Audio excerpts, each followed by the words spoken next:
Welcome to the study guide for the Project Management Professional Exam. This CBT covers all topics that you should prepare for that might be on the PMP exam. As we move through the topics, you'll see a pattern to this study. First of all, I'll walk you through descriptions and explanations of the topics. Next, I'll highlight key information that's important for the exam and will give you a real-life example for applying that information. Last, you'll have a short test of the topic with answers provided at the end to test your understanding of that topic. The Project Management Institute is the world-recognized organization for setting standards for project management practices.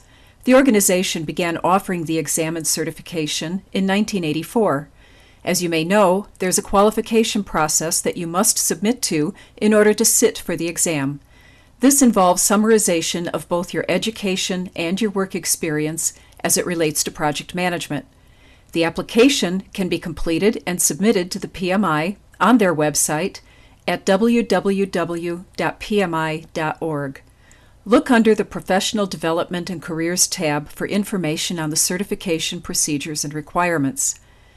There's 200 questions posed on the exam, and only 175 of those questions are scored, and you must answer 141 of those questions correctly. The exam is not based on your memorization of the subject matter, but more of how you apply the principles in given situations. Thus, memorized material is not the only key to success in the exam. All subject matter in this CBT is an integrated approach covering the material that may be on the exam. The exam can change at any time without prior notice and at PMI's discretion. I would advise that you read the PMI website to stay abreast of the most current exam objectives. The first section, the introduction, is a general description of the subject of project management. We'll examine some definitions of not only project management, but also the related topics. These other topics have some sort of impact or influence on the project manager's role. The remaining items on the list will be covered in detail. These topics include creating the project charter and preliminary scope statement, planning and the knowledge areas, directing and managing project execution, monitoring and controlling project activities, and closing your project. So let's get started. As I described earlier, the first topic will cover project descriptions and descriptions of other related project areas.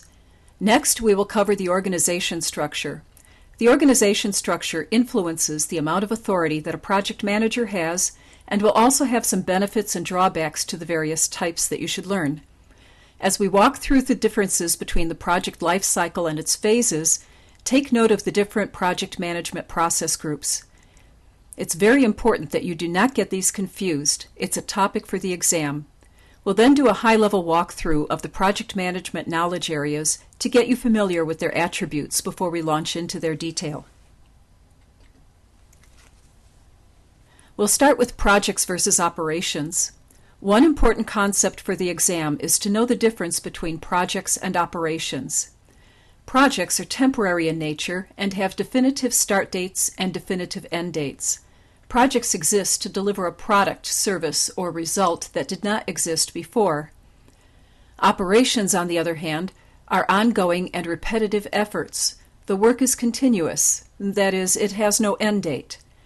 These may sound like simple concepts, but be sure you really understand them and know what you are looking for when an exam question describes one or the other. Next, we have stakeholders. Stakeholders are people, organizations, or groups with a vested interest in a project and its results.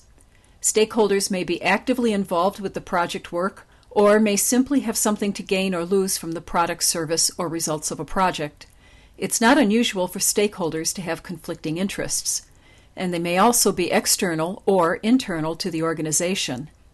Again, it's not as important to memorize these descriptions, but to understand how these attributes of stakeholders can complicate a project and how situations can arise due to stakeholders and how they can be resolved with the assistance of stakeholders.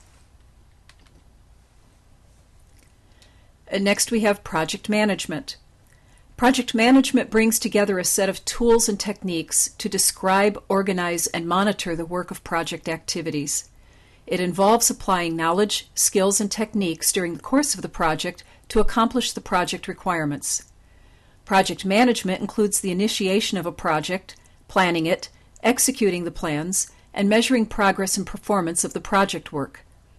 Project managers are responsible for managing the project processes and applying these tools and techniques.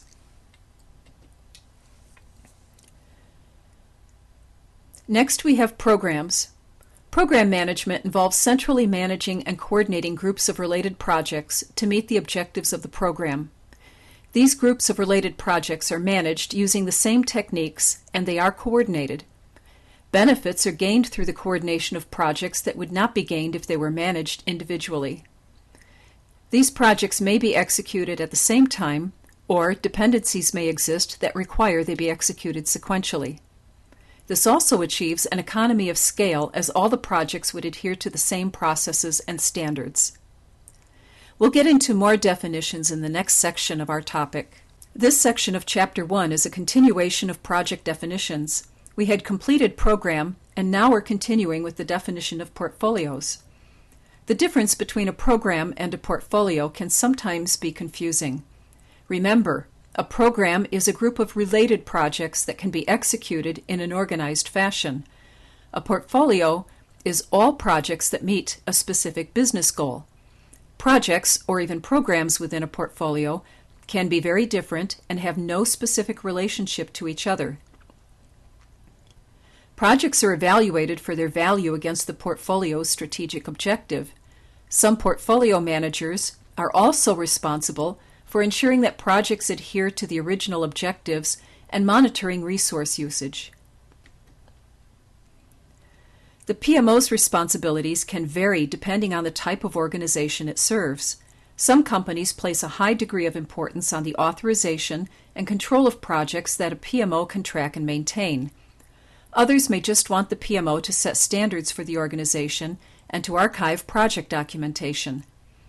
In a projectized organization, and we will get into that in more detail later, the project managers may report into the PMO. In a functional organization, the PMO may only publish standards, as I mentioned earlier. And the last topic of this definition section is project manager skills. Many times an organization has a technical or specialized guru of sorts, and this person is promoted and eventually is promoted into the role of a project manager. There are additional skills that are important for this project manager to succeed. Typically, project managers are generalists. You could consider them to be a microcosm of a small business owner who needs to know many things about running a business. Areas of general skill may include accounting, strategic planning, personnel administration, communication, leadership, and supervision. The most important attribute of a project manager is good communication skills.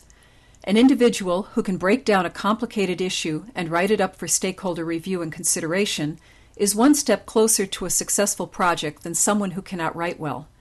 Verbal skills for conducting meetings and running the project from day to day are also important.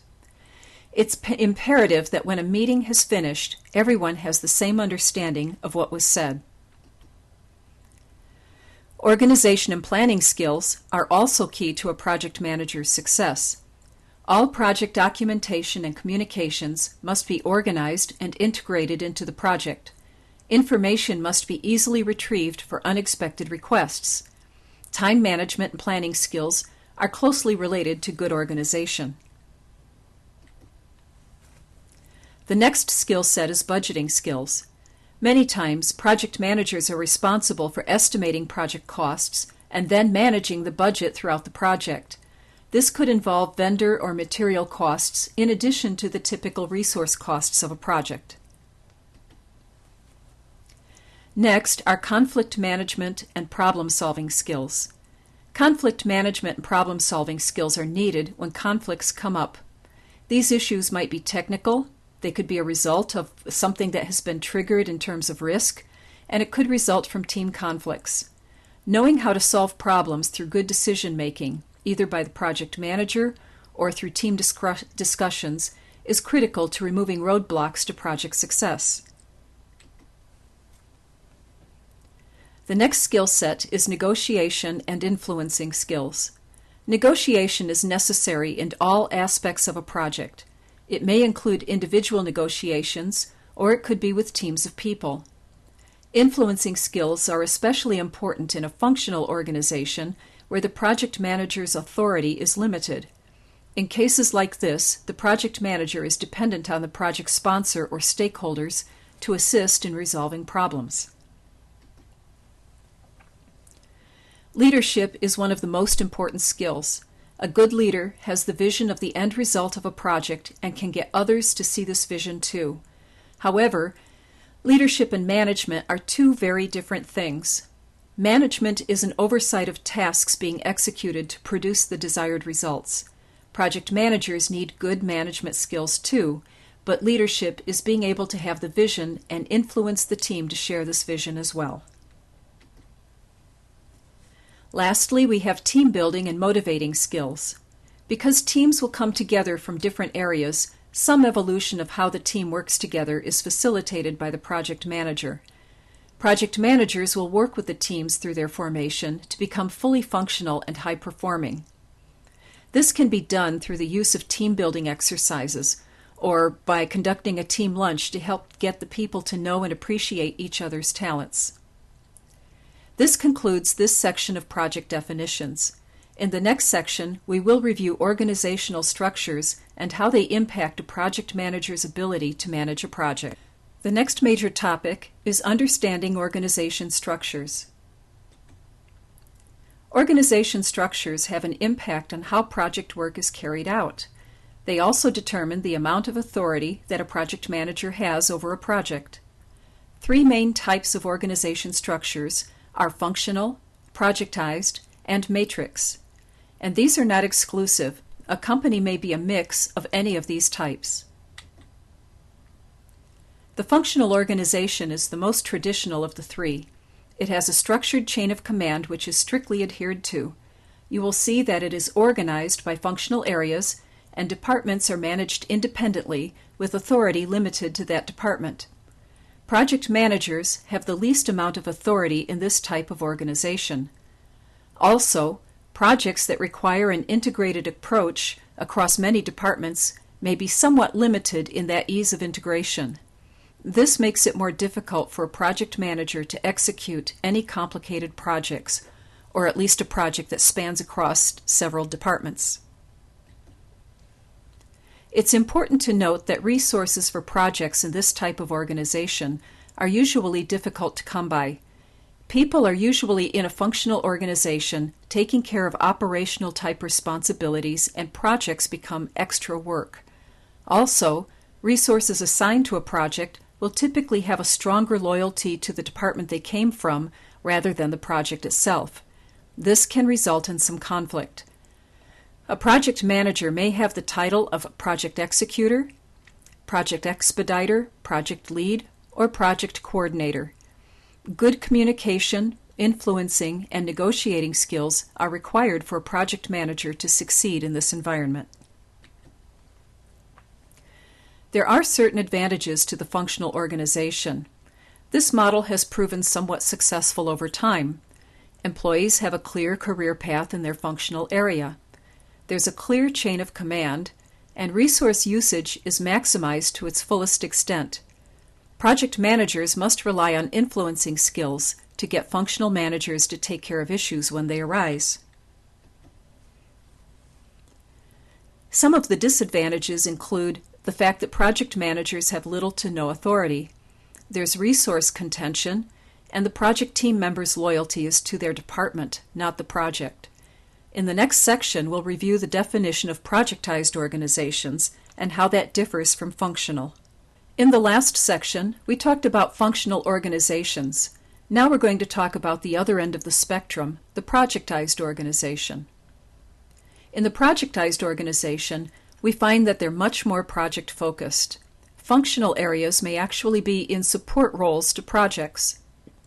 Most company resources are dedicated to project work, and project managers have complete authority. Project managers are also responsible for planning and obtaining resources, and for planning and procuring the project budget.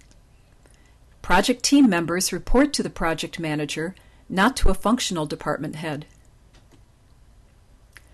Some of the advantages of this type of organization is that project managers have authority to make decisions and execute on them during a project. Projects have significant focus, which reduces risks and helps to ensure success. Resources are also project-focused and not daily operational tasks.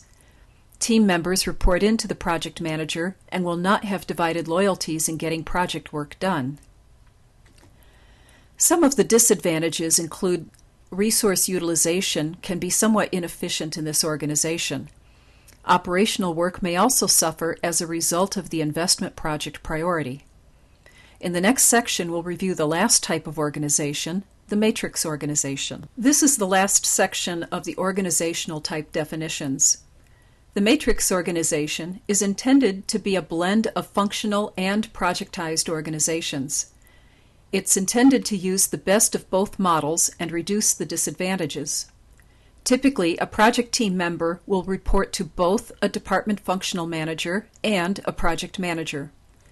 Functional managers handle administrative responsibilities and will assign resources to projects.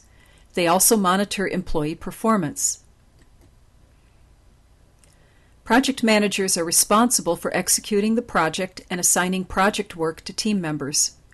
Project estimates and resource needs are agreed upon by the functional and the project managers. Within a matrix organization, there can be variations, strong, weak, or balanced.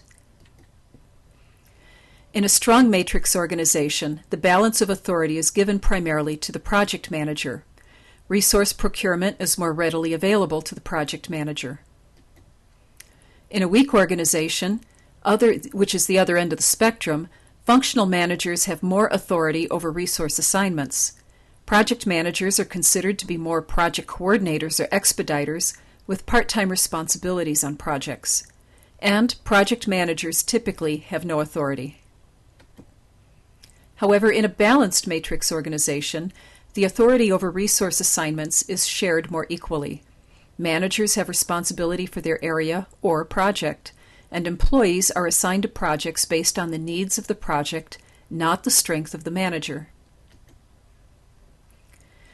In the next section, we'll be going through the project phases and life cycles versus project management process. Welcome to the next section of our CBT. This section covers the project phases and life cycles and compares them to the project management process groups. Most project managers are familiar with project life cycles and their phases. Some companies refer to this as their project methodology. However, many of the fundamentals are common to the way a company defines their project life cycle. There's an initiation phase, a requirements definition phase, sometimes a design phase, construction, testing, etc. These phases are completely different from the project management process groups. Project phases have common characteristics. All projects are divided into phases and comprise the project life cycle. Phases have a beginning and an end, also known as stage gates, kill points, or phase exits, with deliverables due at the end of each phase. Key stakeholders have the opportunity to review the project at the end of each phase to determine if this project is still viable and meets the original objectives. Phases can be overlapped or fast-tracked. And, by the way, please take note of the phrase fast-tracked. It's an important concept for the exam, and we'll discuss it in more detail later.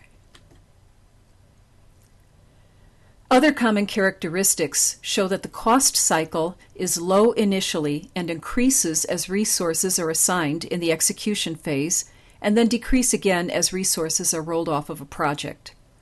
Project success increases as the project progresses toward its end. Project risk is higher at the beginning than at the end, and stakeholder influence is higher at the beginning of a project than at its end. The project management process groups are similar to project phases in that these processes are performed by people and are interrelated and dependent upon one another. But project life cycle phases should not be confused with the process groups. Project phases and life cycles describe how the work will be completed. Process groups are iterative activities that are performed within each project phase of the life cycle. The process groups include initiating, planning, executing, monitoring and controlling, and closing.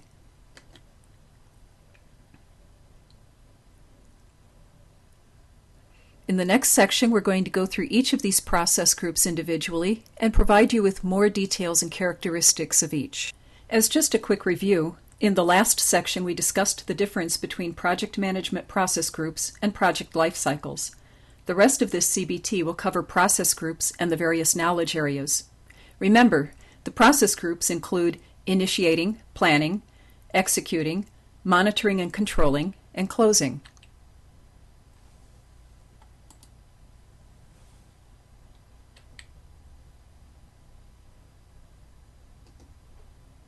The first topic, initiating, occurs at the beginning of the project and the beginning of each project phase. It signals the formal beginning of a project and authorizes the assignment of resources to the project, and later to each phase. Outputs of the initiating process are inputs to the planning process group. The planning process group begins with the articulation and confirmation of the project's objectives at its beginning. The planning repeats throughout each of the life cycle phases to ensure the project has remained consistent with these objectives and that they have not changed without review and sign-off. The project manager or project sponsor produces and selects alternative approaches on how to conduct the project. Within the planning process, the project manager produces high-level requirements and identifies stakeholders. He also produces documentation that's referenced throughout the life cycle of the project. This planning encompasses all areas of project management. As the name suggests, plans produced in the planning process group are put into action. The project manager coordinates and manages resources, budget, schedules, scope, and ensures project objectives are met. The PM will also track costs, which are usually highest during this phase, because the most resources are engaged. And lastly, any changes to the project are identified and approved before they can be implemented.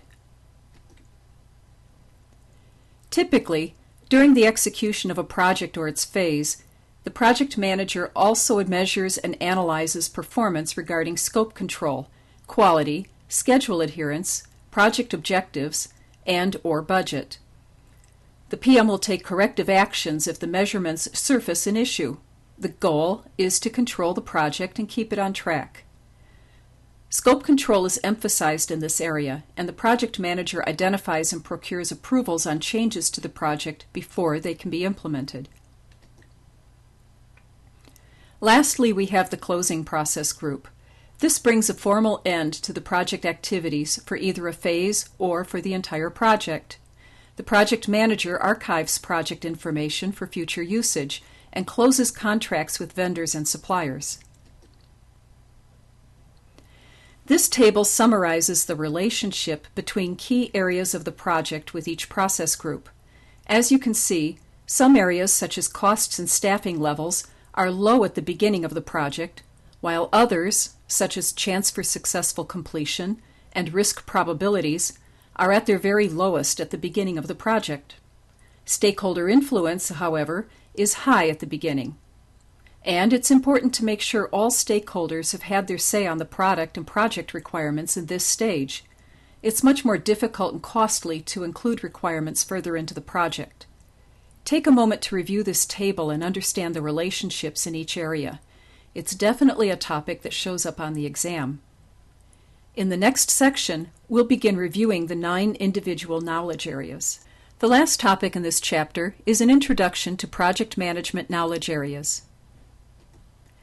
There are 9 project management knowledge areas: integration, scope, time, cost, quality, human resources, communications, risk, and procurement. In this section, we'll review project integration and scope management. Every knowledge area has common characteristics. They all have inputs, tools and techniques, and outputs. They all identify processes performed within each process group, and there are several processes that exist for each knowledge area within a process group.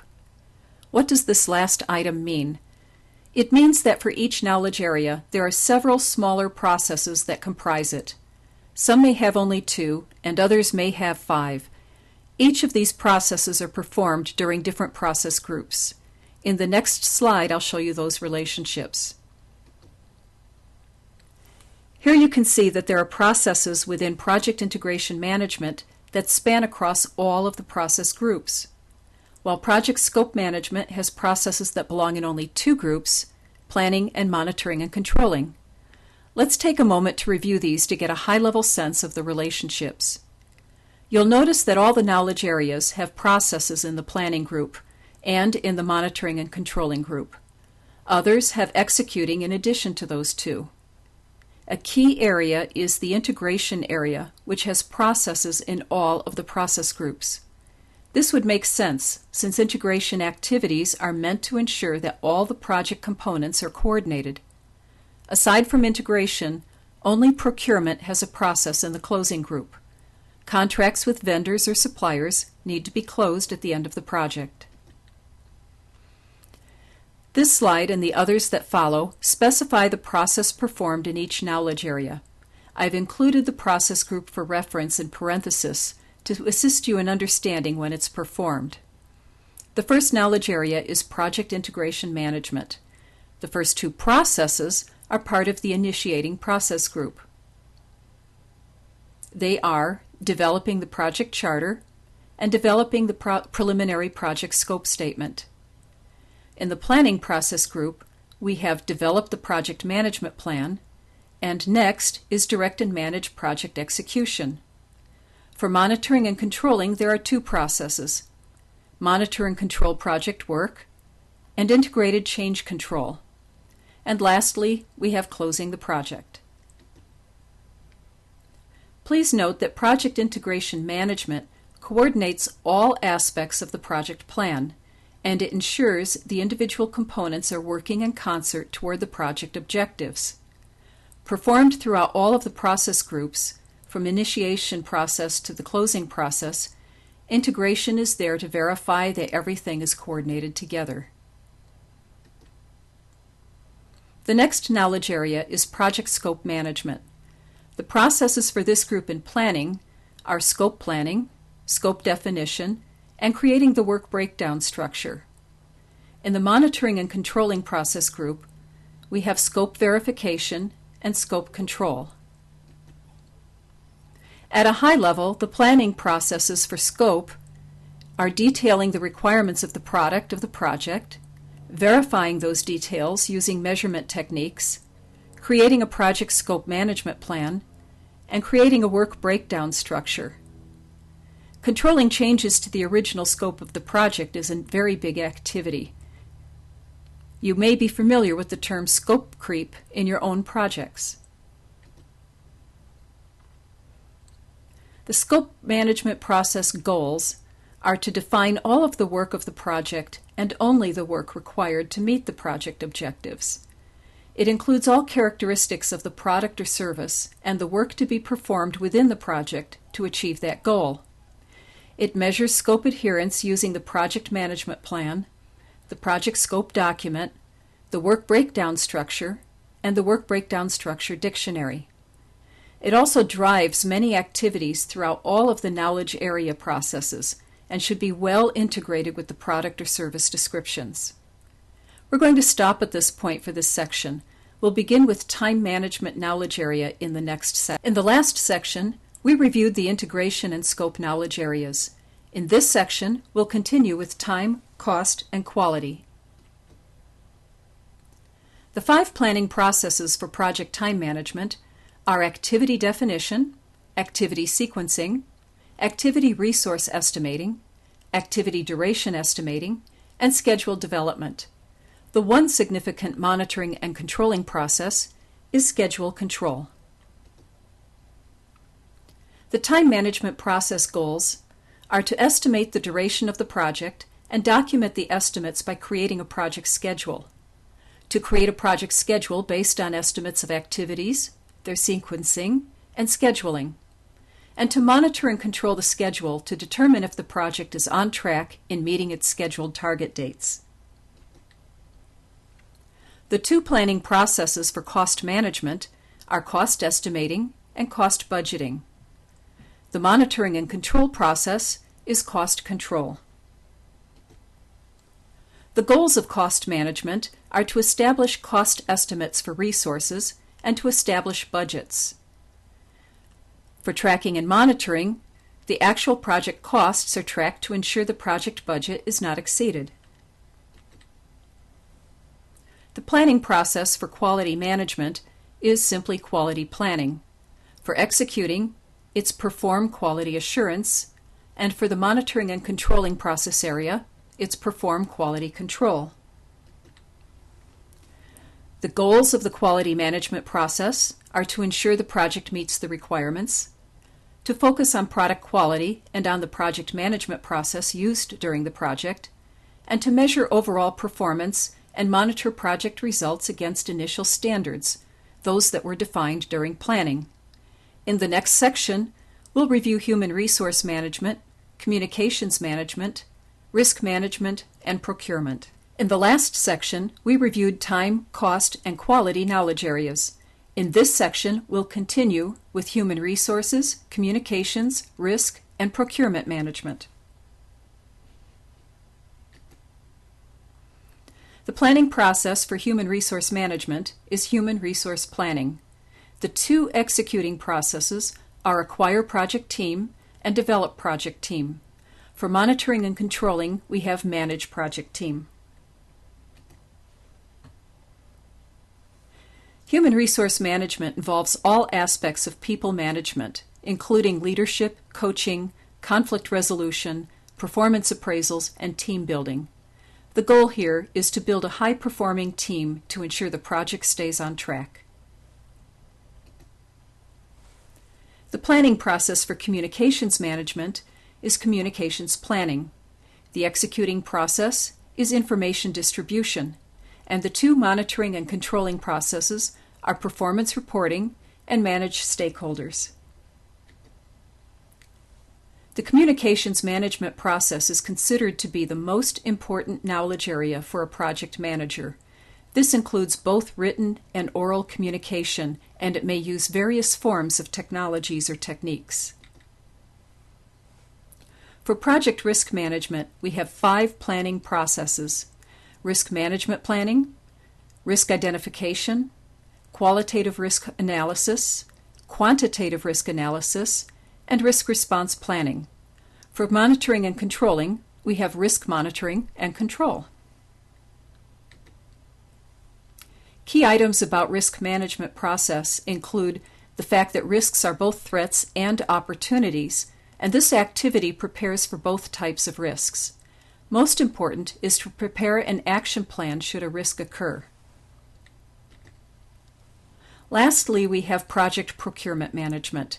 The two planning processes are plan purchases and acquisitions and plan contracting. We have 2 executing processes here as well: request seller responses and select sellers. We have contract administration for monitoring and controlling, and we have contract closure. This includes the purchasing of goods or services from vendors, contractors, suppliers, and others outside the project team. Congratulations! You've completed the material in Chapter 1. In the next section, I will summarize what we've covered.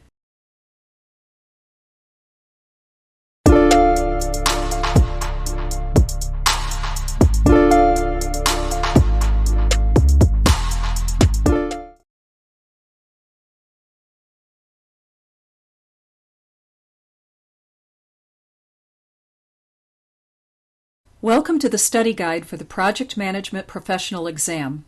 This is Chapter 2. In our last chapter, we covered the introduction of project management and the definitions of related project management topics. Now that we have some of the definitions completed, we'll start on the information that is more directly relevant to project management. In this chapter, we're going to cover the initiating process group. Initiation has 2 major activities and they're both within the project integration knowledge area. These two processes are creating the project charter and the preliminary scope statement. I'd like to take a moment to introduce you to this summary of the process groups and knowledge areas. Along the top of the grid, you'll see the process groups: initiating, planning, executing, monitoring and controlling, and closing. Down the left side of the grid are the knowledge areas: integration, scope, time, cost, quality, human resources, communications, risk, and procurement. The X's in the columns indicate that there are one or more individual processes in those process groups for those knowledge areas. For example, the gold highlighted column of initiating has an X across from project integration management. As I indicated earlier, there's two processes that we'll cover in this chapter. I'll keep track of our progress using this grid. We're going to examine how projects start and how they are selected. We'll review what the project charter is and how it is created, and then we'll step through some of the key sections of a preliminary scope statement. Sometimes it's difficult to know when a project has really been set in motion. It may not be clear if the budget has been set aside and if management is ready for the resource commitment. The first bullet, the beginning of the beginning, or how projects start, is meant to describe some of the key steps that are taken for a company to know what projects to fund and how they should be prioritized. Once the project list is defined, there's a series of steps to take to start the highest priority projects and to confirm that the work is indeed the work that management wants completed. This is covered in our next section. We're continuing the discussion about how projects begin. Typically, projects begin via business needs and market demand. Depending on the industry and the maturity of the company's project management processes, formal recognition could come in many forms. It could range from a high-level executive declaring that a project should start immediately to a more formal process where departments submit their requests for projects in writing and include them into the budgeting process for the following year. Regardless, when this formal recognition occurs, resources can be assigned to the project. But to backtrack for just a moment, again, where do these project ideas come from? To this point, I have not referred to the project management body of knowledge, or better known as the PMBOK. The PMBOK is a guide that is published by PMI, and it lays the groundwork for the project management disciplines that we are reviewing. At times, I'll refer to the PMBOK to reinforce a topic or information that you should be very familiar with. As an example, per the PMBOK, there are 6 ways in which a project might be generated. They're called needs and demands, and they are as follows. Market demand, which is recognition that a new product or service may be successful in the marketplace. Business need, service or support upgrades. A customer request, this could be for both internal or external customers. Technological advance, which is replacement of a technology that may reduce costs and provide a better product or service in the long run. A legal requirement, which could also be a government regulation. Or a social need, which is a product or service that may not have direct revenue generation associated with it. When a project idea comes from one of those needs or demands, the next step would be determining if the project makes good sense, either financially or through some other direct or indirect benefits to the company. Also, some ideas may be of a high-risk nature, and some examination needs to take place to know if the project would even succeed.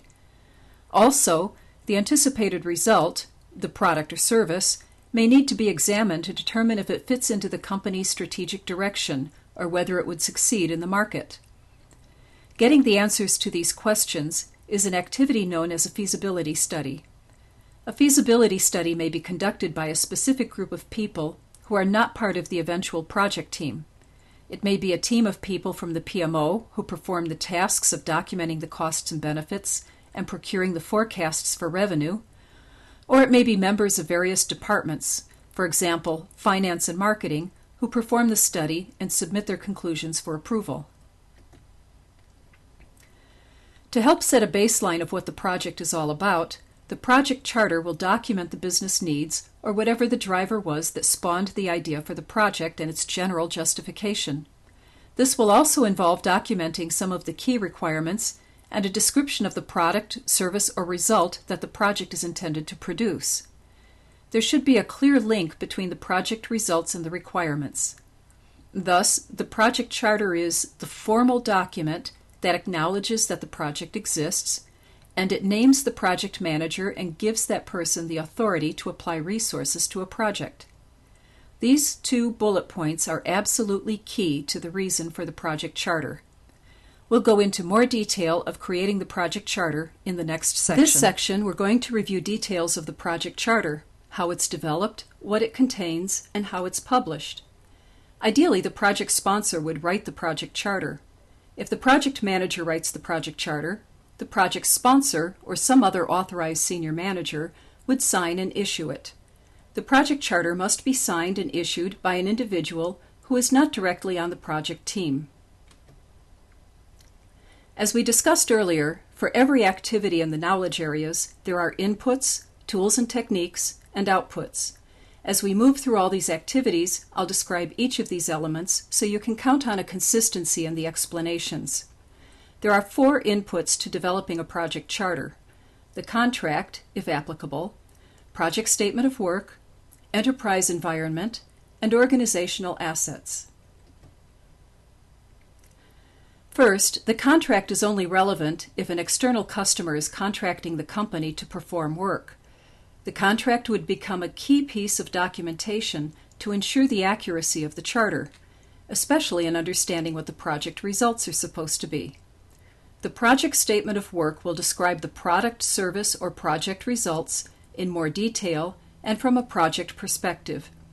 The statement of work is written by the customer, either internal or external, since they are the most familiar with their own expectations.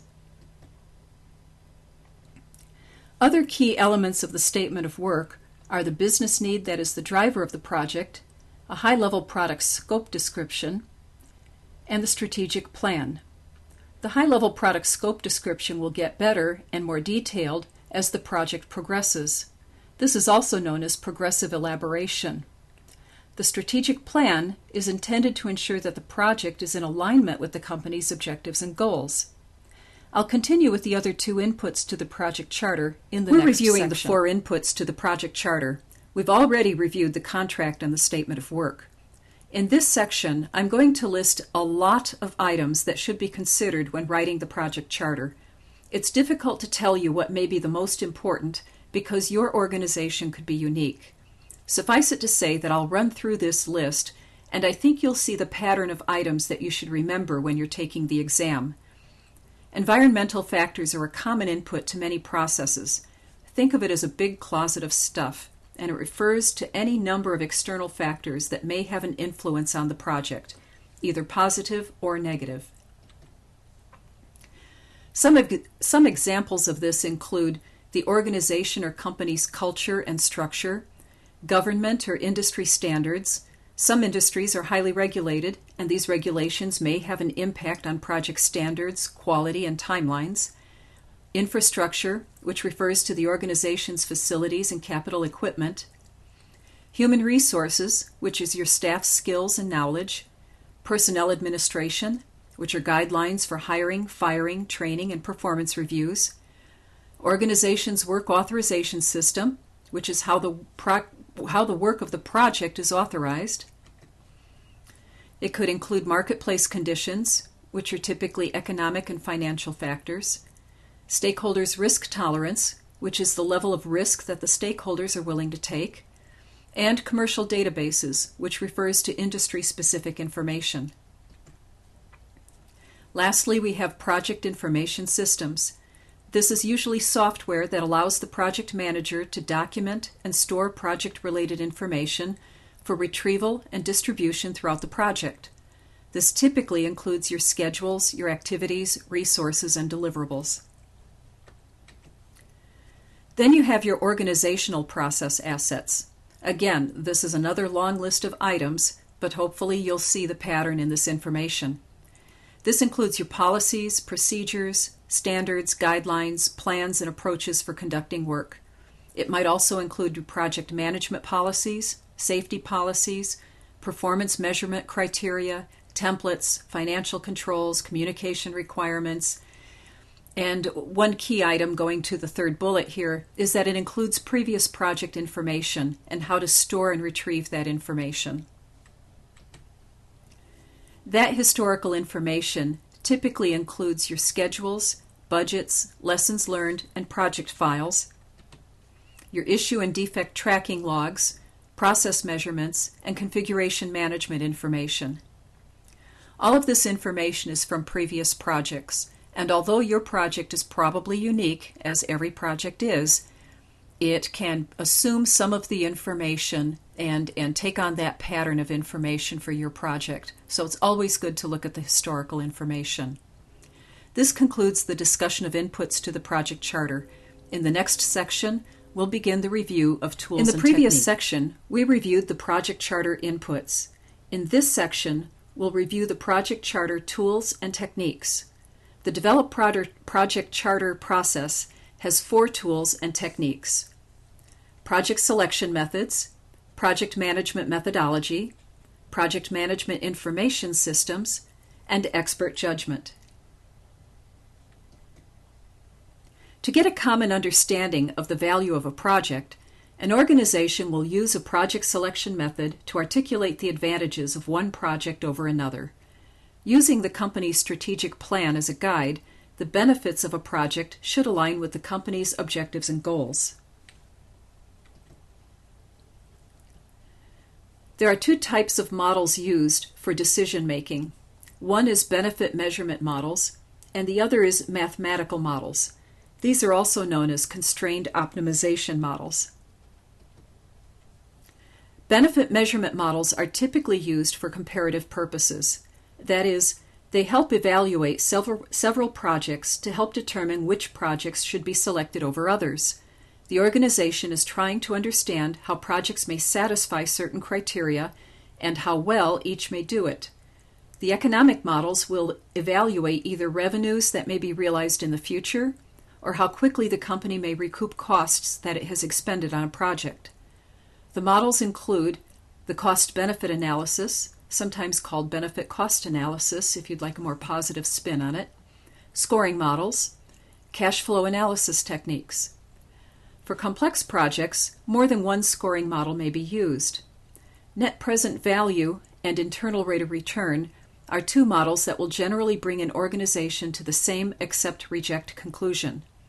In the next section, we'll review these models in much greater detail. To continue with our review of project selection methods, one technique is called the cost-benefit analysis. This is where you compare the cost to produce the product, service, or results of the project to the benefit, which is usually financial, that the organization will receive from the project. It includes not only project costs, but also the cost of delivery to market and ongoing operational support costs. An example of this would be a company considering the installation of a packaged software to support its financial systems. The costs would include the software purchase, programming, testing, hardware, and ongoing support and maintenance costs. Benefits would include reduction of backlog of transactions for book entries, reduction of any penalties due to more efficient and up-to-date financial systems, and cost avoidance for hiring additional clerks to support the workload over a 3-year period. If the benefits are greater than the costs, the project should receive a go recommendation. As we discussed earlier, companies use benefit measurement models to compare different projects against criteria that they believe are important for meeting a company's strategic objectives. In a scoring model, also known as a weighted scoring model, criteria is identified, weighted based on its importance, and then the projects are rated against each of these criteria. Multiplied by the weighting factor helps to clearly identify the projects that best meet a company's strategic goals. Here's an example of a weighted scoring model. Down the left side of the table, we have the criteria that the selection committee has identified. you'll see that the projects are being rated on their revenue potential, market demand, ease of installation, and ease of support. Moving to the right, at the top, we see the weight column, Project A and its scores, its totals, and then the same for Project B. The committee, on a scale of 1 to 5, with 5 as the highest, has revenue potential as the most important criteria for the project with a 5. Then market demand was rated as a 4, and so on. Project A rated well in revenue potential with a 5, and with the weighted score, its total was 25. Project B did not do as well, and with a rating of 3, its total was only 15. The same calculation is applied to the projects for each criteria, and the results show that Project A has a total score of 48, while Project B has a total score of 37. In this example, Project A would be selected over Project B. In the next section, I'll review the cash flow analysis models. This section continues the discussion of project selection methods and, more specifically, cash flow analysis techniques. The 4 techniques that we'll be reviewing are payback period, which is the least precise technique, discounted cash flows, net present value, which is the most conservative technique, and internal rate of return. Payback period is exactly what its name implies. It's the length of time it takes the organization to recoup the initial costs of producing the product, service, or result. It compares the initial investment to the cash inflows expected over the life of the product, service, or result. It's the least precise because it does not take the time value of money into consideration with its calculations. The time value of money is the value of the cash in future years. I'll explain the time value of money in the next example. But before we examine the time value of money, let's take a look at an example of payback period analysis. Let's say that Project A and Project B require an initial investment of $400,000. But in performing some market demand analysis and financial forecasts, it's anticipated that the results of Project A would produce $25,000 in revenue per quarter. At $25,000 per quarter, that's $100,000 per year. It would take 4 years for the company to recoup its initial investment. Project B, on the other hand, is expected to produce $50,000 per quarter, which is $200,000 a year. Since the revenue is twice as high as Project A, it would only take 2 years to recoup the initial investment, and Project B would be chosen over Project A. I'm going to take a moment to advise you of something now for the exam. Make sure you understand the calculations and how I've written them here. The example is easy to understand so that it illustrates the project selection method. But in the exam, don't expect the numbers to be this clean, and don't expect them to be listed consistently in the same types of time periods, like quarters. One project's revenues could be listed in months and the other in quarters. Make sure you know how to convert the time frames and set up your calculations so you're not tripped up by the arithmetic. Now in the next section, we're ready to look at selection methods that use the time value of money in their equation. In this next section, we're ready to look at selection methods that use the time value of money in their equations. The first one is discounted cash flow. Discounted cash flow compares the value of the future cash flow of the project to today's dollars, or present value. When calculated, the highest number would be chosen because it represents the highest return on investment for the company. Remember, money received in the future is worth less than the same amount of money received today. The formula for the future value calculation is FV, or future value, equal to PV, or present value, times 1 plus I equals the interest rate, raised to the power of n, which is the number of time periods that interest will be paid. So using a 5% interest rate and a $20,000 investment over 2 years, we have future value equal to $20,000 times 1 plus 0.05 raised to the second power. The end result Future value equals $22,050. The formula for the discounted cash flow is just the opposite. In other words, instead of calculating the future value of money, we're calculating the present value of future money. The first three bullets show you how this calculation is simply turned around so you can determine present value. Take the original formula and move the PV over to the left and the FV to the right. Now we need to move the calculation to the right as well. To remove it, we divide both sides of the equation by 1 plus I raised to the n. Now we've isolated present value, and we have the calculation for determining it on the right side of the equation.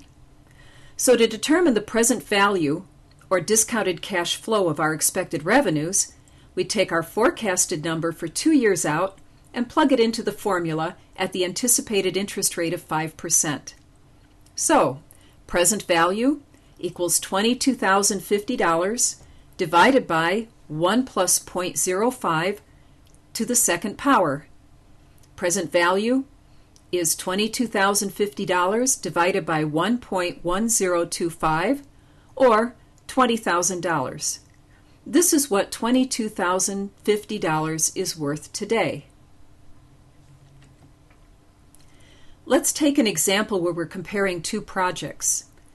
Project A is expected to make $400,000 in 4 years, and Project B is expected to make $120,000 in 1 year, with no revenue anticipated after that. The cost of capital, or the interest rate, is 8%. Project A's present value is $400,000 divided by 1.08 raised to the fourth power. The end result of this is $294,010.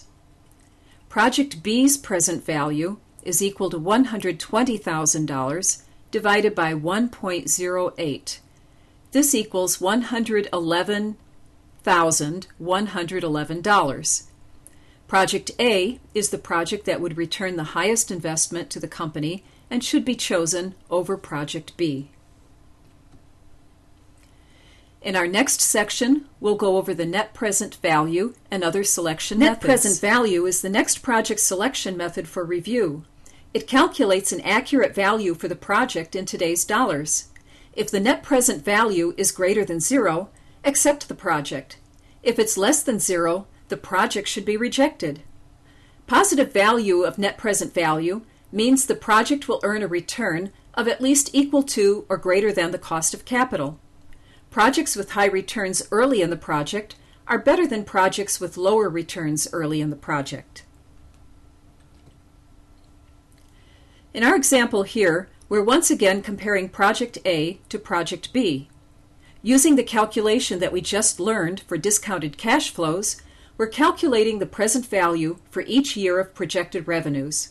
You can realize immediately that this is more precise than figuring the lump sum totals that we just did in our previous examples. For both Project A and B, you can see the revenue forecasts for 3 years. Using a 12% cost of capital, the present value is calculated for each of the 3 years. You can see that Project A has a grand total of $24,446, and Project B's total is $23,732. The initial investment for doing each project is $24,000, which is subtracted from the total. Project A has a positive number, however Project B does not. Thus, Project A would be accepted and Project B would be rejected. Lastly, we have the internal rate of return. This is the discount rate when the present value of the cash inflows equals the original investment. This can be done manually, but financial calculators or computers can handle the calculations much more easily. The higher the internal rate of return, the better, and it assumes that cash inflows are reinvested at the internal rate of return value. So what does this mean to you? For the exam, you only need to remember the following. The internal rate of return is the discount rate when the net present value equals 0. The internal rate of return assumes that cash inflows are reinvested at the internal rate of return value. Choose the projects with the highest internal rate of return. This concludes the benefit measure models for project selection methods. There's only one other method to review briefly, and that is the mathematical model or constrained optimization model. The mathematical models are usually used for very large, complex projects. It's very complicated, and for the purposes of the PMP exam, you only need to know that they use linear, dynamic, integer, and/or multi-objective programming in the form of algorithms to obtain the information that may be useful for the evaluation. This concludes the project selection methods. In the next section, we'll review the other tools and techniques for charter development. Many people who work on projects regularly are familiar with some form of project methodology. There are many documented methodologies in the marketplace, and companies use variations of these, or they define their own. Some methodologies are very formal, especially when the quality of the product is extremely important to the company and industry. Others may be less formal and are conducted fairly quickly because speed to market might be a key factor. For the purposes here, a company's project management methodology is just another tool to be used or considered when creating the project charter. Just as we discussed in the previous slide about methodology, we have the same situation with the project management information systems. Some companies use a combination of office software to record their documentation. Some companies have an all-inclusive package where project information is captured for tracking, analysis, and general reference. Usually, the software generates printable documents or reports that can be used for reporting certain aspects of a project. Expert judgment involves individuals or groups with the training and specialized knowledge or skills in the areas being assessed. Individuals or groups include stakeholders, consultants, technical organizations, and industry organizations. Utilizing expert judgment could be one of the most valuable tools a project manager has at hand. This is probably one reason why this item shows up as an input or as a tool or technique to many of the PMBOK processes. Experienced people can help the project manager by assessing the inputs and determining if the information is sufficient for the project charter. The project charter is the only output from this process. It is in written format. It's the first official project document. It introduces a project to the organization and provides the project manager with authority to assign resources to the project. In the next section, we're going to step through the many elements that compose a project charter. In this section, we'll review the long list of elements that should be part of the project charter. We'll step through each one fairly quickly, and I'll highlight the important elements in detail in another section. The list starts with a description of the requirements that satisfy customer, sponsor, and other stakeholder needs, wants, and expectations. It should include business needs, high-level project description or product requirements that the project has been undertaken to address. It should include the project purpose or justification, and name the assigned project manager and the project manager's authority level. It should also include a summary milestone schedule as well as the stakeholder influences. There's more on this in the next few slides. It should also include the functional organizations and their participation in the project. Lastly, it should include assumptions, constraints, business cases justifying the project, including the return on investment, and a summary budget. In the next section, we'll review the role of the project stakeholders in this section. Detail. We'll review the key project stakeholders and their role in the project and in the project charter development. We'll start with the project sponsor, who's usually an executive in the organization who has the power and authority to make decisions and settle disputes or conflicts regarding the project. They're involved more at the initiation and planning of a project than during the other phases, but they're kept informed of all project activities, progress, and issues by the project manager. The project manager is the person named in the project charter with the description of the authority that the project manager has been granted. The project manager assumes responsibility for the success of the project. Primary responsibilities include project planning, execution, managing the work of the project, and general oversight of all the activities that take place within the project. They identify activities and tasks, resource requirements, project costs, and much, much more. And again, I need to emphasize here that communication and documentation are the most important areas that a project manager is responsible for. Typically, the project champion is another strong project supporter. Although the project champion does not have the authority that the project sponsor has, the champion has a key influential role in the project's success. They can lend credibility to the viability of the project and its team members. They can also bring attention to the project to others in the senior management team and help them understand its benefits to the organization. Sometimes the champion is a technical or business person who has the long-term vision of the project and the benefits it will bring to the organization. The role of the functional managers ties in directly to our discussion earlier about project organizations. If you need to refresh your memory on this topic, you should review it so the roles I describe here make sense to you. Project managers must work with the functional managers to get their support for the project. Since functional managers fulfill the administrative duties of the organization, they have authority to provide resources for the project and conduct performance reviews for the staff. The project charter should indicate who the functional managers are and their roles within or supporting the project. Once all of these elements have been completed, it's time to get management sign-off on the project charter. Usually there's some sort of preliminary meeting or document distribution for the key stakeholders to review and comment on the content. But once this is procured, the project sponsor signs and issues the charter. Another key activity is conducting the kickoff meeting for the project by reviewing the project charter officially.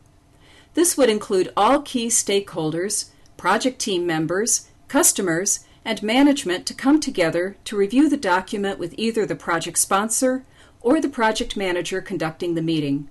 This is the official beginning of the project. In the next section, we'll review the preliminary project scope document. This is a high-level document that begins to sketch out the work. To this point, we have described one of the initiating process group's key documents, the project charter. Now we'll discuss the other key document, the preliminary project scope statement. The scope statement describes characteristics of the product, service, or results of the project. It includes work that will be and will not be performed by the project, and how the final product, service, or results of the project will be accepted. It will also discuss how scope will be controlled.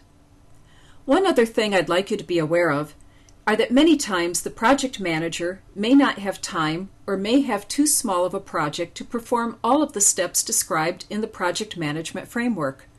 Remember, the PMBOK and the exam assumes that every step is performed, so it's important that you learn all of these processes. The preliminary scope statement is meant to integrate objectives and deliverables into the description of project work, and it's meant to take the project background and work it into the description of the project along with the business objectives that will be met. The foundation for synthesizing this information is the information provided by the project sponsor and/or the project initiator. It's based upon consensus of deliverables and project expectations and includes current high-level information. All of this will be further defined during the planning phase in the scope definition process. The inputs to this process have all been described to this point. If you're unsure of the definition or content of any of these, you should go back and review the key elements and information to make sure you understand why it's important to the project's preliminary scope statement. These inputs include the project charter, the project statement of work, enterprise environment factors, and organizational process assets. The tools and techniques of the preliminary scope statement include project management methodology, project management information systems, and expert judgment. Again, these have already been reviewed in detail, and you should go back and review them if you need to. As with many of these key documents, there are many elements that should be included. The preliminary scope statement includes project objectives, characteristics of the product, service, or results of the project, product objectives, requirements for both the product and the project, exclusions from scope, otherwise known as project boundaries, constraints, assumptions, high-level risk lists and definitions, milestones, initial work breakdown structures, the cost estimate, and at this stage it would be the order of magnitude estimate, the configuration management requirements, and the project acceptance criteria. This concludes Chapter 2. The next section is a review of the chapter. Let's review what we've discussed in Chapter 2. First of all, projects are initiated as a result of one of 6 demands: market demand, business need, customer requests, technological advances, and legal requirements and social needs. An input to the developed project charter process is the statement of work, which describes the product, service, or results of the project. Project selection methods are a tool and technique of the developed project charter process. Benefit measurement models are also known as decision models, and they include cost-benefit analysis, scoring models, also known as weighted scoring models, and cash flow analysis, or economic analysis. These are also called comparative approaches. In the cash flow analysis, we have several different types of examples. There's the payback period, the discounted cash flows, the net present value, and the internal rate of return. These last 3 methods deal with the time value of money. And what is the time value of money? Converting future dollars into today's value. What project should be chosen? Projects with shorter payback periods are preferable to those with longer payback periods. Projects with net present value greater than 0 should be accepted. And projects with the highest internal rate of return value are considered a better benefit to the organization than projects with lower internal rate of return values. Remember, expert judgment is a tool and technique that utilizes specialized knowledge and/or skills in an organization. It may also involve personnel outside the project or department, or in the case of consultants or industry experts, may be outside of the company. Output from developed project charter is the project charter. It's the formal recognition that the project is starting.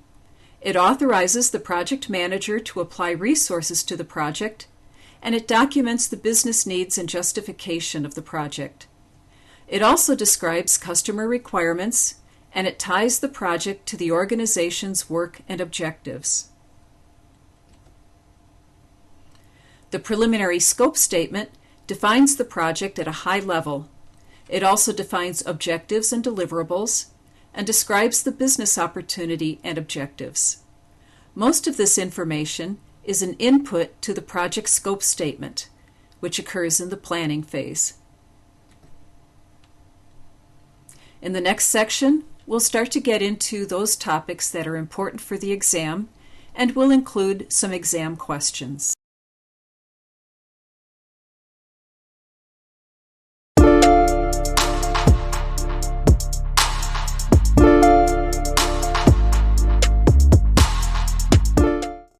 Welcome to the study guide for the Project Management Professional Exam, Chapter 3. At the beginning of this training video, I covered the high-level topics that we would cover during this training. We're now on the 3rd segment, which is planning and the knowledge areas. This will be quite a big segment because planning is so important for any project. Please note that sometimes I will repeat a particular input, tool and technique, or output because these are repeated throughout different processes. Sometimes there's a different aspect to a particular item that needs to be highlighted. I'll try to point out differences, but you should also make a note if you think something's being repeated to go back and examine it closely for these differences. Okay, let's get started. In this chapter, we will cover the development of the project management plan, scope planning, and scope definition. Other areas are creating the work breakdown structure, communications planning, quality planning, risk planning, plan purchases and acquisitions, resource planning, creating the project schedule, and creating the project budget. You should note at this point that we're moving from the project initiating process group to the project planning process group. As you can see, planning and monitoring and control are the biggest efforts of a project from the project management perspective. The first effort is creating the project management plan. This is a process within the project integration management knowledge area. We will review what the project management plan is and how it's created. Then we'll step through the scope statement. You're going to find that the other planning efforts, from creating the work breakdown structure to creating the project budget, are all subsidiary plans that are rolled up into the project management plan. Creating some of these documents can be quite extensive, but we will walk through the inputs, tools and techniques, and output and explain each area. Of course, with the project scope statement, you're going to find many similarities with the preliminary project scope statement from the previous segment. I'll point out some of the differences for you. In the next section, we'll review the inputs to the project management plan. Some people get confused when the term project plan comes up. Some think it is the project schedule with the dates and tasks listed. Others may think it is the project scope, which defines the work that the project will perform. Please make sure that you understand what the project management plan is in the PMBOK definition. It is the document that describes and defines how the project will be conducted. This includes the procedures to be used on the project. For example, it would include the methodology and templates that will be used for project artifacts and where the templates themselves can be found. Sign-off procedures would be another example. Also, an important process is change control, meaning when a requirement changes from its original description to something new, or if someone wants to increase or reduce scope. It's important that the change be logged, analyzed, and approved before any work is performed. Do you remember that the PMBOK expects you to create a preliminary project scope statement regardless of the size of your project? Well, keep this in mind when you think about the inputs to the project management plan. All of the inputs include a preliminary project scope statement, the project management processes, enterprise environmental factors, and organizational process assets. Let's examine these in more detail. The preliminary project scope statement was reviewed in Chapter 2 under Project Integration Management. It contains elements such as project and product objectives, product requirements and characteristics, product acceptance criteria, project boundaries, project requirements and deliverables, constraints, assumptions, risks, milestones, initial work breakdown structures, and the order of magnitude cost estimates. These elements will help guide you to defining the appropriate project management processes to use on the project. The project management plan could be considered the master plan, where all other smaller project plans are a subset of it. These are also known as subsidiary plans, and we'll go through each one of these throughout this CBT. Just to briefly review some of the examples of enterprise environmental factors, we have the following. It includes organization, culture, and structure, government or industry standards as they might apply to the business, infrastructure, human resources, work authorization systems, stakeholder risk tolerances, and it includes any factors that may impact or influence the way the project is conducted. We have also walked through the organizational process assets, but some of the key ones for the project management plan are processes and procedures for conducting work, standards, policies, methodology for projects, improvement targets, guidelines and work instructions, templates, communication requirements, and organizational corporate knowledge base for storing and retrieving information. In the next section, we'll review the tools and techniques for the project management plan: project management methodology, project management information system, and expert judgment. This should be a quick review since we have walked through these before. Depending on the organization, project management methodology could be a very formal process. It typically includes an overall approach to managing projects, the project life cycle and its phases, templates, and instructions and explanations of deliverables. The project management information system is typically an automated tool with functionality for creating and storing project schedules, activities, and resources, typically the standard for the organization or department, and it provides functionality to generate reports or other information for distribution. It facilitates creation and tracking of documents and their changes and distribution of the final deliverables. I know you've seen expert judgment before. This involves individuals or groups with the training, specialized knowledge, or skills in the areas being assessed.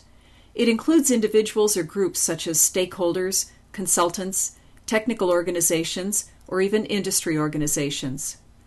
It also acts as an input to many deliverables such as the project statement of work, product descriptions, strategic plans, project selection methods, and historical information.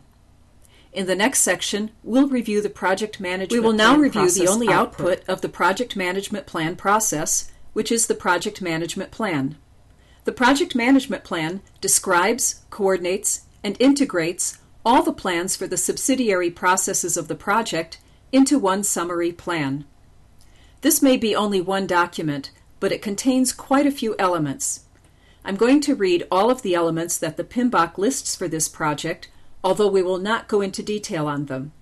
Sections, or elements of the project management plan, include processes to be used to perform the project, degrees of execution of each of the processes selected for the project, tools and techniques to use for each process, essential inputs and outputs from each of the processes and how they'll be used to manage the project, dependencies and interactions of the processes used to manage the project, methods for executing the work of the project to fulfill the objectives, methods for monitoring and controlling changes, methods to perform configuration management, methods for determining and maintaining the validity of performance baselines, communications needs of the stakeholders and techniques to fulfill those needs, the project life cycle, project phases for multi-phased projects, and management review of issues and pending decisions. The subsidiary process plans are summarized into the project plan, and those include all of the knowledge areas, including the project scope management plan, schedule management plan, cost management plan, quality management plan, process improvement plan, staffing management plan, communications management plan, risk management plan, and the procurement management plan. The subsidiary processes are not limited to those I just listed for you. Other areas may be described or mandated by the organization. Within each subsidiary plan can be more components, which might include items such as a milestone list, resource calendars, schedule baselines, cost baselines, quality baselines, and risk registers. Project and subsidiary plans may change as the project progresses. Documents should be updated upon approval. This concludes our discussion of the project management plan. You'll see throughout the remainder of our discussions of the other planning processes that updates to this plan occur often. Remember, that is part of progressive elaboration, as we talked about in Chapter 1. In the next section, we'll discuss one of the most important planning documents produced. In the last segment, we talked about the project management plan, which is the master plan that all other planning documents roll up to. In this section, we'll talk about the scope planning documents. You might be wondering why I have a slide on the project charter here. To help set a baseline of what the project is all about, the project charter documented the business needs, or whatever the driver was that spawned the idea for the project and its general justification. It also included some of the key requirements and a description of the product, service, or result that the project is intended to produce. There should be a clear link between the project results and the requirements. Otherwise, the project is not satisfying those requirements and cannot be deemed as successful. As you might guess, the project charter is a key input to the entire project's baseline, which is the project scope document. The project scope management process identifies and describes what is and what is not the work of the project. It includes the product, service, or results of the project and its deliverables. Although this sounds simple, there's quite a bit of detail underlying those statements. And scope is probably the most important document in your project, since all project work and other documentation is driven by the scope of the project. Scope management planning is the first process in the project scope management knowledge area. For the planning process group, it is the second. It comes in right after the project management plan, which we just reviewed. The concept for project scope management is to describe how the team will define project scope, how the work breakdown structure will be developed, how changes to scope will be controlled, and how those changes will be verified. In the next section, we'll review the inputs to the scope management plan. We're going to review the project scope planning inputs. The inputs for the process are enterprise environment factors, organizational process assets, the project charter, the preliminary project scope statement, and the project management plan. Let's take a look at these in more detail and review the key elements of these that are important for project scope planning. There is a different perspective that you should take when looking at the enterprise environment factors. Previously, we talked about these factors in rather generic terms, but now you should be looking at these factors and the organization process assets with focus on the requirements of the project. What is the project supposed to achieve, and what factors and assets could impede or help achieve those results? What is the company's culture, and specifically, what is their view of change that might affect the project? Has the company created new standards or policies that might influence your project's results? These are the key items that you should be looking at as input into your scope planning document. We have a few more on the next slide. For the project charter, it needs to be reviewed to understand the purpose and requirements for the project at a high level. In the preliminary project scope statement, it needs to be reviewed for a high-level understanding of the work that the project is going to perform. And in the project management plan, you need to understand how the project is going to be executed, monitored, and controlled. In the next section, we'll continue with tools and techniques for project scope planning. We will review both the tools and techniques for scope planning as well as the output. You've also seen these tools and techniques as well.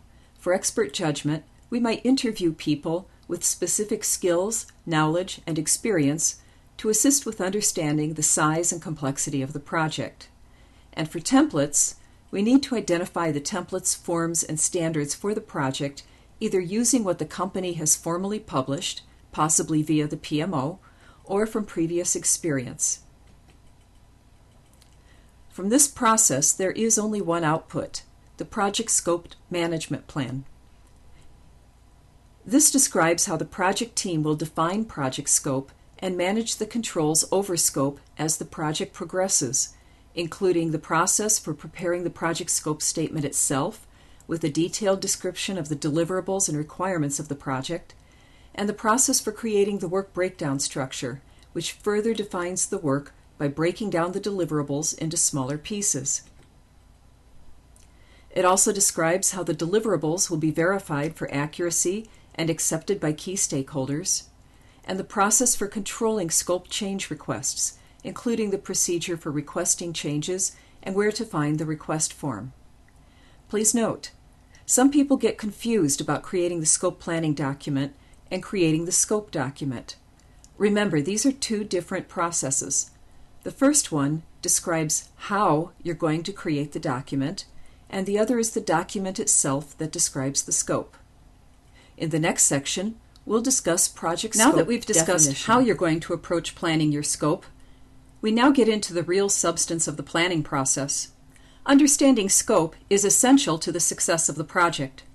Make sure you understand the purpose and the elements here because they are meant to spell out exactly what work is in the project. If the scope is poorly defined, the chance for project failure increases dramatically.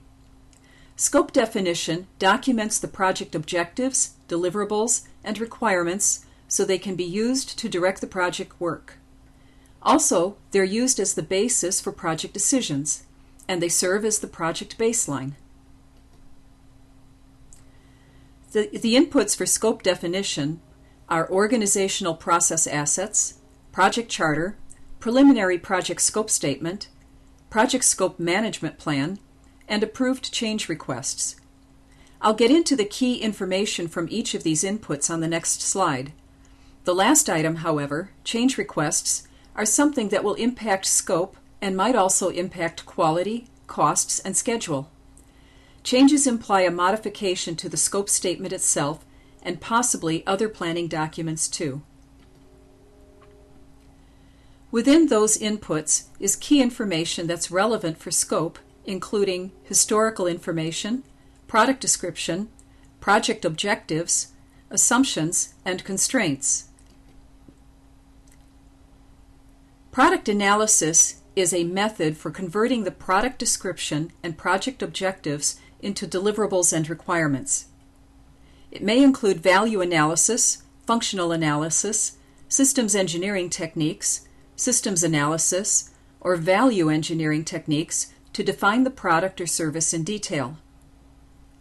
Alternatives identification is a technique for discovering different ways of accomplishing the project, something like building versus buying the software. It can also include brainstorming to find technical alternatives for infrastructure to support what is being built. Lateral thinking, or thinking outside the box, was a term created by Edward de Bono. Lateral thinking means you're looking at a problem from various different angles to see a solution that may not be an obvious one. We've discussed the usage of expert judgment before and can move on to a more in-depth look at stakeholder analysis. In this case, stakeholder analysis is where you're identifying the stakeholders' expectations, needs, and desires. From this, you derive the detail of the project goals and deliverables.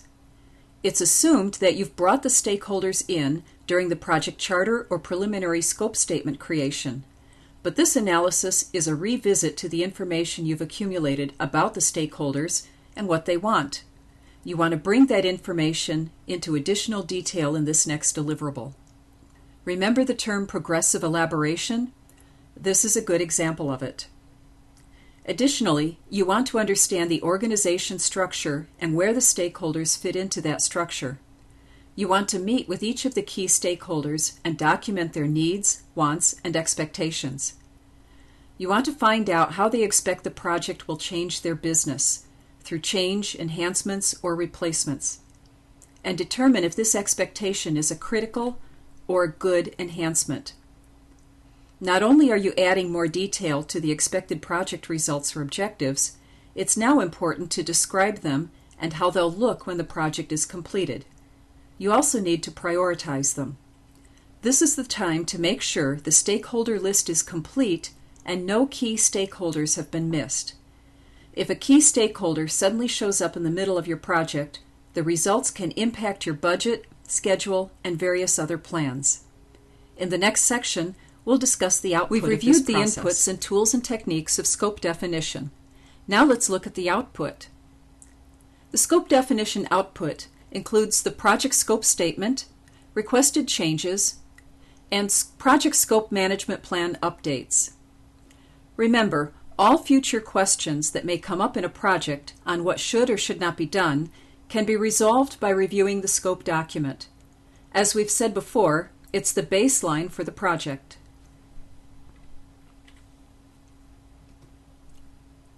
The project scope statement provides all stakeholders with a foundational understanding of the project scope. It documents the project objectives, deliverables, and requirements, and it helps direct the project work to be performed. It also states the project results and is the implicit agreement between the project team and customers on what will be done. There are quite a few components to the scope statement. These will be reviewed individually for better detail and understanding. We'll walk through the list in this segment and will provide detail in the next section. The scope statement components include project objectives, the product scope description, project deliverables, project requirements, project boundaries, product acceptance criteria, project constraints and assumptions, initial project organization, initial defined risks, schedule milestones, fund limitations, cost estimates, project configuration management requirements, project specifications, and approval requirements. This concludes the high-level review of the scope statement components. In the next section, the first item on the scope statement component detail list was project objectives. Schedule can be measured in days, and the variance of the actual to planned schedule can be a quantifiable criteria. Cost can be measured in dollars or some other monetary unit, and the variance is also a quantifiable criteria. Quality targets may be defined by the business and may be measured through tracking the number of product defects against some quantity of units. Think of objectives as quantifiable and that they describe the what the project is supposed to accomplish or produce. To help you document your objectives, remember the SMART acronym, which goes as follows. S is for specific, meaning objectives should be specific and written in clear, concise, and understandable terms. M is for measurable, in that they should also be measurable. A is for accurate, which means that objectives should be accurate and should describe precisely what's required. R is for realistic and tangible, meaning that objectives are impossible to accomplish if they're not realistic and not attainable. And T is for time-bound. Objectives should have a time frame with an end date assigned to them. The product scope description describes the characteristics of the product, service, or result of the project. It can be referenced from the project charter and duplicated into the scope statement. Just as an aside, some of the sections of your scope statement may already exist in either the project charter or the preliminary scope statement. Don't reinvent the wheel. Copy and paste the sections in and modify the wording or add detail as necessary. Project deliverables are the outcomes of the project or one of its phases. It includes results, items, or documents. According to the PMBOK, it is a unique and verifiable product or result or service performed. Other project requirements describe the characteristics of the deliverables and their functionality.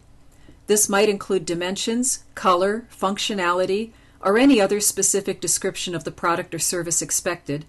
It describes specific conditions that must be met by the product or service produced, and it quantifies the wants, needs, and expectations of the stakeholders. The requirements should also prioritize the wants, needs, and expectations of the stakeholders, and these are gathered from the stakeholder interviews and project documentation, such as the project charter. And this is the final description of all requirements and deliverables to be produced. Anything that surfaces after scope sign-off is a change request. We have more project scope statement components to discuss, will conclude their descriptions in the last section. We began describing the components of the project scope statement. We will complete these descriptions in this section. Project boundaries is a good section for describing definitively what is not in scope. Sometimes stakeholders may talk about an upgrade or an enhancement that does not really meet the project's objectives, but before you know it, they expect it to be one of the project results. This may be something that must be excluded due to budget or time and should be noted in the project scope document to make it clear that the project results will not include this item. Product acceptance criteria defines the process and criteria on which the deliverables and product, service, or project results will be deemed as acceptable. We have not yet covered the triple constraint model. This is part of the quality planning section. However, for now, just remember that when you start documenting constraints, don't forget to zero in on the triple constraints of time, cost, and scope. They are usually impacted somehow. The values for these items are typically known to some extent at the beginning of the project and should be documented here. In project assumptions, you're defining anything that's believed to be true that may impact or influence the project. This could include resource availability, budget, quality of inputs, delivery of hardware dates, etc. Project organization may also include an org chart. Initial defined risks is basically a list of all the threats and opportunities to the project. And the schedule milestones are something that achieves a significant completion of a key deliverable. Fund limitations refers to cost constraints, and cost estimates lists all cost estimates for the project. Project configuration management requirements describes the characteristics of the product of the project and ensures that the description is accurate and complete. There's more to come for configuration management in later sections. In some industries, specifications may be provided at the beginning of the project, which was the foundation for the bidding on the work. The work must be completed to those specs. Approval requirements documents how deliverables and other results of the project will be approved and by whom. The project scope statement is one of those documents that should be formally reviewed and signed off by the project sponsor and other key stakeholders. Other management may also sign off on the project scope. This formality in the sign-off is important for two reasons. Number one, it helps to ensure that there are no surprises when the project deliverables have been met. And number two, any changes that may surface throughout the project can be recognized as a change to scope, and the appropriate approvals can then be procured. Having a firm, approved scope helps to ensure that the project is anchored and not drifting along, accumulating requests that are not really part of the intended project objectives. Requested changes, I think, speak for themselves. Changes happen, and as you go through more progressive elaboration, general questions come up, and you'll find that more changes might be requested. Project Scope Management Plan updates keep documentation up to date. In the next section, we'll review the work breakdown structure. We'll talk about the work breakdown structure, its inputs, and its tools and techniques. The work breakdown structure is an all-inclusive list of the work components that need to be done for the project. Essentially, you're taking the deliverables listed in the scope document and decomposing them into smaller and smaller packets of work until you reach a size that can be identified as a task in a schedule. The level of detail is up to the project manager, but the goal is to reach detail that can be understood when the work assignments are made. It takes the form of an organization chart or possibly a list format. It maps the project deliverables into smaller components stemming from the major deliverables. It decomposes the work to be executed into work packets and uses the scope as the foundation for the work to be performed. It describes only the work of the project and becomes the foundation for the remaining project planning. The work breakdown structure lists all the work to be performed. It has to be accurate and complete. We've reviewed these before.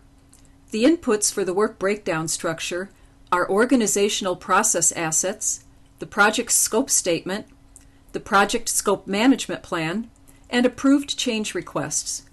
The key document is the scope statement, since it's a signed-off document that lists all of the deliverables for the project.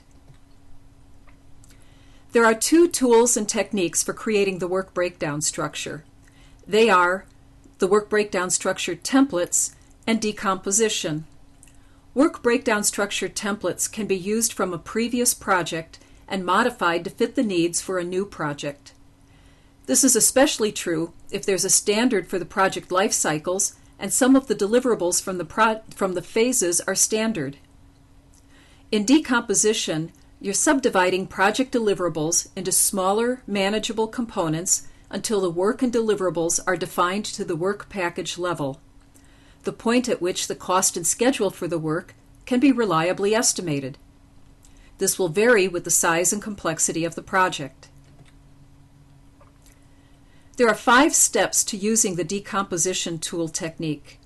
The first step involves identifying all the major project deliverables and related work. In the second step, the project manager organizes the work of the project and determines the work breakdown structure. The third step involves decomposing the work breakdown structure levels into lower level components.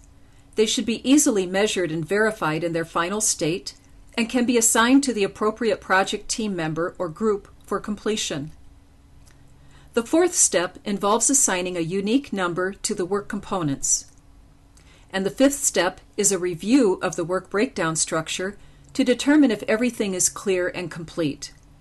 Work components should not be missed, as there should be a correlation between the work breakdown structure and the assignments made to the project teams. If the work breakdown structure is not complete, then schedules, resource assignments, cost, and many other key project areas will be incomplete. This creates a lot of changes and reworks as the omissions are identified. In the next section, we'll review the outputs from this process. Create work breakdown structure inputs and tools and techniques. Now we'll review the 6 outputs from this process. These include the project scope statement updates, the work breakdown structure, the work breakdown structure dictionary, the scope baseline, the project scope management plan updates, and the requested changes. Whenever an idea is broken down into more detail, there's a realization that something in the original thought was missed or could be done better. If changes to scope are identified in this process and approved, the project scope statement should be updated to reflect this. The work breakdown structure work packages are assigned unique identifiers which could come from accounting's code of accounts. This helps to ensure the appropriate cost assignment. The PMBOK lists several ways to organize the work breakdown structure. The first level would list the major deliverables and subprojects with the activities for each broken down further and further until the work package level is reached. The second way is to use subprojects as the first level. Once the subprojects are listed, the work involved can be decomposed for each. The system is useful if work is being contracted with sellers. The seller is then responsible for the work breakdown structure. Using the project life cycle with its phases is another way to organize the work breakdown structure. This works well when major deliverables are associated with phases and phase completion. Any combination of the approaches can work depending on the project. The most important thing is to ensure that all work is accounted for. The Work Breakdown Structure Dictionary contains descriptions of each of the work packets in the work breakdown structure. This includes the assignment, the milestones, quality requirements, and technical references. Other examples of information in the dictionary could include the statement of work to be performed for the work component, the responsible organization or team member, a list of scheduled milestones that this component belongs to, and there's many more. It could also include the time and cost estimate associated with that work package. Several times in the scope definition process, we mentioned how the scope document becomes a baseline for the work to be performed. The official scope baseline is the package that contains these three outputs together as an approved package. As we discussed earlier, as the scope and work breakdown structure are worked on, stakeholders and team members may begin to see other work that must be included or can be removed. These changes must undergo the change management procedure and can be implemented only when approved. But once approved, the scope management plan should be updated. Remember, if the change involves the work of the project, or the what, the scope statement itself would be updated. But if it's a change to how the project work will be conducted, this would be an update to the scope management plan. Also, as we've discussed before, when changes are identified through the decomposition process, they need to go through the defined change management process and be approved before they're implemented. This concludes Chapter 3. We'll do a summary review of this chapter, followed by key points to remember for the exam. This section is a summary review of what was covered in Chapter 3. We first talked about the project management plan, which defines, coordinates, and integrates all the ancillary project plans. The purpose is to define how the project will be executed, monitored, controlled, and closed. Scope planning produces the scope management plan. This documents how the project team will define project scope, the work breakdown structure, and handle change requests. The scope definition process produces the project scope statement. It describes all of the work of the project and only the work of the project. It also lists the project deliverables and a series of criteria used to describe and measure project objectives. All deliverables, requirements, and criteria are described in detail in the scope document to avoid confusion later in the project. Formal sign-off of the scope helps to prevent any problems surfacing later when requests that are out of scope are made. These would be handled through the change management procedures. Elements of the project scope statement are objectives, deliverables, requirements, boundary descriptions or exclusions from scope, constraints and assumptions, product acceptance criteria, project organization, initial risks, schedule milestones, fund limitations, configuration management requirements, cost estimates, project specifications, and approval requirements. The work breakdown structure is an exhaustive list of all the work to be performed in the project, decomposed until they're small enough to be defined as work packages. At the work package level, schedule and cost can be estimated.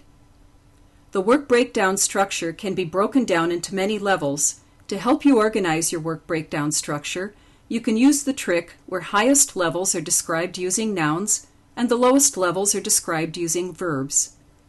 The Work Breakdown Structure Dictionary contains additional descriptions and information about the work packages.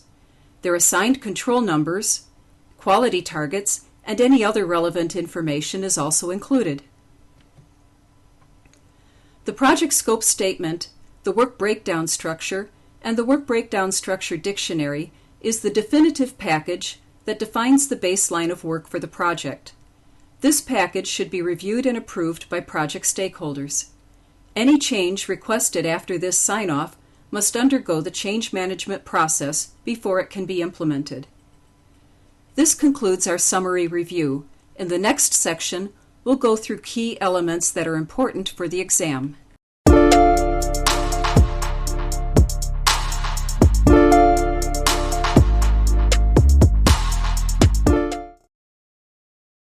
Welcome to the study guide for the Project Management Professional Exam, Chapter 4. At the beginning of this CBT, I covered the high-level topics that we would cover during this training.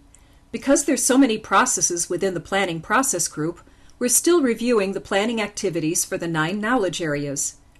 As a reminder, please note that sometimes I'll repeat a particular input, tool and technique, or output because they are repeated throughout different processes. First of all, I'll repeat most of them in their entirety because some students will skip around through the training and may need the explanation repeated. Secondly, sometimes there's a different aspect to a particular input, tool and technique, or output that needs to be highlighted. I'll try to point out differences, but you should also make a note if you think something's being repeated to go back and examine it closely for these differences. To this point, we've covered the planning processes in the project integration and scope management knowledge areas. We looked at developing the project management plan, the scope planning and definition processes, and creating the work breakdown structure. In this chapter, we'll cover the development of the communications and quality plans. The remaining processes include plan purchases and acquisitions, human resource planning, risk planning, creating the project schedule, and creating the project budget. These will be covered in other chapters. You probably remember from the last chapter that at this point, we've moved from the project initiation process group to the project planning process group. As you can see, we've completed the project integration management and scope management areas, and in this chapter, we'll complete the communications and quality management areas. Like all the others, the communications and quality plans are ancillary and rolled up into the project management plan. In the next section, we'll cover communications management. In this section, we'll review communications planning and its inputs. You've heard me emphasize the importance of good communication skills for a project manager. There's also some methodology for understanding who to communicate with, what to tell them, how to get the information to them, and how often it should be sent to them. Along with good communication skills comes good documentation. Many of the deliverables that are described in the project management body of knowledge is good documentation practices that allow the project manager to collect, generate, distribute, store, and retrieve information needed by the stakeholders. Let's look at some of the inputs for determining this plan. All of the inputs include enterprise environmental factors, organizational process assets, project scope statement, and the project management plan. The enterprise environmental factors do not have any special items to note, but be sure you're familiar with these elements in general so that you recognize when one of them is related to a question on the exam. For organization process assets, it's a good idea to find the lessons learned document and any other historical information that can give you an idea of the stakeholders' preferences for communication and any successes or failures in the past that you can benefit from. You should review the project scope statement, specifically the stakeholder analysis section, for information on their interests and preferences for information and communication. The project management plan should be considered the master plan where all other smaller project plans are a subset of it. These are also known as subsidiary or ancillary plans, and we go through each one of them throughout this CBT. Key elements that are used as an input to the communications plan are the guidelines, standards, and templates that the communications plan should follow. Remember, the project management plan defines how subsidiary plans are to be defined and integrated into the overall plan. Other elements are constraints and assumptions. Constraints should contain any geographical factors that may inhibit location of key stakeholders or team members or email incompatibilities. Assumptions contain assumptions about particular software, where it might be available, or any other similar information that you would want to guide your communications plan from. In the next section, we'll review the tools and techniques for creating the communications plan. In this section, we'll review the tools and techniques for communications planning. First, we have communications requirements analysis. This defines the information needs of the project stakeholders and determines the type and format of the information they need. It also determines the level of detail required. Then we have communications technology, which examines the methods used for distributing project communications. We're going to go into more detail on each of these.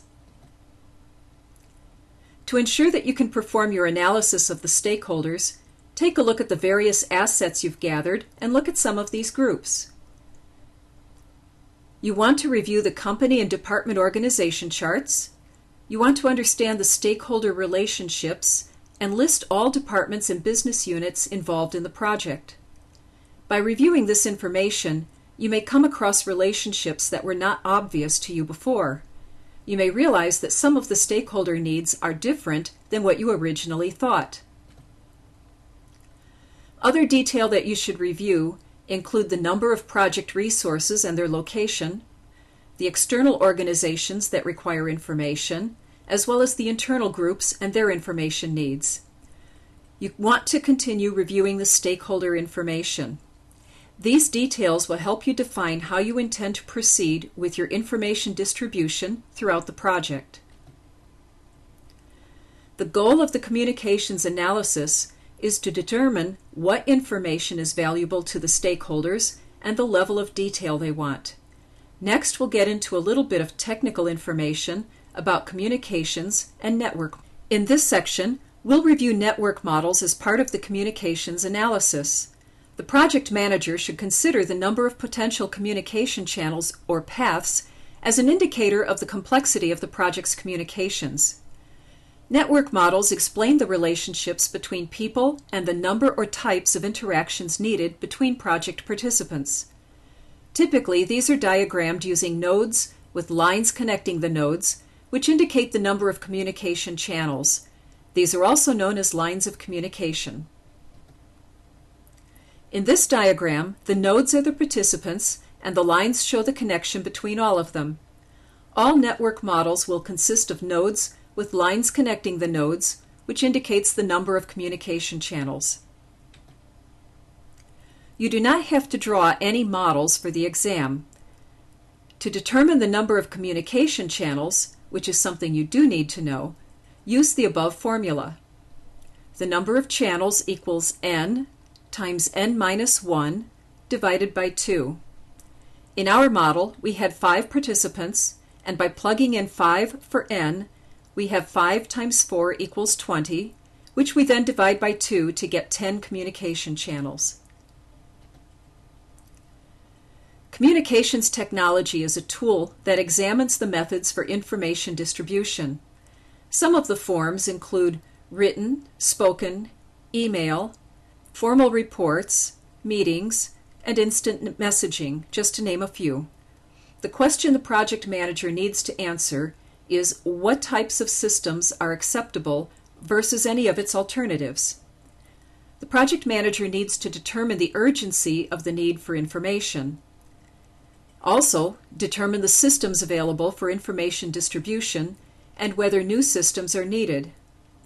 Determine if the staff has skill sets to use the systems, and determine if the selected systems will be used over the entire span of the project. And lastly, determine the environment for the communications. The only output from this process is the Communications Management Plan.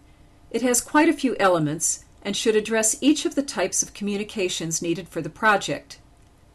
It should provide stakeholder communication requirements, details on how these needs will be met, includes the format, content, and the level of detail, names the person responsible for preparing and distributing the information, and names the person or groups to receive the information.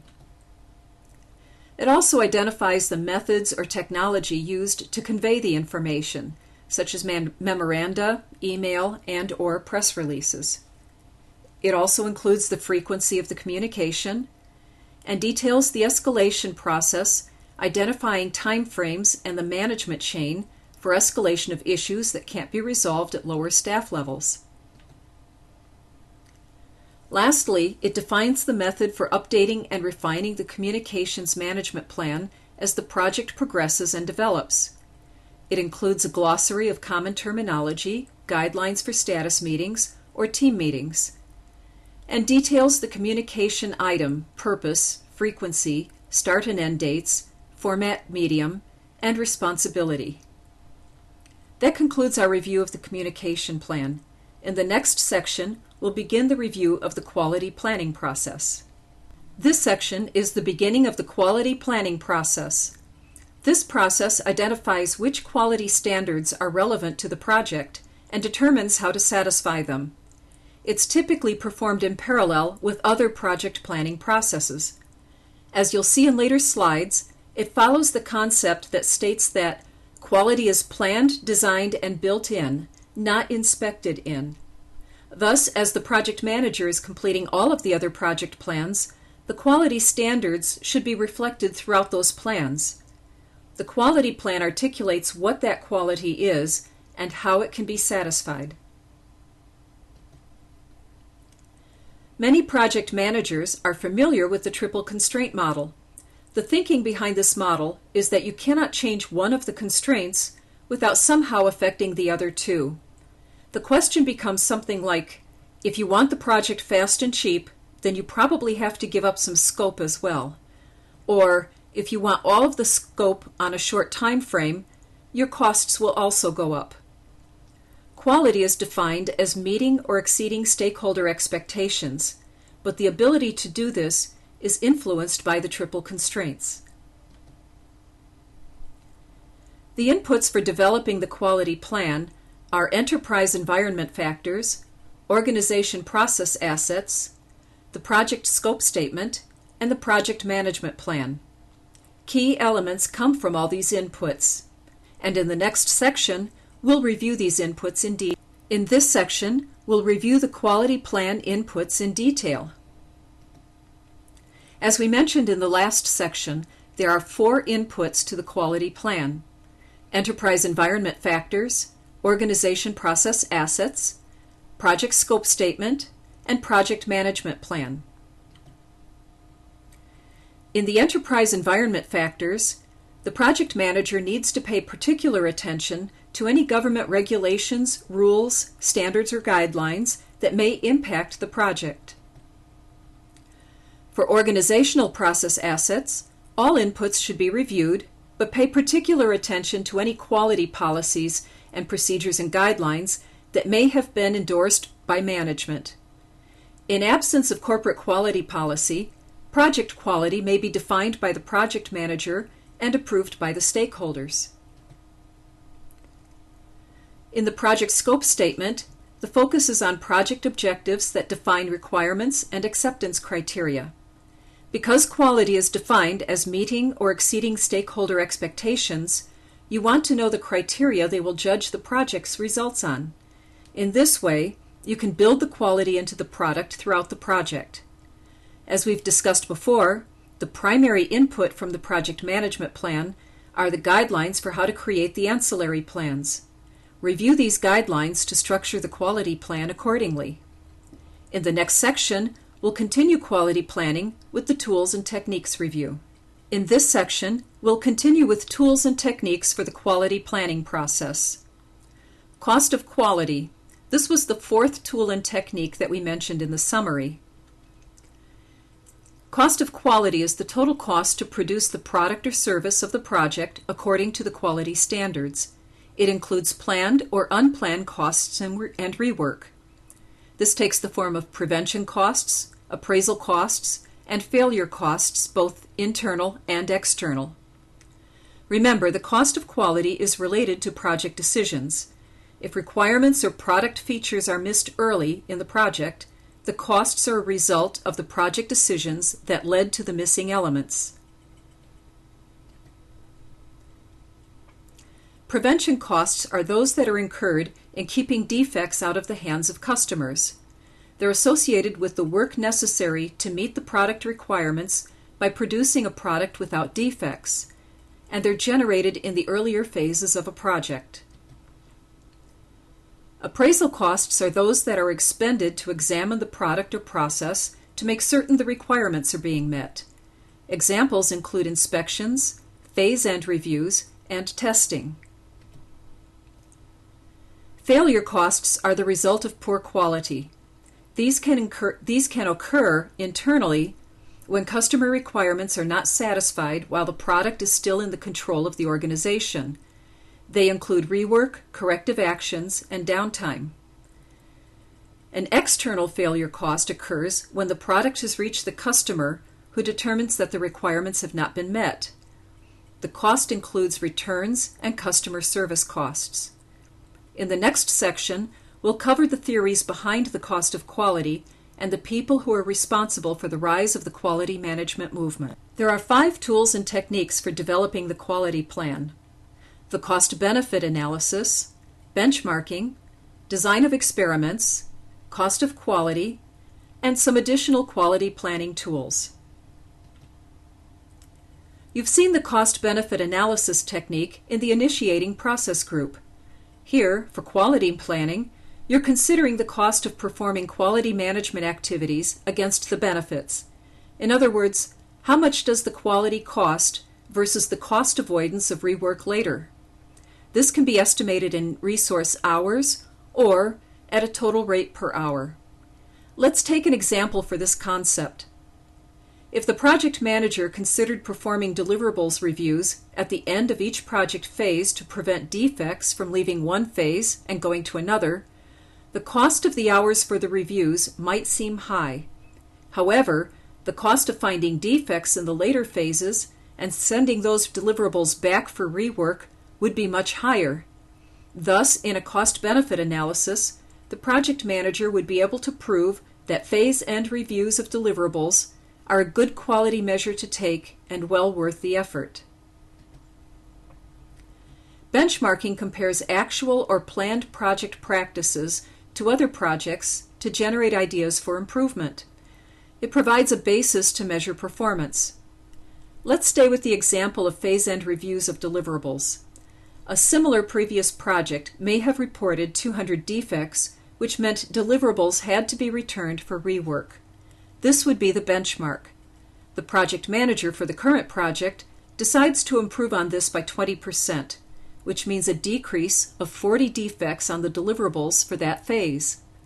The project manager would then look at quality processes that would enable a higher quality product to be produced in earlier phases. The design of experiments is a statistical technique that identifies those variables that will impact a project outcome. You should note that it allows the project manager to change several variables at once rather than one at a time. We're not going to go through any examples of this.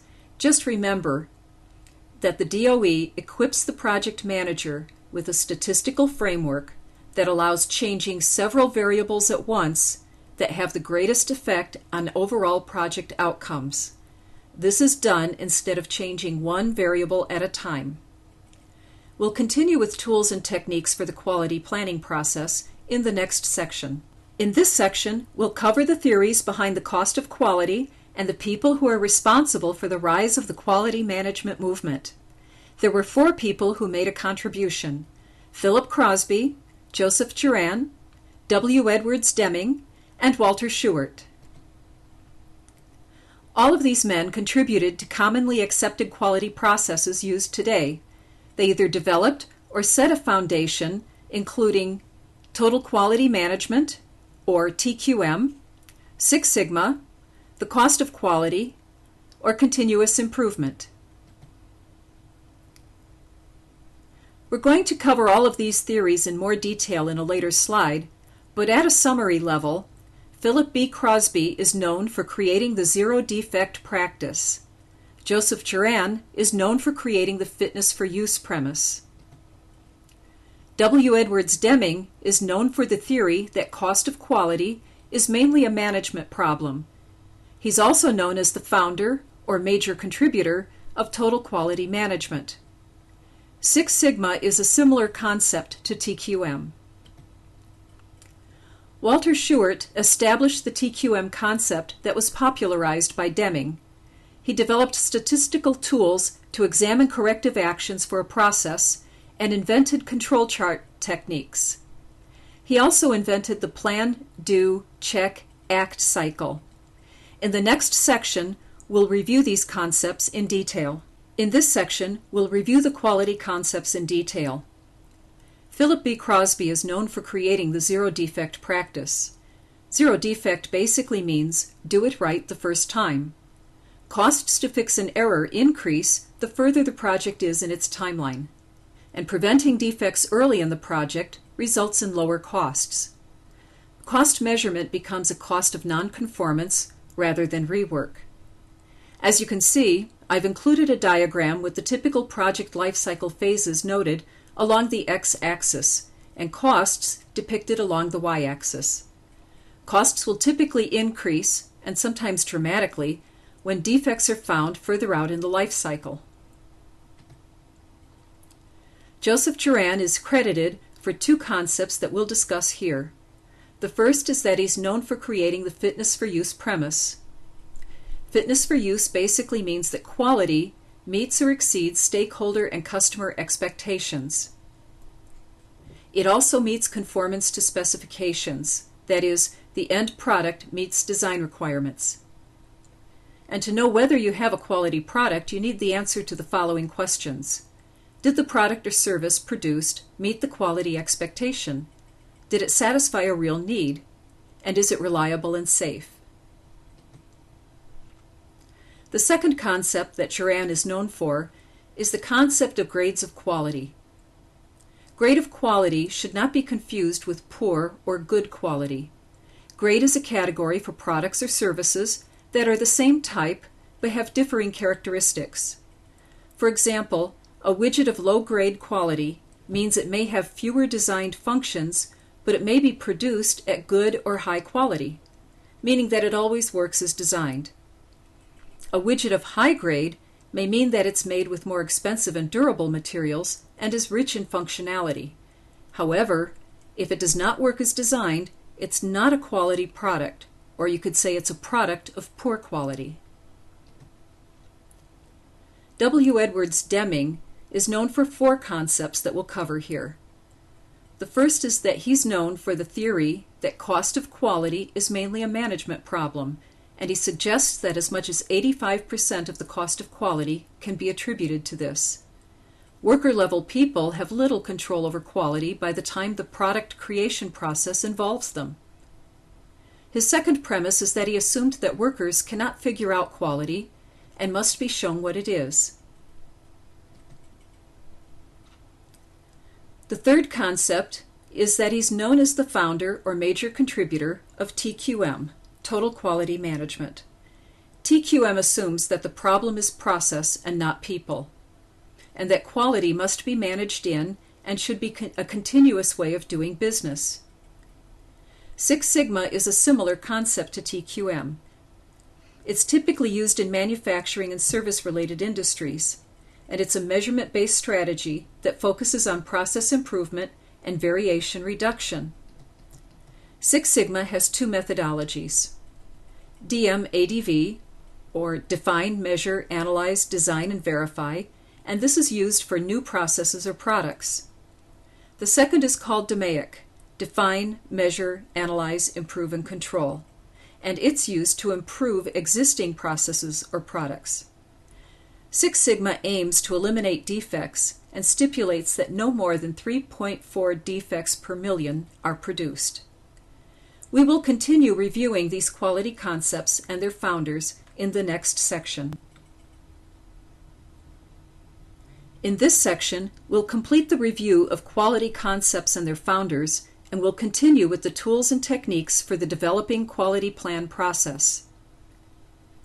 Some people believe that Walter Schubert established the TQM concept that was popularized by Deming. He developed statistical tools to examine corrective actions for a process and invented control chart techniques. He also invented the plan, do, check, act cycle. Another technique you should be familiar with is called the Kaizen approach. This approach originated in Japan and means continuous improvement in Japanese. It states that everyone in the company should be watching for ways to improve quality, and this can be incremental or a whole new process. It needs to be a process that can be measured, and you need to ensure that the new process is repeatable and systematized, which helps to reduce variations and reduce defects. TQM and Six Sigma are examples of continuous improvement.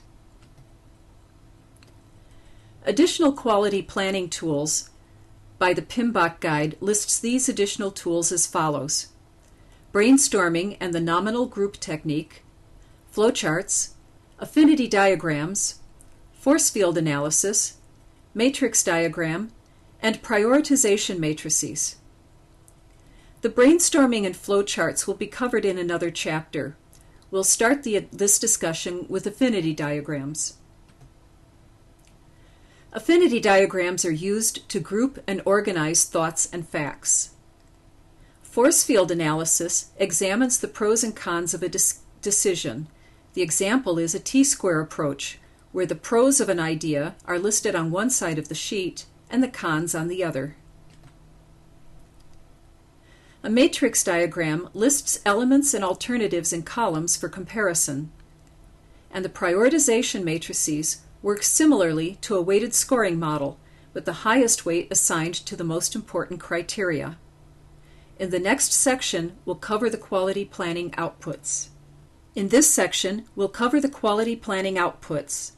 The outputs for developing the quality plan include the quality management plan, quality metrics, quality checklists, the process improvement plan, the quality baseline, and the project management plan updates. The quality management plan, as with all the other plans, describes how the knowledge area will be employed in the project. For quality, it is how the project will enact the quality policy. It also describes the resources needed to execute the quality plan. It identifies responsibility of the project team in implementing quality, and lists the processes and procedures to be used to satisfy quality requirements. This includes quality control, quality assurance processes, and continuous improvement processes. The quality management plan is typically written by the project manager with the project team. Quality actions can be incorporated into the work breakdown structure and the work breakdown structure dictionary, and it becomes the basis on which measurements will be taken in the quality control functions. Quality metrics specify what's being measured and how it will be measured, and it's performed in the Perform Quality Control process. We'll continue with quality outputs in the next section.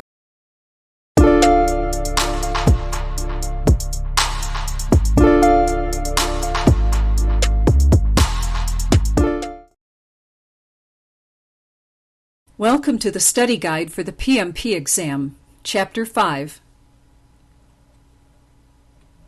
At the beginning of this CBT, I covered the high-level topics that we'd cover for this training.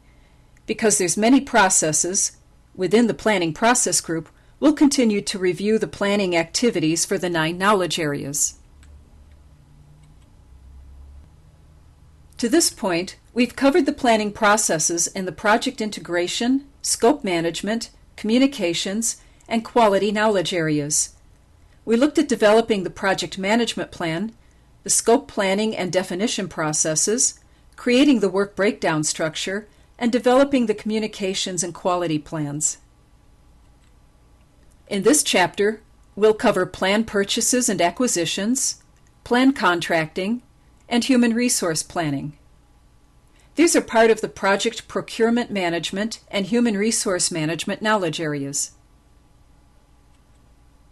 The remaining planning processes include risk planning, creating the project schedule, and creating the project budget. These will be covered in later chapters. You can see from our matrix a visual depiction of what we've covered and what we plan to cover in this chapter. Like all the others, the procurement and human resource plans are ancillary and rolled up into the project management plan. In the next section, we'll cover procurement management. Within the procurement knowledge area, there's 2 processes: plan purchases and acquisitions, and plan contracting. In this section, we'll review the first process. However, both of them will be covered in this chapter. But before we proceed, I'd like to give you a little hint from the PMP exam. Many questions relating to the procurement process are similar to those in the risk management process. You must memorize the steps of procurement management and what happens during each step as it's outlined in the PMBOK. Read procurement questions very carefully. And here's a hint for you. Unless it specifically states otherwise, the questions on procurement are from the buyer's perspective. Okay, moving on. In order to develop the plan for procuring resources, the needs must be identified. The decision to use internal or external resources for a project is a common one. If internal resources are difficult to obtain, external resources could be an option. Also, if the project is on a very tight schedule, adding additional resources might help with meeting the time frame. In some cases it might not, but regardless, if external resources are used for staffing a project, the vendor will likely provide their own project manager, and therefore, you should also assign an internal project manager or a single point of contact for communications with the vendor. The internal contact should also monitor vendor deliverables and answer questions as they come up. Let's look at some of the inputs for determining this plan. The information that's needed includes enterprise environmental factors, organizational process assets, the project scope statement, the work breakdown structure, the work breakdown structure dictionary, and the project management plan. Focus within the project management plan should be on the risk register, the risk-related contractual agreements, resource requirements, the project schedule, activity cost estimates, and the cost baseline. In the next section, we'll examine this information in more detail. In this section, we'll examine the information needed to developing the procurement plan. First of all, remember what the procurement plan is. It's a formal or informal component of the project plan, and it describes how solicitation planning through contract closeout will be managed. For the inputs to procurement planning, we have the enterprise environmental factors, which includes marketplace conditions. It's wise to determine what's available, from whom, and under what terms and conditions. For organizational process assets, the key elements are guidelines and organizational policies, specifically procurement policies. You're looking for policies on purchasing and procurement that might influence other project plans, like cost and schedule. Next, you should also review the project scope statement, specifically the deliverables and acceptance criteria section. This will give you information on what you might need to purchase or procure. Another key element are the constraints, which might provide information about availability of resources, timing, and delivery dates. By reviewing the assumptions, you're confirming those items that you'll base some of your other plans on, as well as what you might expect from the vendor or seller. The product scope description, of course, provides information about the product or service features that will help you determine what you're looking for if you're going to use a vendor to build the product. Check for special considerations like services, technical requirements, and skills. The work breakdown structure and the work breakdown structure dictionary provide additional detail about the work that you expect to be performed. This information will be helpful when creating the request for sellers to bid on the work. Lastly, you should review each of the elements of the project management plan when determining which goods and services will be performed within the project and which will be purchased. It also should provide guidance on what the procurement plan requirements are. In the next section, we'll cover the tools and techniques for developing the procurement. In this section, we'll review the tools and techniques for planned purchases and acquisitions. We have make or buy analysis, expert judgment, and contract types. The make or buy analysis is really a cost-benefit analysis, similar to the tool described in Project Initiation in Chapter 2. The focus here, of course, is to determine if it's more cost-effective to do all or some of the project work internally, or if bringing a vendor in makes sense. To ensure that you can perform your cost-benefit analysis of make or buy, include both direct and indirect costs. Direct costs are the cost of the organization's resources. Purchasing department time would be an indirect cost. The other consideration is that you may need skill sets or experience that the in-house resources do not have. You would need to add training and extra hours for the learning curve for assessing the cost of the make side of the equation. A contract would be negotiated if the decision is to buy vendor products or services. The PMBOK guide divides contracts into 3 types: fixed price or lump sum, cost reimbursable, and time and materials. We'll go into greater detail on each of these, but first I'd like to step back and review the project manager's role in procurement. The project manager must be involved in the creation of contracts and fulfills the following key roles: identify risks and incorporate mitigation and allocation of risks into the contract, help tailor the contract to the unique needs of the project, fit the schedule for completion of the procurement process into the schedule for the project, be involved during contract negotiation, protect the integrity of the project and the ability to get the work done, and protect the relationship with the seller. The project manager would be involved in one of the following types of contracts: fixed price or lump sum. This type of contract sets a firm specific price for the goods or services rendered. It defines the deliverables agreed upon by buyer and seller, and the scope must be well defined and cannot change without amendments to the contract. Key items you should note for the exam are the risks that are borne by the buyer versus the seller.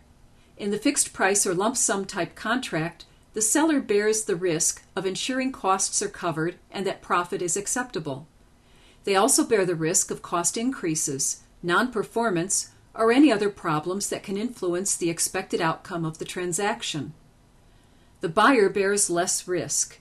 This type of contract minimizes cost and quality uncertainty. The next type of fixed price contract is the fixed price plus incentive. This type includes an incentive or bonus for early completion or some other performance criteria. Some risk is borne by the buyer as well as the seller. In the next section, we'll discuss the various types of cost reimbursable contracts. In this section, we'll discuss the various types of cost reimbursable contracts. The cost reimbursable contract allows costs associated with producing the goods or services to be charged to the buyer. These are all defined by the contract, and all costs incurred by the seller are reimbursed by the buyer. It carries the highest risk to the buyer because total costs are uncertain and scope can change more easily. Other features you should know about cost reimbursable contracts is that they're associated with a lot of uncertainty about the scope, and they carry little incentive for the seller to work efficiently or be productive. It also protects the seller's profits because increased costs are passed on to the buyer. It also requires good monitoring and control of statement auditing.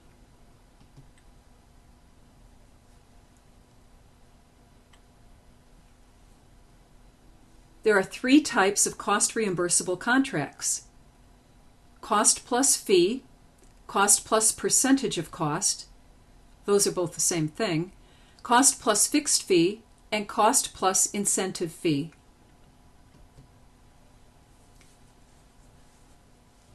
Cost plus fee, or cost plus percentage of cost, reimburses the seller for allowable costs plus a fee that's calculated as a percentage of the costs. It's agreed upon beforehand and documented in the contract. It may vary based on costs. The lower the costs, the lower the fee. Cost plus fixed fee charges back all allowable project costs to the seller. It includes a fixed fee upon completion of the contract and bases the profit on the fixed fee portion. It limits motivation for the seller to control costs.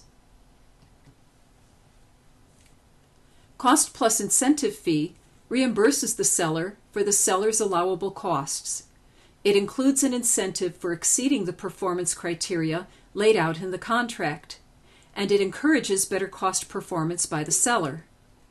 Shared savings between the seller and buyer if performance criteria are exceeded, and it defines this criteria and all allowable costs.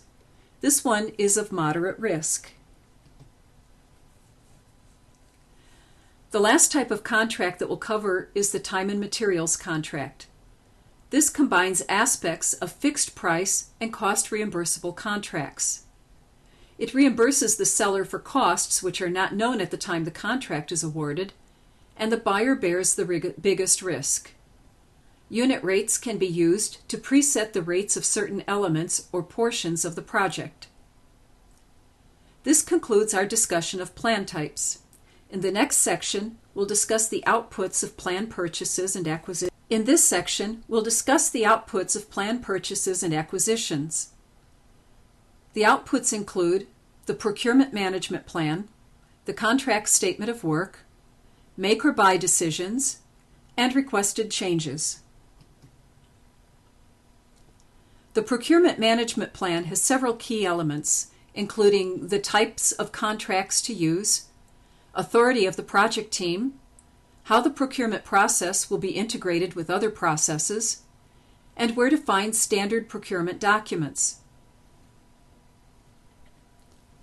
Other key elements include how many vendors or contractors are involved and how they'll be managed, how the procurement process will be coordinated with other project processes such as performance reporting and scheduling, how the constraints and assumptions might be impacted by purchasing, and how multiple vendors or contractors will be managed.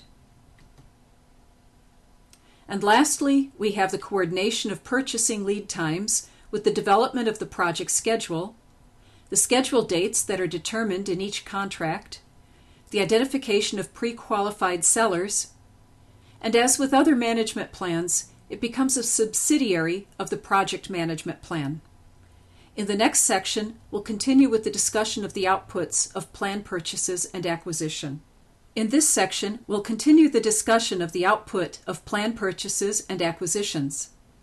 The contract statement of work is a key output because it is the guide for what the vendors will deliver. Key elements include the project objectives, the description of the work of the project and any post-project operational support needed, concise specifications of the product or services required, the project schedule, time period of services, and work location. It's prepared either by the buyer or the seller and developed from the project scope statement and the work breakdown structure and its dictionary. It's used by the seller to determine if they can produce the goods or services as specified, and it describes what will be procured from outside and what kind of contract to use. The next output is the make or buy decision, which documents the decisions made during the process regarding which goods and services will be produced by the organization and which will be purchased. And lastly, as you will see with many other processes, we have requested changes. These are logged and tracked through the integrated change control process, which is a subset of the configuration management process. In the next section, we'll begin the next procurement management planning process, which is plan contract. In this section, we'll begin the next procurement management planning process, plan contracting. Plan contracting is the process where documents are prepared to use in two later processes, request seller responses and select sellers. There are 4 inputs to this process: the procurement management plan, the contract statement of work, make or buy decisions, and the project management plan. In the project management plan, there's several key elements that the project manager should focus on when performing this process: the risk register, risk-related contractual agreements, resource requirements, project schedule, activity cost estimate, and the cost baseline. We're not going to cover these elements in detail right now. We're going to cover them when we hit these particular topics later in this CBT. The order in which you perform these processes can be depicted by the circumstances around your project. In the next section, we'll continue with the tools and techniques and the outputs for plan contracting. In this section, we'll continue with the tools and techniques and the outputs for plan contracting. We have 2 tools and techniques for this process: standard forms and expert judgment. You're already familiar with these items, so I'm going to move on to the outputs. We have three outputs from this process: procurement documents, evaluation criteria, and contract statement of work updates. Procurement documents are used to solicit vendors and suppliers to bid on project procurement needs. They can go by a variety of labels called Request for Proposal, RFP, a Request for Information, RFI, an Invitation for Bid, IFB, or a Request for Quotation, RFQ. They basically describe the work requested and include the contract statement of work. They also explain how sellers should format and submit their responses. It also is prepared by the buyer to assure as accurate and complete a response as possible from all potential bidders. And it includes any special provisions or contractual needs. There are a few terms to understand. If a decision is to be made primarily on price, the terms bid and quotation are typically used. For example, IFB or RFQ. Otherwise, the term proposal is used, as in RFP, when a seller is supposed to come up with an approach or a usage of new technology. And lastly, the procurement documents are posted or advertised according to organizational policies. In the next section, we'll conclude the review of the outputs for plan contracts. We'll now cover human resource planning. Human resource planning documents the roles and responsibilities of individuals or groups for various project elements. It also documents the reporting relationships for these individuals and groups. It also needs to be integrated with communications planning because organizational structure affects the way communications are carried out among project participants. There are three inputs to be considered here: enterprise environment factors, organizational process assets, and the project management plan. Key environmental factors include organizational factors.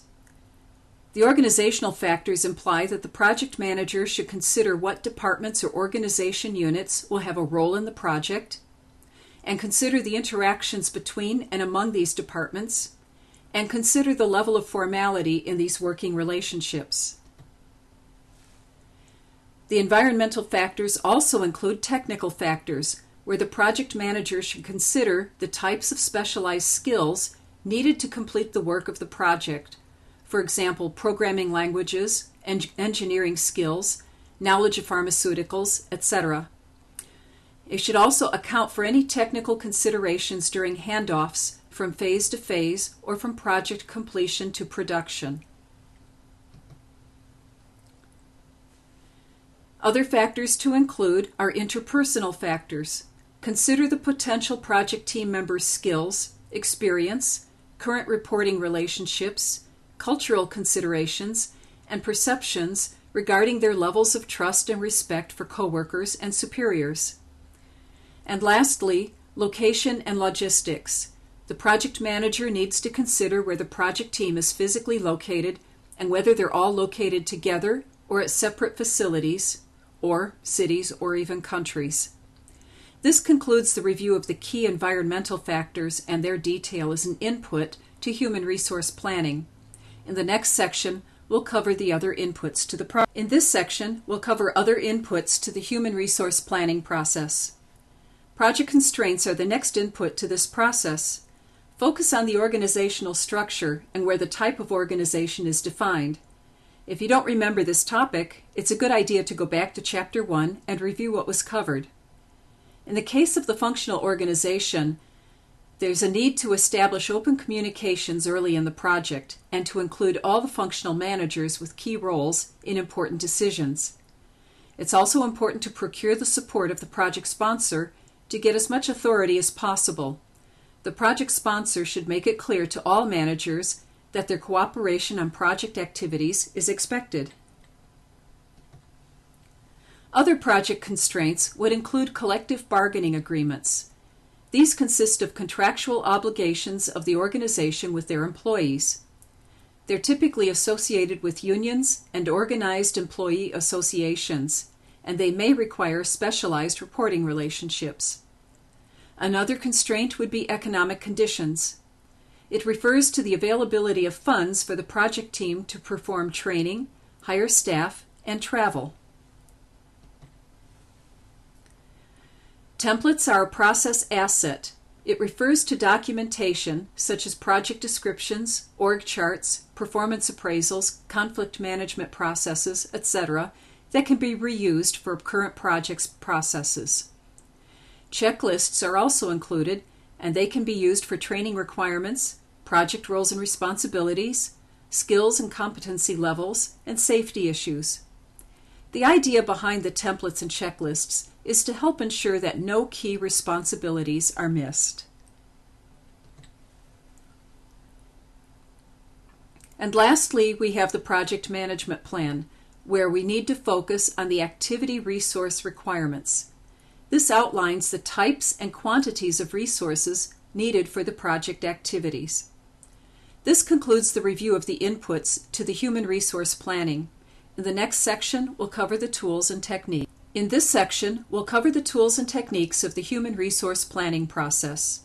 There's 3 tools and techniques for human resource planning: organization charts and position descriptions, networking, and organizational theory. Organization charts can be depicted in one of 3 ways: hierarchical, matrix, or text. Hierarchical charts are the typical format. This consists of a design in a top-down format. It can illustrate an organization breakdown structure that shows how the work breakdown structure elements relate to the organization's departments, work units, or teams rather than individuals. It could also illustrate a resource breakdown structure that breaks down the work of the project according to the types of resources needed. Matrix-based charts are used to show the type of resource and the responsibility they have on the project. It's used to illustrate a responsibility assignment matrix to graphically display this information. You may also know this as a RACI diagram. It's depicted as a chart with resource names listed in the row at the top and project phases or work breakdown structure elements listed as the columns. It shows the intersection where resources are needed and can be taken to various levels depending on what the project manager intends to illustrate. It relates the organization breakdown structure to the work breakdown structure to ensure that every component of the work of the project is assigned to an individual. This is an example of a RACI or RAM matrix-based chart. Across the top, you have the resource or area name. Along the left side are the work packages. RACI stands for the type of responsibility that the individual or group has for that work package. R stands for responsible for performing the work. A stands for accountable, the one who's responsible for producing the deliverable or work package and approves or signs off on the work. C stands for consult, someone who has input to the process or the work or the decisions. I stands for inform, someone who must be informed of the decisions or results. So here you can see that for creating a work order, Resource 1 is responsible, Resource 2 is consulted, Resource 3 is informed, and Resource 4 is accountable. When a significant amount of detail is needed to describe roles and responsibilities, a text-oriented format can be used. It's also known as a position description or role responsibility authority form, and it details the role, the responsibility, and the amount of authority that a particular position has. Networking is a technique that helps to find a specific resource needed for a project and takes the form of proactive communication, lunch meetings, informal conversations, and trade conferences. Lastly, we have organizational theory. This refers to all the theories that attempt to explain what makes people, teams, and work units perform the way they do. It improves the probability that planning will be effective, and it helps to shorten the amount of time it takes to produce the human resource planning outputs. In the next section, we'll cover the outputs from HR planning. In this section, we'll cover the outputs from the HR planning process. There are three outputs: roles and responsibilities, project organizational charts, and staffing management plans. The roles and responsibilities can be described using techniques that were described in the previous section. A RAM or RACI chart can be used. It can be recorded in text format, where roles describe what part of the project the individuals or team are accountable for. Authority describes the amount of authority the resource has to make decisions, dictate direction, and approve the project work. And responsibility describes the work required to complete the project activities. Competency describes the skills and ability needed to perform the project activities. The staffing management plan documents how and when human resources are introduced to the project and the criteria for releasing them. Staff acquisition describes how team members are acquired.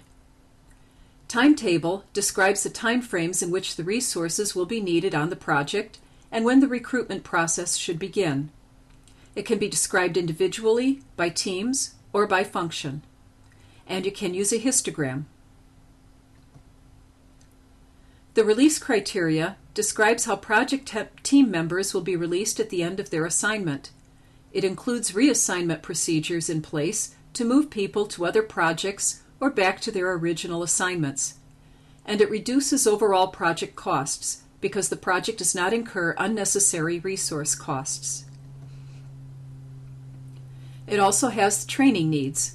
It describes any training plans needed for team members who don't have the required skills or abilities to perform project tasks. Recognition and rewards describes the systems used to reward and reinforce desired behavior.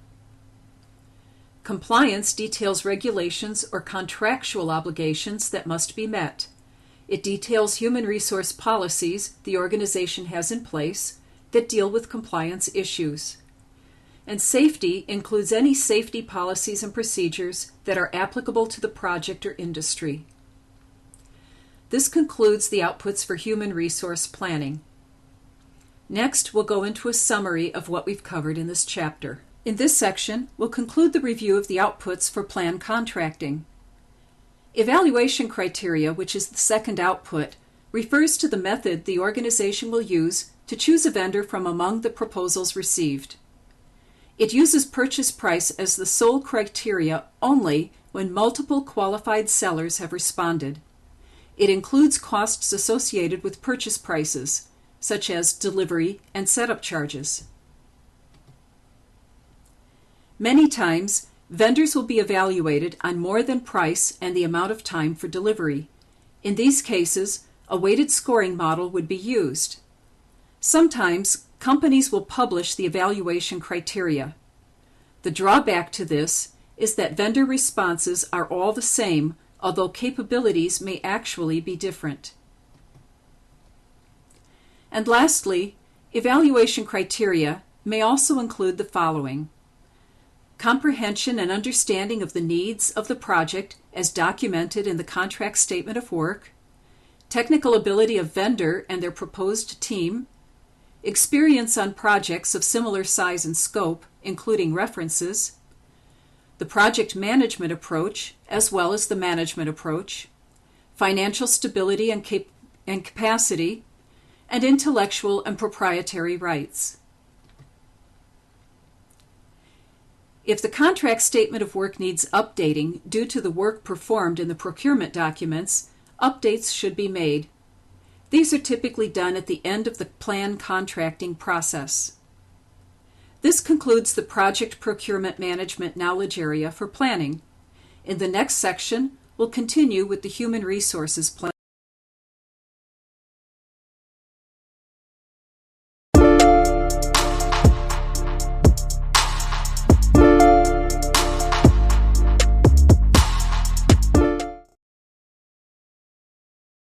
Welcome to the study guide for the Project Management Professional Exam, Chapter 6. At the beginning of this CBT, I introduced the high-level topics that we would cover during this training. Because there are many processes within the planning process group, we continue to review the planning activities for the 9 knowledge areas. To this point, the planning processes completed are within the project integration, scope, communications, quality, procurement, and human resources knowledge areas. We looked at developing the project management plan, scope planning, scope definition, creating the work breakdown structure, communications planning, quality planning, plan purchases and acquisitions, plan contracting, and human resource planning.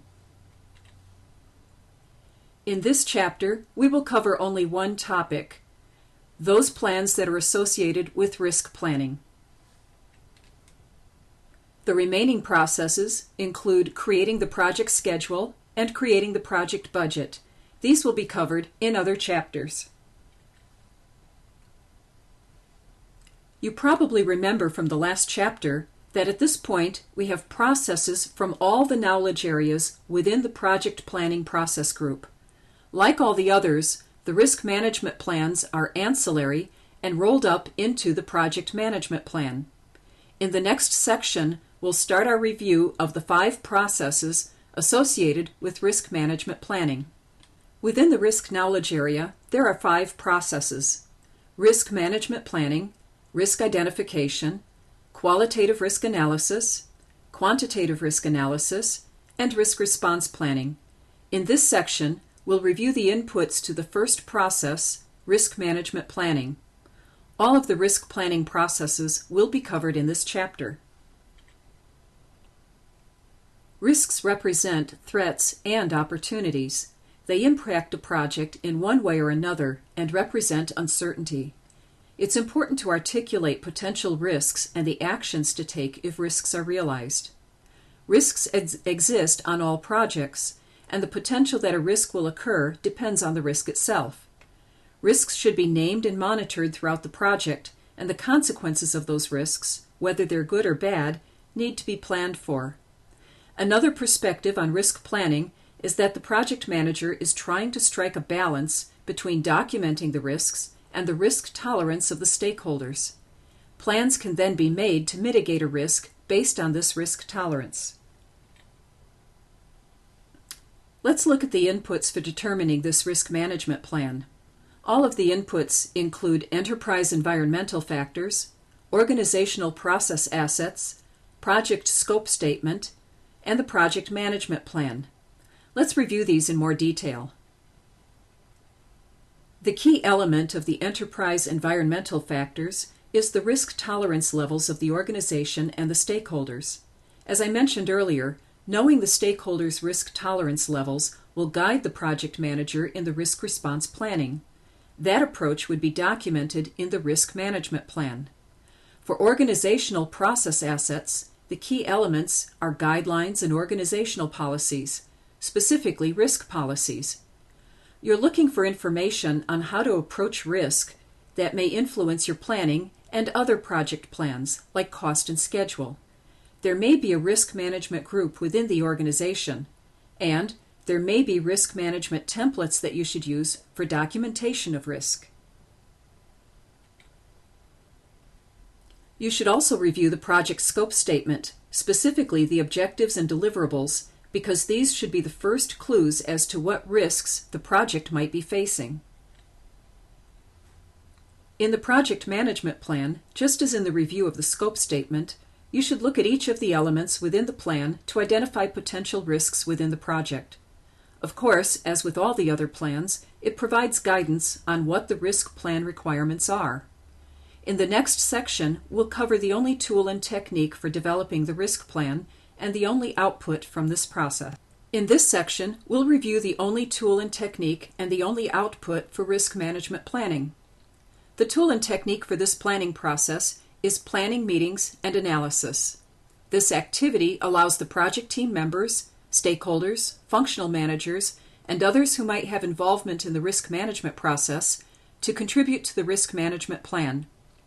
It provides an opportunity for the participants to identify plans for performing risk management activities and allows for discussion of these plans.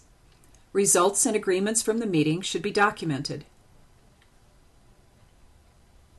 Outcomes from this meeting should include risk cost elements, schedule of activities associated with risk management, assignment of risk responsibilities, templates for risk categories, definition of terms, and probability impact matrix.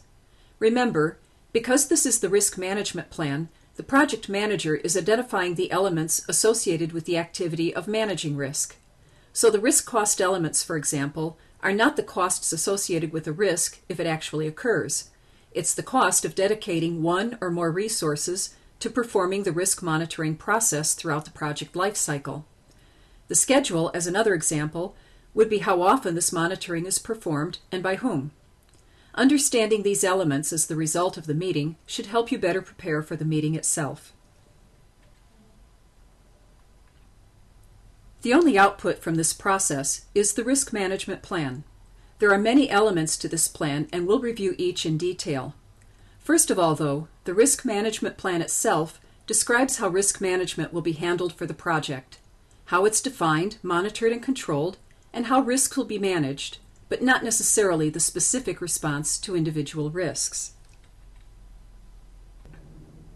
At a high level, the key elements of the risk management plan include methodology, roles and responsibilities, budgeting, timing, risk categories, definitions of risk probability and impact matrix, revised stakeholder tolerances, reporting formats, and tracking. In the next section, we'll review these elements in a bit more detail. In this section, we'll review the risk management plan elements in detail. The first element is methodology. Methodology, as used in risk management, describes how risk management will be performed, including methods, tools, and location of risk data. Roles and responsibilities describe the people responsible for managing the identified risks and their responses. These individuals may or may not be project team members. There may be a need on the project for objectivity in assessing and responding to risks that team members may not be able to perform. Budgeting assigns resources and estimates the costs of risk management. This budget is included in the project budget baseline. Timing documents the timing of the risk management processes and includes when and how often they'll be performed. It also includes associated activities in the project schedule. Risk categories, definitions of risk probability and impact, and probability and impact matrix will be covered later in this chapter. Revised stakeholder tolerances documents the new tolerance levels as they're identified. Reporting formats describe the content of the risk register and the format of that document. It also describes how risk information will be maintained, updated, analyzed, and reported. And tracking describes how the history of risk activities will be documented and how risk processes will be audited. Risk categories are a key element to the plan. You'll find that the categories are used over and over when identifying trends of the risk to the project. They provide a systematic way to identify and understand risks. They identify and document risk categories for the risk management plan, and if further clarification is needed, a risk breakdown structure can be created. If you don't remember what a risk breakdown structure is, you should reread the section on the work breakdown structure. The technique is the same. Some potential risk categories to keep in mind would include technical, quality, or performance risks that would be associated with new, complex, or any changes to technology, or project management risks, which would include improper scheduling and resource planning, a lack of project disciplines, or methodology. There's also organizational risks. These would include resource conflicts due to overdemand, unrealistic scope, time, and cost objectives, or lack of funding. And then there's also external risks, which would include new laws, regulations, labor issues, weather, and merger and acquisitions. The risk management plan provides a definition of probability and impact that will be used on the project. Probability describes the potential for the risk event, and impact describes the events or the effects or consequences to the project if the risk occurs. Remember, this document describes how the probability and impact will be used, but the actual content will be documented in a later process. The probability and impact matrix defines the combination of probability and impact that helps determine which risks need detailed risk response plans. The matrix is a definition of what will be used on the project and is not the content itself. The content is defined during the qualitative risk analysis process. This is a good time to provide you with a reminder. When you're running your projects, you may skip this step and move directly to identifying your risks and put them into the matrix. But for the purposes of the exam, you need to remember this output and what it actually does. Define what it is that will be used in the process and not get it confused with the task that is performed later. This concludes the risk management planning process.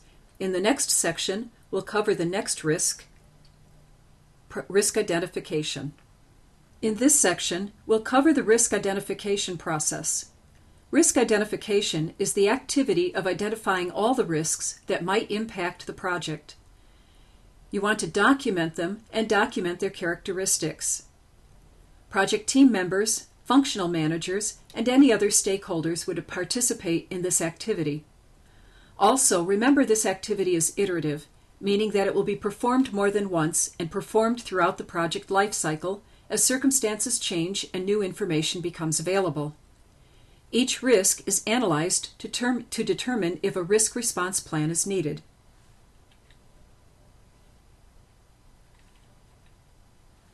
There are 5 inputs to this process: enterprise environmental factors, organizational process assets, and project scope statement, the risk management plan, and the project management plan. For the enterprise environmental factors, focus on the external aspects that might influence project outcomes. We mentioned a few examples of this earlier. It would include new laws, regulations, labor issues, weather, and mergers or acquisitions. Organizational process assets would contain historical information about other projects and their risks, which may be included in the project manager's current project. The project scope statement has a list of assumptions that should be reviewed for risks to those things assumed to be true. The assumptions section should also be updated with any new information from this exercise. The risk management plan has the roles and responsibilities and the budget and schedule for risk activities. And you also want to publish risk categories for team meetings for risk identification. Because the project management plan has all the subsidiary plans rolled up into it, you want to focus on all of those subsidiary plans that might be subject to risk.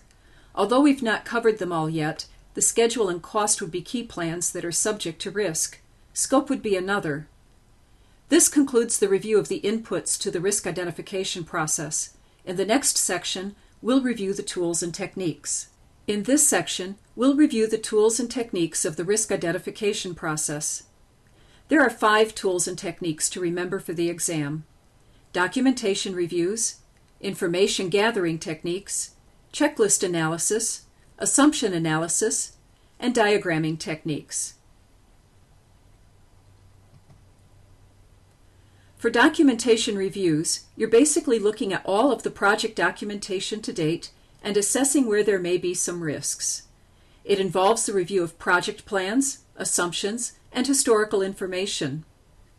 Some of this could be done at a high level, and some of it is done at a more detailed level with the deliverables and activity level reviews. It's meant to identify risks associated with project objectives. You should become familiar with the information gathering techniques because they can be used for a myriad of different processes. They include brainstorming, Delphi technique, interviewing, root cause identification, strength and weakness analysis. The goal here is to develop a comprehensive list of risks. Most people know what brainstorming is. It's getting a group of people together to put new ideas out to the group. The project manager makes sure the group is facilitated by someone experienced. The result is synergies across the participants, which they use to come up with new ideas. Again, the goal is to develop a comprehensive list of risks. The Delphi technique is similar to brainstorming, but it allows remote participation, and participants can be anonymous. You develop a questionnaire to identify potential risks and send this list out to the participants. Participants will review the list and send back their responses. The responses are then organized by content, compiled, and sent back to participants for further input. Participants again provide a round of response, and the final document is compiled. The nominal group technique is similar to Delphi technique. Participants write the risks during a group meeting. They put one item on each sheet of paper or note. Ideas are stuck on the wall and then grouped by similarity in content. The risks are then ranked and prioritized, and a final document is compiled.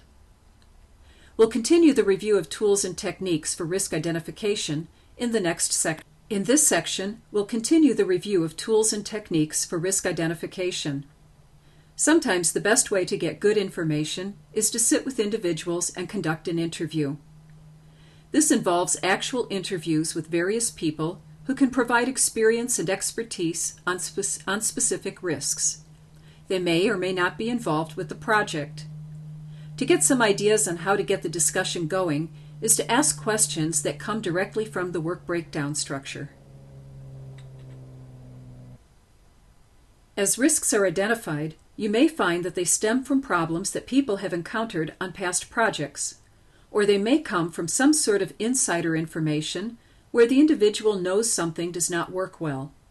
Regardless, you may need to perform a root cause identification analysis to determine if there's a single reason for all the risks that were identified, or if they are indeed many separate risks. This technique uses a diagram that helps to clarify the analysis and its components. We'll look at this technique in much more detail later in this section. Strength and weakness analysis is also known as SWOT. Strengths, weaknesses, opportunities, and threats. The analysis steps through each of those perspectives against the project to identify risks. Another tool and technique is checklist analysis. This is where historical information can be reused to check for risks in a new project. It could be a risk breakdown structure from a previous project that's been converted to a checklist. New project risks can be added to the checklist for future projects, and it should be used in conjunction with other risk identification techniques. We've actually mentioned this technique before. It involves taking the assumptions from the project management plan and reviewing them to determine what the risks are if the assumptions turn out not to be true. It examines assumptions for their completeness and their consistency, and it tests them against two criteria. The first is the strength or validity of the assumption, and the second is the consequences that might impact the project if the assumption turned out to be false. Assumptions that are false should be evaluated and scored as risks. In the next section, we'll continue with tools and techniques for risk identification by reviewing the various diagramming techniques. In this section, we'll continue with tools and techniques for risk identification by reviewing the various diagramming techniques. There are three types of diagramming techniques: cause and effect diagrams, which show the relationship between the effects of problems and their causes. It's also known as the fishbone diagram or the Ishikawa diagram.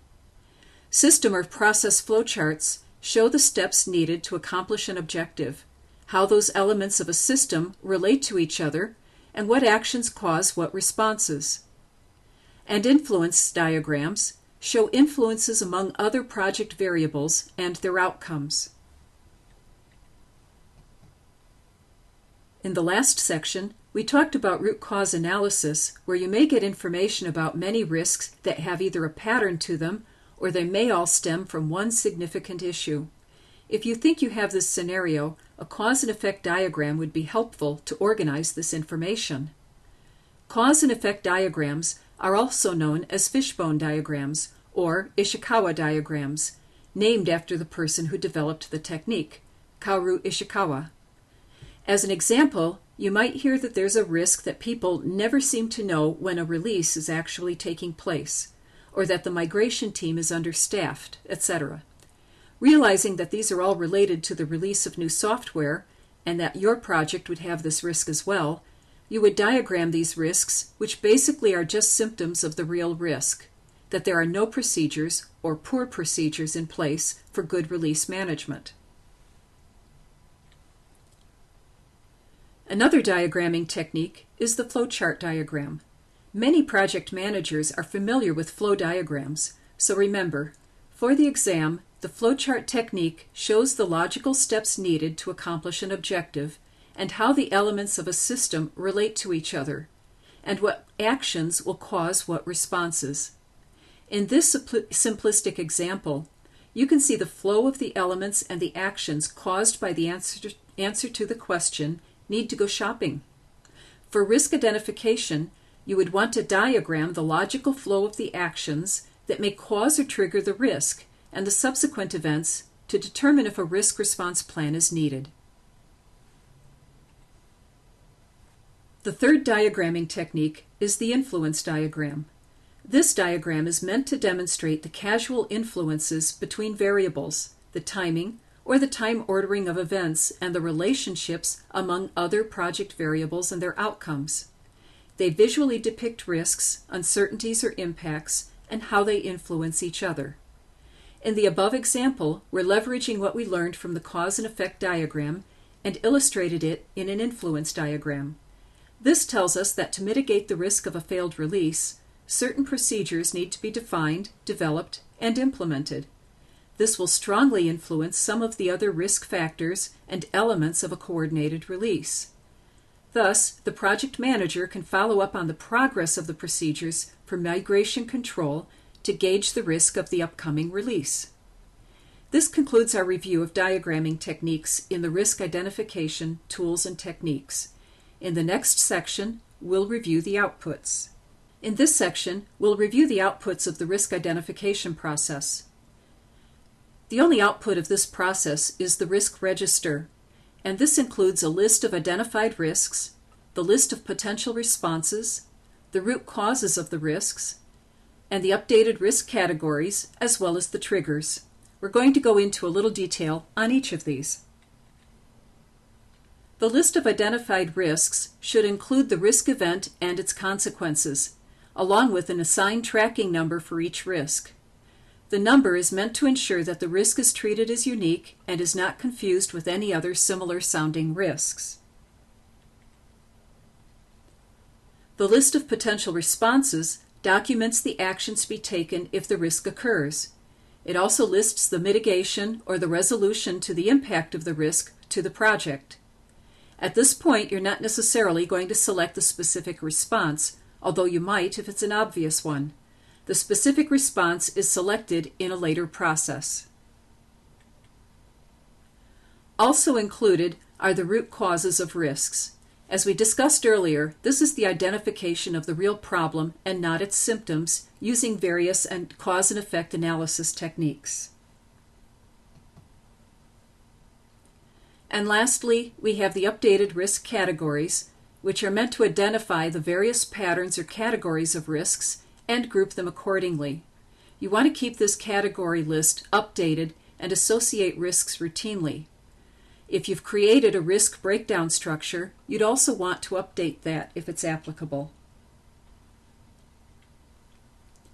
Triggers signal that a risk is about to occur, and it documents the watch or alert activities or events that could bring about a risk.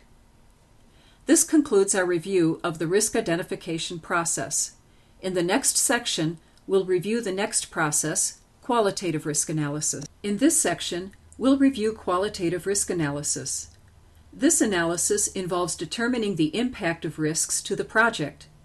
It ranks the risks in priority order accordingly and considers risk tolerance levels that were previously identified in earlier activities. The activities in this process considers timeframes of the potential risk event, and it's performed throughout the project. Depending on the size and complexity of the project, this step might not be performed, and the project manager might move ahead to the quantitative risk analysis process. But as I've mentioned before, the PMP exam will have questions about this process, and you should make sure that you understand it. The inputs to qualitative risk analysis include organizational process assets, project scope statement, risk management plan, and the risk register. In the organizational process assets area, you want to review the historical information from past projects, specifically lessons learned and results from interviewing. It should help guide you in prioritizing your risks.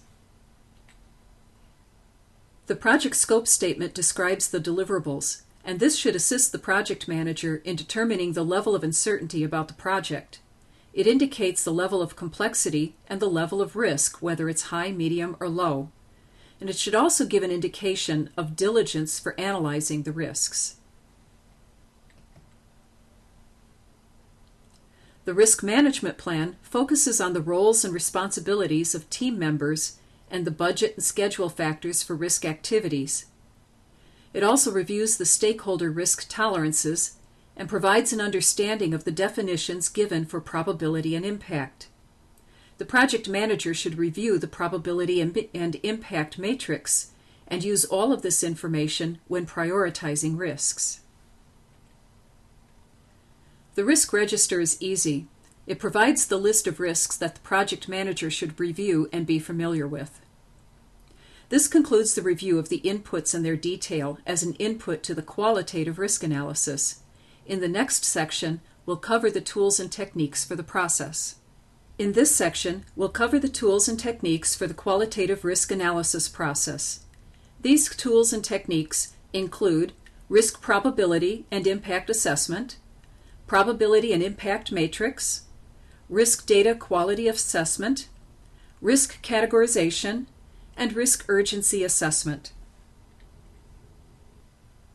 The project manager uses the risk probability and impact assessment to discover the probability of a risk event and to also determine the impact or consequences if a risk occurs. This helps to determine which risks must be closely managed.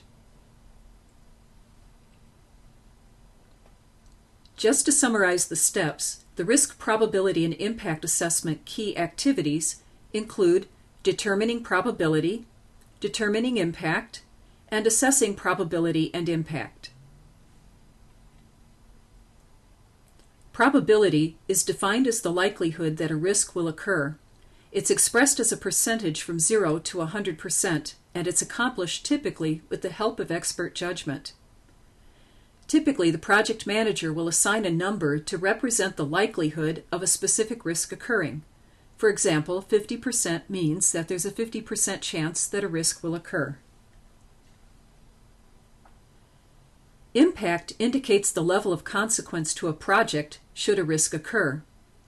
Typically, it's assigned a value of high, medium, or low, which is known as the risk impact scale, and it's also assigned a numerical value known as the cardinal scale, expressed as values from either 0.0 to 1.0.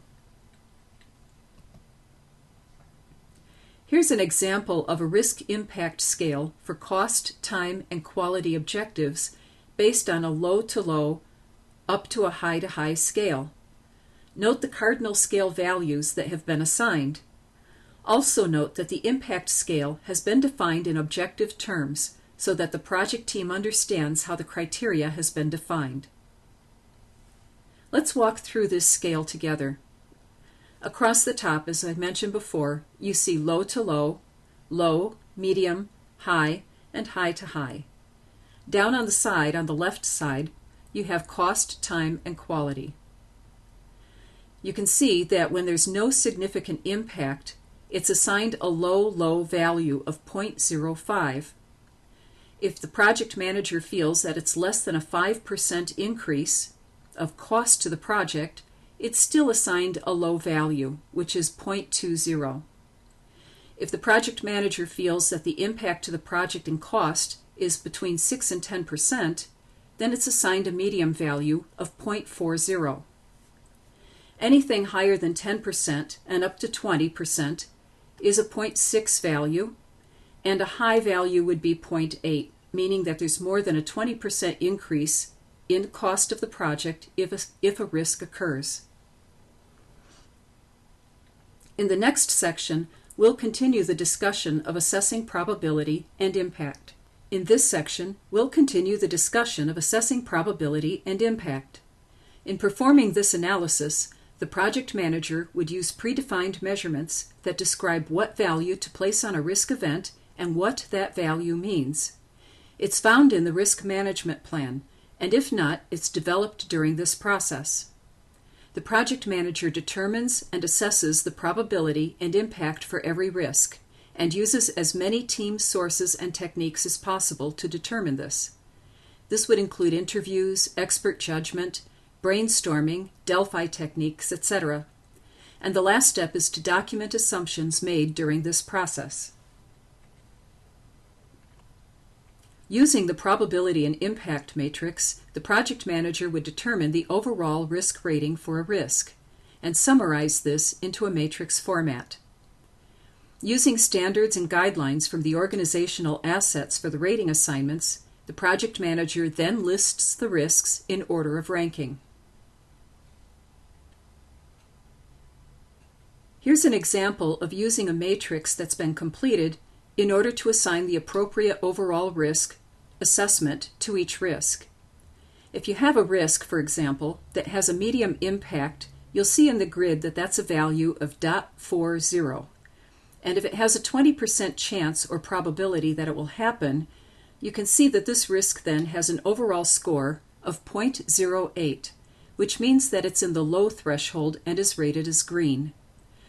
You would perform the same calculation with all of the risks, and each one would get a threshold rating. This helps in determining which risks require further attention and monitoring. Obviously, those risks rated as red would receive the most attention. The Risk Data Quality Assessment is exactly what the name describes. It determines the usefulness of the data gathered to evaluate the risk, and it ensures that the data is unbiased and accurate. It places focus on the quality of the data used, the availability of data regarding the risks, clarity of the understanding of the risk, reliability and integrity of the data, and the accuracy of the data. Basically, it validates and verifies all of the data for accuracy. We've mentioned risk categories before when they were being defined. Now it's finally time to actually categorize the list of risks. The risk needs to be reviewed to determine the effects that the risk has on the project, and using the categories of risk, the project phase, and the work breakdown structure to determine what is impacted by the risk.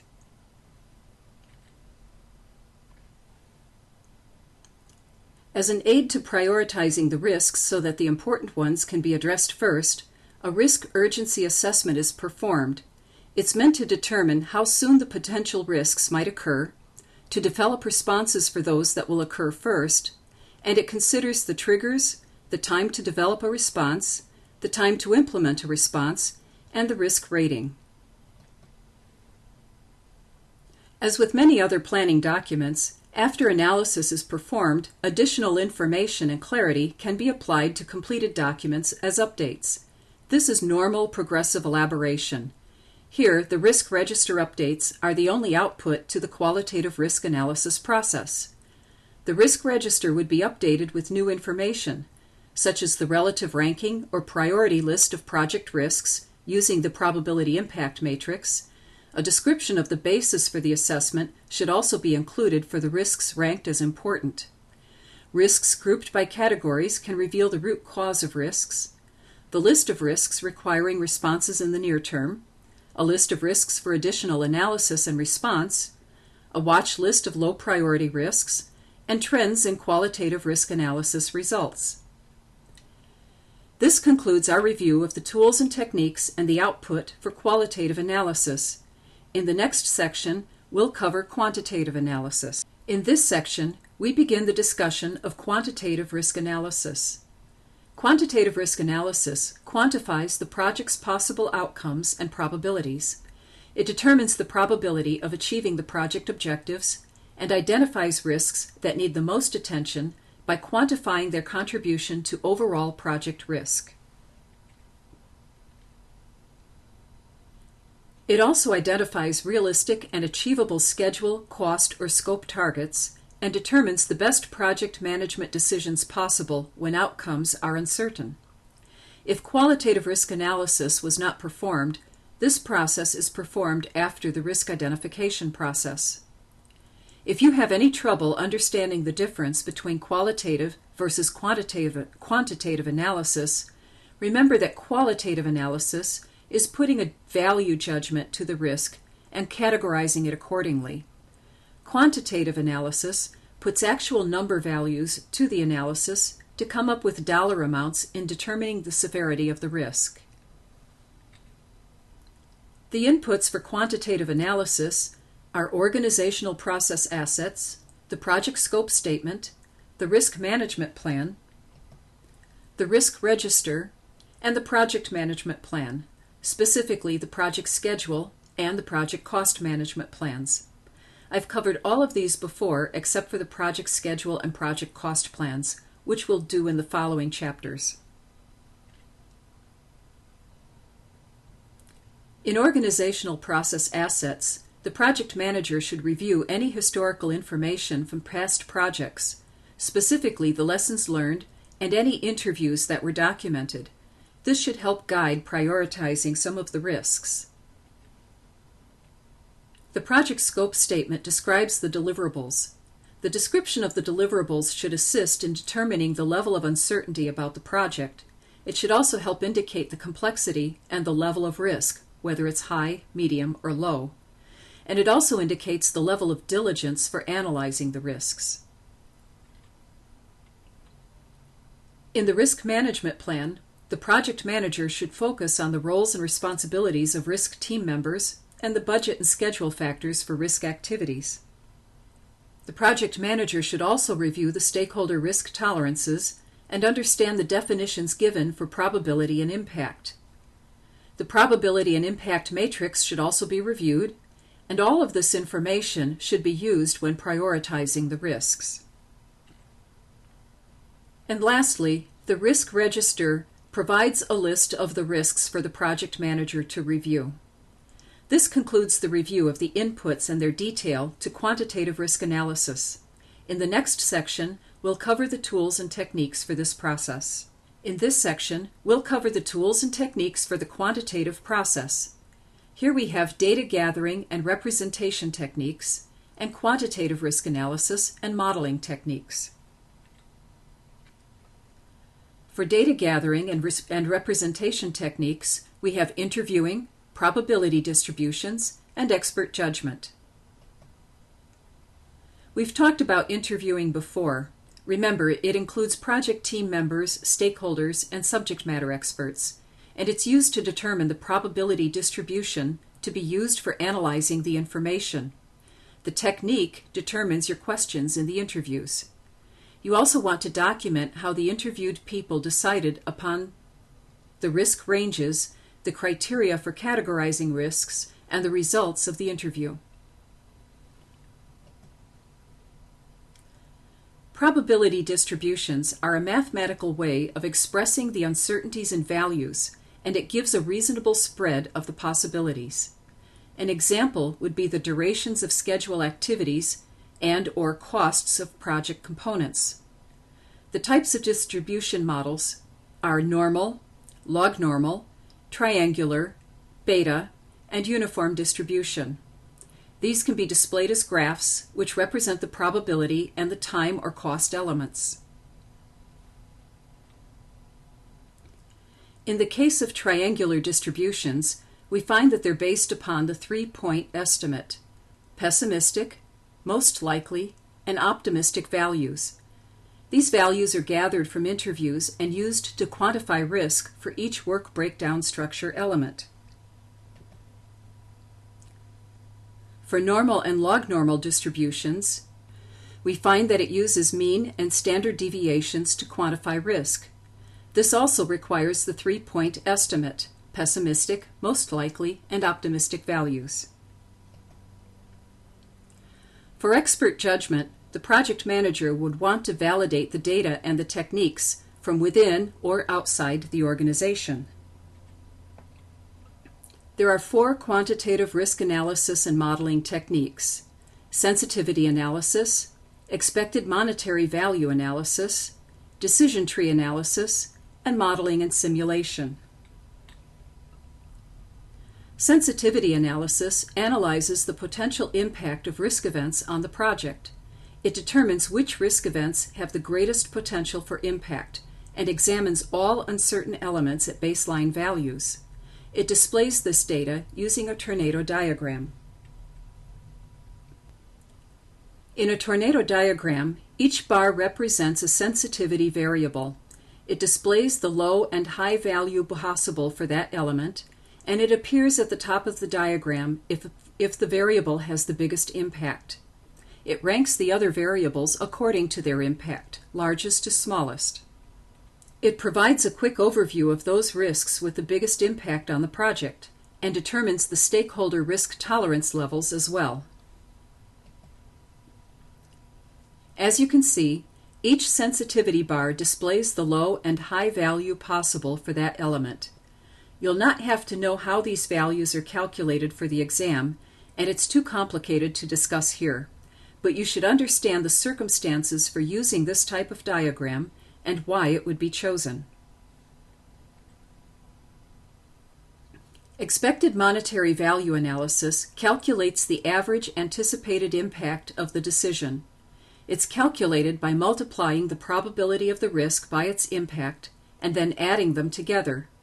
It's used in conjunction with the decision tree analysis technique. Positive results generally mean the risks being assessed pose opportunities to the project, and negative results indicate a threat to the project. Decision tree analysis displays the sequence of interrelated decisions and the expected results of choosing one alternative over the other. Multiple choices are displayed by the decision tree, branching out to show the anticipated results of each choice possible. It uses the expected monetary value calculation to determine the expected monetary value of each decision. As an example of a decision tree, we look at the high risk to the project and what can be done about it. Multiplying the expected monetary value of the decision by the probable results will give a value to the decision and its options. Decision trees can be quite complicated and certainly not as simple as this one. Here, the investment in process improvement looks to reap the highest value.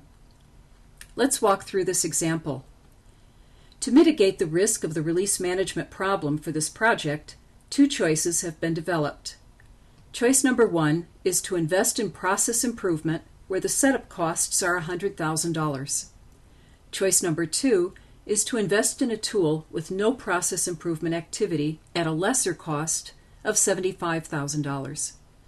The worst case scenario for choice number 1 is that failure has a probability of 30% and an estimated $75,000 impact in rework. However, on the positive side, the past scenario has an 80% chance of success and no impact costs.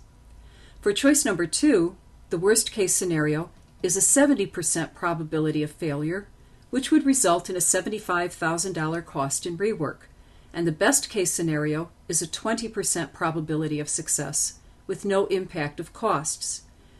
In choice number 1, when you multiply the 30% probability of failure by the $75,000 in cost, you get an expected monetary value of $122,500. This calculation is performed for each possible outcome. In this example, choice number 1 would be selected, as it would be cheaper to invest in process improvement with the higher initial cost, but with the higher chance of success. Modeling and simulation is used for project schedule risk analysis and cost analysis. It allows a translation of potential risks as specific points in the project into their impacts, allows a determination of how much the project objectives are affected. The Monte Carlo is an example of a simulation technique. Analysis is replicated many times using cost or schedule variables. Every time the analysis is performed, the values for the variable are changed using a probability distribution for each variable. It evaluates the project, not the tasks. This concludes the topics of tools and techniques for quantitative risk analysis. In the next section, we'll cover the outputs of this process. In this section, we'll cover the outputs of quantitative risk analysis. The only update for this process is the risk register updates. Elements of this include probabilistic analysis of the project, probability of achieving the cost and time objectives, the prioritized list of quantified risks, and trends in quantitative risk analysis results. For probabilistic analysis of the project, what you're creating is the forecasted results of the project schedule and costs as determined by the outcome of the risk analysis. This would include your project completion dates and the costs, and the confidence level associated with each one. Basically what this means is after you've identified your risks and ranked them, the really big ones are going to stand out. Then you ask yourself, if this is likely to happen, how badly will it throw my project off schedule, and how much will it cost us? The cumulative distribution means that you're taking those most probable risks and adding the schedule issues and the additional costs together to get a sense of how much the variance could be. Sometimes it could be pretty big. If your stakeholders want to put money out to avoid the risks, this helps you to understand how much of a contingency reserve is needed. If they don't want to put out any money, that also tells you how limited the contingency reserves are. Confidence levels can also be used to describe the level of confidence placed on the outcome of the forecasted results. The probability of achieving the cost and time objectives is assigned by the project manager using all that gathered and analyzed information. It documents those probabilities and as such requires a thorough understanding of the current project objectives and the knowledge of the risks. Basically, you're saying something to the effect of, there's an 85% chance that we'll complete the project on schedule. Or you might say there's a 90% chance that we will complete the project within the $5 million budget that's been applied. And of course you want to update the prioritized list of quantified risks. This includes those risks that present the greatest threat to the project and their impacts. It includes opportunities as well. And it indicates which risks are most likely to impact the critical path. It also indicates which risks have the largest cost contingency. And lastly, you have the trends in quantitative risk analysis results. These will surface as the risk analysis processes are repeated. It makes risks with the greatest threat to the project more evident. This concludes the discussion of quantitative risk analysis. In the next section, we'll cover risk response planning. In this section, we'll cover risk response planning. Risk response planning is the process of developing options and determining actions to enhance opportunities and reduce threats to the project's objectives. In this process, you identify and assign one or more people to take responsibility for approved and funded risk response actions, and it addresses the risks by their priority. The resources and activities should be inserted into the budget, schedule, and project management plan as necessary, and the risk responses must be appropriate to the significance of the risk. They should also be cost-effective, timely, realistic, and owned by an assigned person.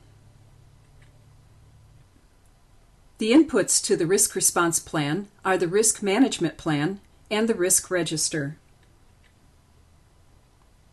The important components of the risk management plan include the roles and responsibilities, the risk analysis definitions, the risk thresholds for low, moderate, and high risks, and the time and budget required to conduct project risk management. The important components of the risk register include the relative rating or priority list of project risks, the list of risks requiring response in the near term, the list of risks for additional analysis and response, the trends in qualitative risk analysis, root cause, risks grouped by categories, and a watch list of low priority risks. This concludes the review of the inputs to the risk response planning activity. The next section will cover the tools and techniques. This section covers the tools and techniques of the risk response planning process. The first strategy is the strategy for negative risks or threats. Then we have the strategies for positive risks or opportunities, strategies for both threats and opportunities, and the contingent response strategy. We have three strategies for negative risks or threats: avoid, transfer, or mitigate. Avoiding the risk means evading the risk completely or eliminating the cause of the risk event. It could also mean changing the project plan to protect the project objectives from the risk event. Transfer means that you're transferring the risk and the consequences of that risk to a third party. This could include insurance, contracting, warranties, guarantees, or performance bonds. Mitigate means you're reducing the probability of a risk event and its impacts to an acceptable level. The strategies for positive risks or opportunities include exploit, share, or enhance. Exploiting means looking for opportunities for positive impacts and ensuring that identified positive risks will occur. To share means assigning the risk to a third-party owner who is best able to bring about the opportunity the risk event presents. To enhance is watching the probability or impact of the risk event to ensure the organization realizes the benefits. It's emphasizing the risk triggers and identifying the root causes of the risk to help enhance impacts or probability. The strategy for both threats and opportunities includes acceptance strategy, which can be both passive or active, or contingency planning. A passive acceptance strategy means that no plans are made to avoid or mitigate the risk. It may be useful when the risk and its impact can be tolerated, and it may be necessary if no strategy can be created to handle the risk and its impacts. An active acceptance strategy means developing contingency reserves should the risk occur. A contingency response strategy involves planning alternatives to deal with the risks should they occur. It differs from mitigation planning in that mitigation planning looks to reduce the probability, while contingency planning simply has a plan in place if the risk occurs. Contingency reserves include project funds that are held in reserve and may also include reserving time and resources to account for risks. In the next section, we'll cover the outputs for risk response planning. In this section, we'll cover the outputs for risk response planning. The outputs include the risk register updates, the project management plan updates, and the risk-related contractual agreements. Risk register updates include identified risks, their descriptions, areas of the project affected, their causes and how they may affect project objectives, the risk owners and assigned responsibilities, and the outputs from the qualitative and quantitative risk analysis process, including the prioritized list of project risks and the probabilistic analysis of the project. Risk register updates may also include the agreed-upon response strategies, specific actions to implement the chosen response strategy, symptoms and warning signs of risk's occurrence, budget and schedule activities required to implement the chosen responses, and the contingency reserves of time and cost designed to provide for stakeholders' risk tolerances. And lastly, risk register updates might also include the contingency plans and triggers that call for their execution, the fallback plans for use as a reaction to a risk that has occurred and the primary response proves to be inadequate, any residual risks that arise as a direct outcome of implementing a risk response, and lastly, contingency reserves that are calculated based on the quantitative analysis of the project and the organization's risk thresholds. Project management plan updates are updated as response activities are added after review and disposition. Risk-related contractual agreements are prepared agreements for insurance, services, and other items as appropriate.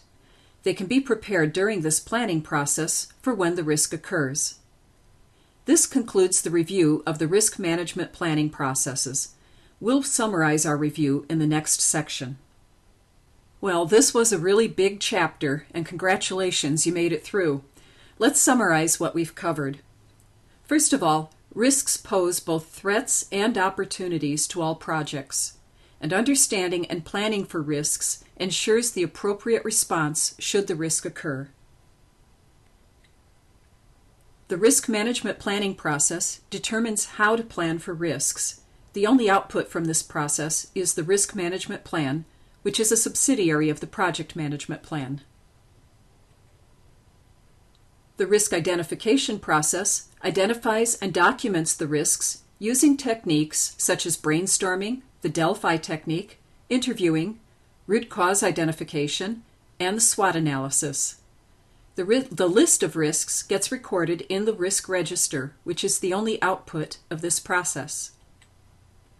Qualitative risk analysis and quantitative risk analysis involve evaluating risks and assigning probability and impact values. Tools and techniques for these analyses include risk probability and impact, probability and impact matrix, interviewing, probability distributions, expert judgment, sensitivity analysis, decision tree analysis, and simulation. The probability and impact matrix uses the probability multiplied by the impact value to determine the risk score. The threshold of risk based on high, medium, and low tolerances is determined by comparing the risk score based on the probability level to the probability and impact matrix. Monte Carlo simulation is a technique used to quantify schedule or cost risks. Decision trees graphically display decisions and their various choices and outcomes, and is typically used in combination with earned monetary value. The risk response planning process is the last planning process and culminates with an update to the risk register documenting the risk response plans.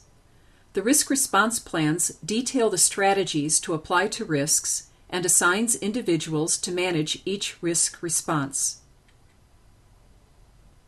Risk response strategies for negative risks include avoidance, mitigation, and transference. Risk response strategies for positive risks include exploit, share, and enhance. Acceptance is a strategy for both negative and positive risks. Contingency planning involves planning alternatives to deal with risk events should they occur, and contingency reserves are set aside to deal with risks associated with cost and time according to the stakeholders' tolerance levels. That concludes our summary section, and in the next section, we'll go over the items that are important for the exam. This section goes through topics and concepts that are important for the PMP exam. The first item is to make sure that you understand all the facets of the risk management planning process and the reason for risk planning. It's the baseline for evaluating project risk and all of the resources that should be applied to it throughout the project. The risk management plan is the input to all of the other risk planning processes. And remember, defining probability and impact is key for the basis for evaluating the identified risks later in other risk planning processes. The exam may contain techniques that are not detailed in the PMBOK guide. make sure you're familiar with all of the techniques we've reviewed in this chapter. For example, the decision tree analysis. For the exam, it's assumed that the probability and impact matrix values are usually set by the organization and are part of the organizational process assets. Interviewing is a tool and technique of the quantitative risk analysis process, and make sure you memorize the types of probability distributions used to determine and display risk information. Simulation techniques are recommended for predicting schedule or cost risks. Make sure you understand the differences between qualitative and quantitative risk analysis processes. And risk ranking determines the level of risk response planning performed for the individual risks. And make sure you memorize the strategies for risk response planning.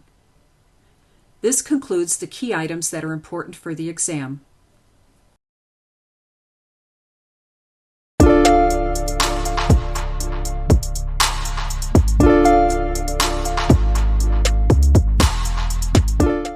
Welcome to the study guide for the Project Management Professional Exam, Chapter 7. At the beginning of this CBT, I covered the high-level topics that we'd cover during this training. Because there are many processes within the planning process group, we continue to review the planning activities for the 9 knowledge areas. To this point, we've covered the planning processes in the project integration, scope management, communications, quality, procurement, human resources, and risk knowledge areas. We looked at developing the project management plan, the scope planning documents, scope definition, creating the work breakdown structure, communications planning, quality planning, plan contracting, human resource planning, risk management planning, risk identification, quality risk analysis and quantitative risk analysis, and risk response planning. In this chapter, we're going to cover the time management planning processes. This includes activity definition, activity sequencing, activity resource estimating, activity duration estimating, and schedule development. The last planning process that we'll need to cover in the next chapter is creating the project budget. As you can see in our tracking document here, we're nearly finished with the project planning process group. Like all the others, the time management plans are ancillary and rolled up into the project management plan. In the next section, we'll cover the first process, activity definition. Within the project time management knowledge area, there are 5 processes: activity definition, activity sequencing, activity resource estimating, activity duration estimating, and schedule development.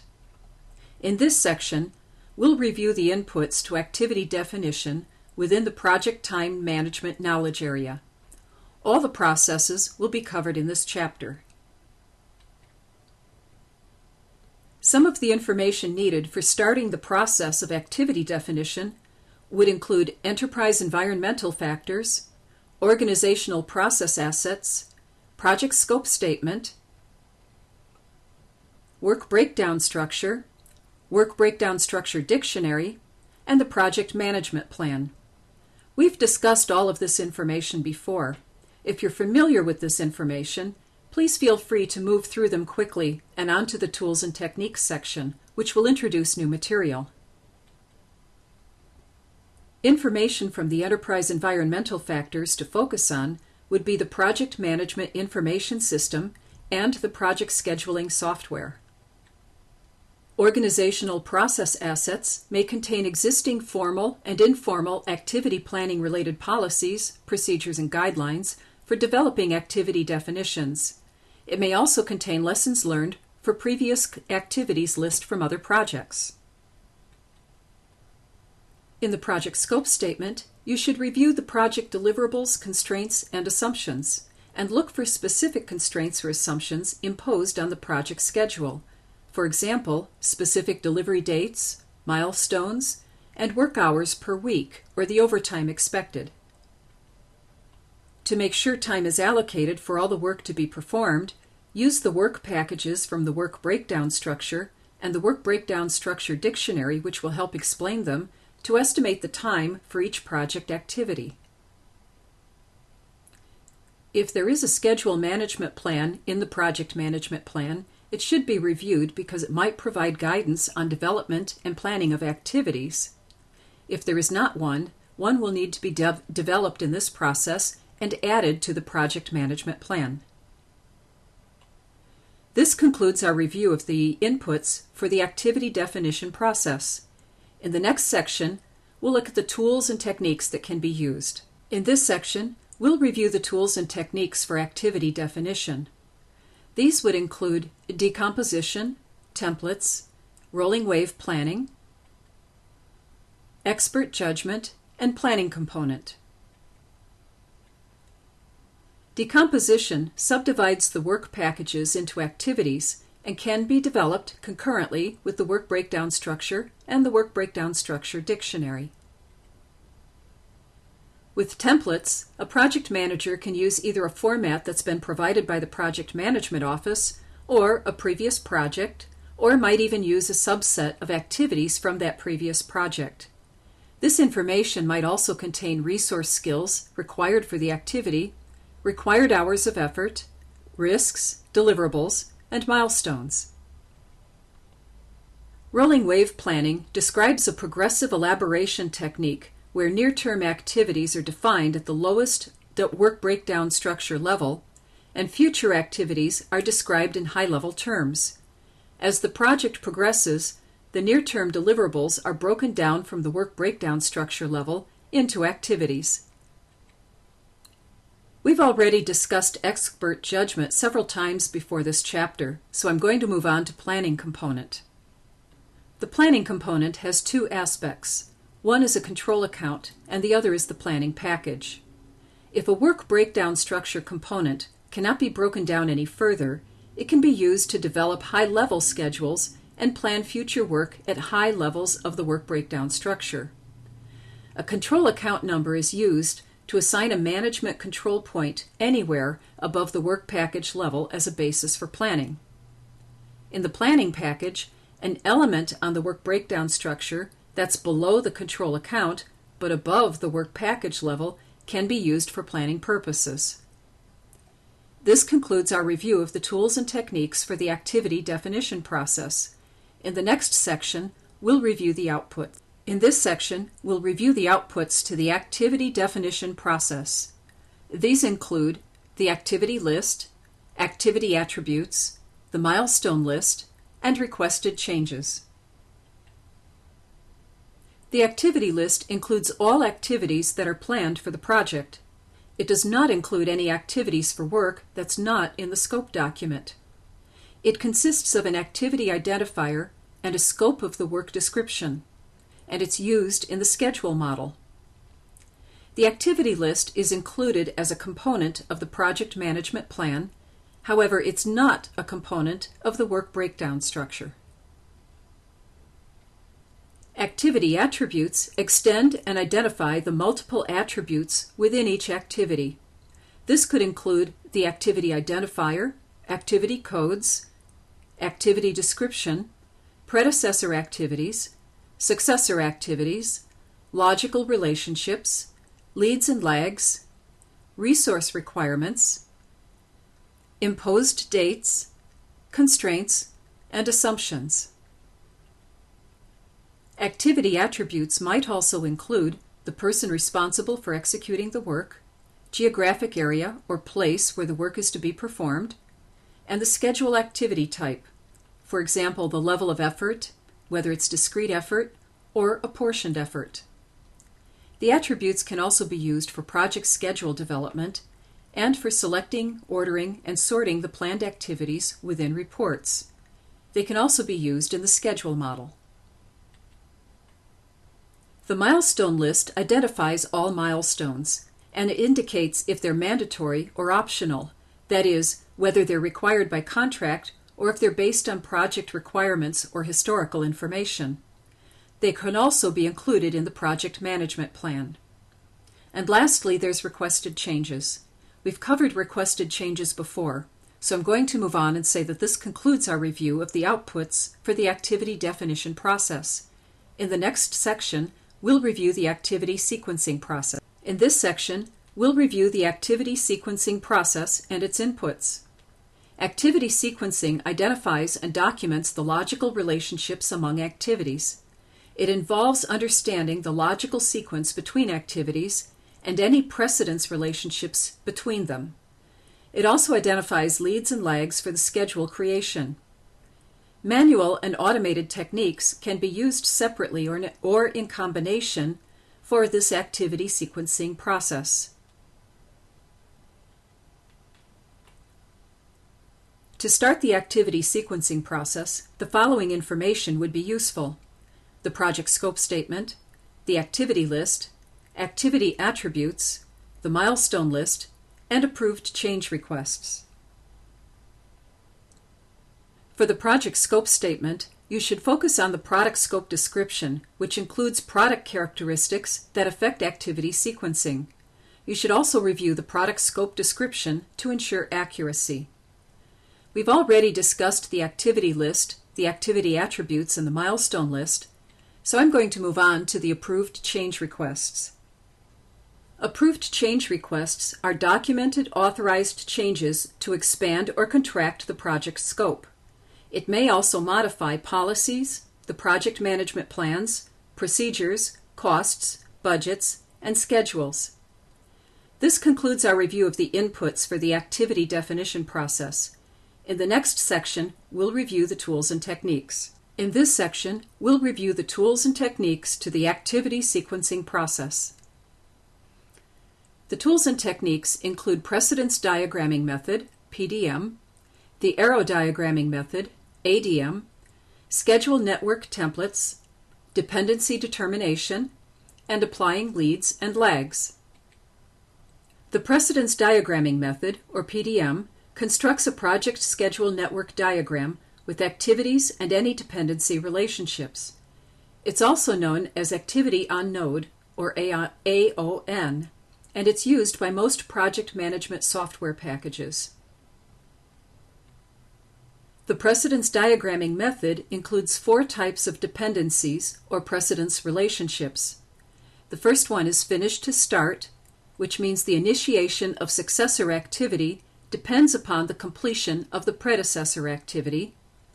Finish to finish, which means the completion of the successor activity depends on the completion of the predecessor activity. Start to start, which means the initiation of the successor activity depends on the initiation of the predecessor activity. And start to finish, completion of the successor activity depends upon the initiation of the predecessor activity. In this example, Activity 1 must be performed before Activities 2 and 4 can begin. Also note that Activity 4 must be completed before Activities 3 and 5 can begin. One item that you need to remember for the exam is that precedence diagramming methods don't use dummies. The arrow diagramming method, or ADM, constructs a project schedule network diagram that uses arrows to represent activities and connects them at nodes to show their dependencies. It's also called activity on arrow, or AOA, and it's used less frequently, but it is still around. And it also uses only finish to start dependencies. This is the method that uses dummy relationships to define all logical relationships correctly. The dummy relationships are given a 0-value duration. The arrow diagramming method only uses finish to start relationships between tasks. It may use dummy activities. Dummies are shown using a dotted line and are used to show dependencies between tasks. In this case, action H is dependent upon action D being completed. The PERT estimating technique is drawn using an AOA diagram. In this section, we'll continue with the tools and techniques of activity sequencing. Schedule Network Templates is the next tool to discuss. It uses standardized project schedule network diagram templates, which include entire projects or portions of a project. These portions of project templates are referred to as subnetwork or fragment network. These are useful when current projects include identical deliverables. The next technique is dependency determination. There are 3 types of dependencies: mandatory, discretionary, and external. We're going to go into detail on each of these. Mandatory dependencies limit the sequencing of activities due to a logical order or a physical constraint of the work itself that's being performed. Discretionary dependencies are also referred to as preferred logic, preferential logic, or soft logic. These are based on knowledge of best practices within a particular area or some aspect of the project where a specific sequence is desired over others. It may also be based upon previous experience. Discretionary dependencies can create arbitrary total float values and can limit later scheduling options.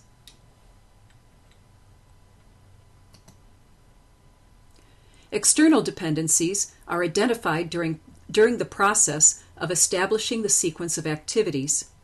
This involves a relationship between project activities and non-project activities. Leads and lags are a key topic on the exam. Make sure you study any leads and lags information that you come across in this CBT or any other material you may be studying. Applying leads and lags determines the dependencies that may require a lead or lag to accurately define the logical relationship. It also documents the use of leads and lags. A lead allows acceleration of the successor activity, and lags direct delay in the successor activity. This concludes our review of tools and techniques for activity definition. In the next section, we'll review the output. In this section, we'll review the outputs of activity sequencing. There are 4 outputs for us to review. The first one is project schedule network diagrams, activity list updates, activity attribute updates, and requested changes. With project schedule network diagrams, you find a schematic display of project activities and the logical relationships among them. This might be more commonly known as just project network diagrams. The activity list updates are results from the activity sequencing process that may cause change requests. The activity attributes updates are updated to include defined logical relationships and any associated leads and lags. And we've been through requested changes before. This concludes our review of the outputs for the activity definition process. In the next section, we'll review the activity resource estimating process. In this section, we'll review the inputs to activity resource estimating. Activity resource estimating has several definitions you should be aware of. First of all, resources are not just people. It also includes equipment and materials. And resource estimating determines the types of resources needed to complete a project. It also determines the quantity needed for each activity and the processes needed that build upon each other, such as defining activities, determining dependencies and sequence, and determining the types and quantities of resources required. The information needed to perform the activity resource estimating process involves both the project, the activity information, and resource information that's been created before. Enterprise environment factors, organizational process assets, the activity list, the activity attributes, resource availability, the project management plan, and the enterprise environmental factors are all key inputs to this process. I've discussed all of these inputs before, but I'd like to focus on resource availability for just a moment. What you're looking for in resource availability is the description of the timeframes in which resources are available. This assists with estimating the types of resources needed for the project. This concludes our review of inputs for the activity definition process. In the next section, we'll review the tools and techniques. In this section, we'll review both the tools and techniques of activity resource estimating as well as the outputs. The tools and techniques used would include the expert judgment, alternatives analysis, published estimating data, project management software, and bottom-up estimating. We've talked about expert judgment several times before, so I'm going to move straight to alternatives analysis. This is used when thinking about the methods needed to accomplish the activities of the project. It helps to decide among the possibilities of the ways to do the work. Published estimating data might include organizational guidelines, industry rates or estimates, production rates, just to name a few. The concept here is to procure a guideline for estimating the kind and amount of resources needed for project activities. It's important to note here that project management software is named as a tool and is not an input to the process. It helps to estimate resource needs and documents resource availability. It also helps the project manager produce a resource breakdown structure. You can include resource rates in this software, as well as calendars and resource availability. Bottom-up estimating is the process of estimating individual schedule activities or costs from the bottom up, so to speak. It adds these together for a total estimate for the whole work package. It's an estimate for every activity individually and then rolled up into an estimate. This particular technique can be time-consuming, and the cost of this technique goes up as the detail in the activities goes up. The outputs for activity resource estimating include activity resource requirements, activity attributes updates, resource breakdown structure, resource calendar updates, and requested changes. The activity resource requirements describe the types and quantity of resources needed to complete the activities. And since we've discussed all the other outputs, I'm going to conclude with describing the resource calendar updates. This displays a particular resource or groups of resources and their skills, abilities, quantities, and availability. This concludes our review of tools and techniques and outputs for the activity resource estimating process. In the next section, we'll review activity duration estimating. In this section, we'll review the activity duration estimating process. Activity duration estimating estimates the work effort, resources, and number of work periods needed to complete each scheduled activity. Work periods are expressed in hours or days, or if you have a large complex project, it could be expressed in weeks or even months. You need to include all time that will elapse from the beginning of the activity until its completion. And here, progressive elaboration will be quite evident, as fewer details are available to start, and with more detail, the estimating becomes more definitive. The information needed to start this process would include enterprise environmental factors, organizational process assets, the project scope statement, the activity list, the activity attributes, the activity resource requirements, the resource calendar, and the project management plan. Within the project management plan, you want to focus on the risk register and the activity cost estimates. The key focus within the organizational process assets would include databases, historical information, and constraints and assumptions that would impact activity duration. To perform activity duration estimating, some of the tools and techniques that can be used include expert judgment, analogous estimating, parametric estimating, three-point estimates, reserve analysis. In the expert judgment area, you want to use expert judgment because of experts' experience with similar activities in the past. You might want to combine expert judgment with historical information and use as many experts as possible. Analogous estimating is also known as top-down estimating, and it's considered to be a form of expert judgment. It uses the actual duration of a similar activity completed on a previous project to determine the duration of the current activity. You want to ask people with expert judgment on these similar activities.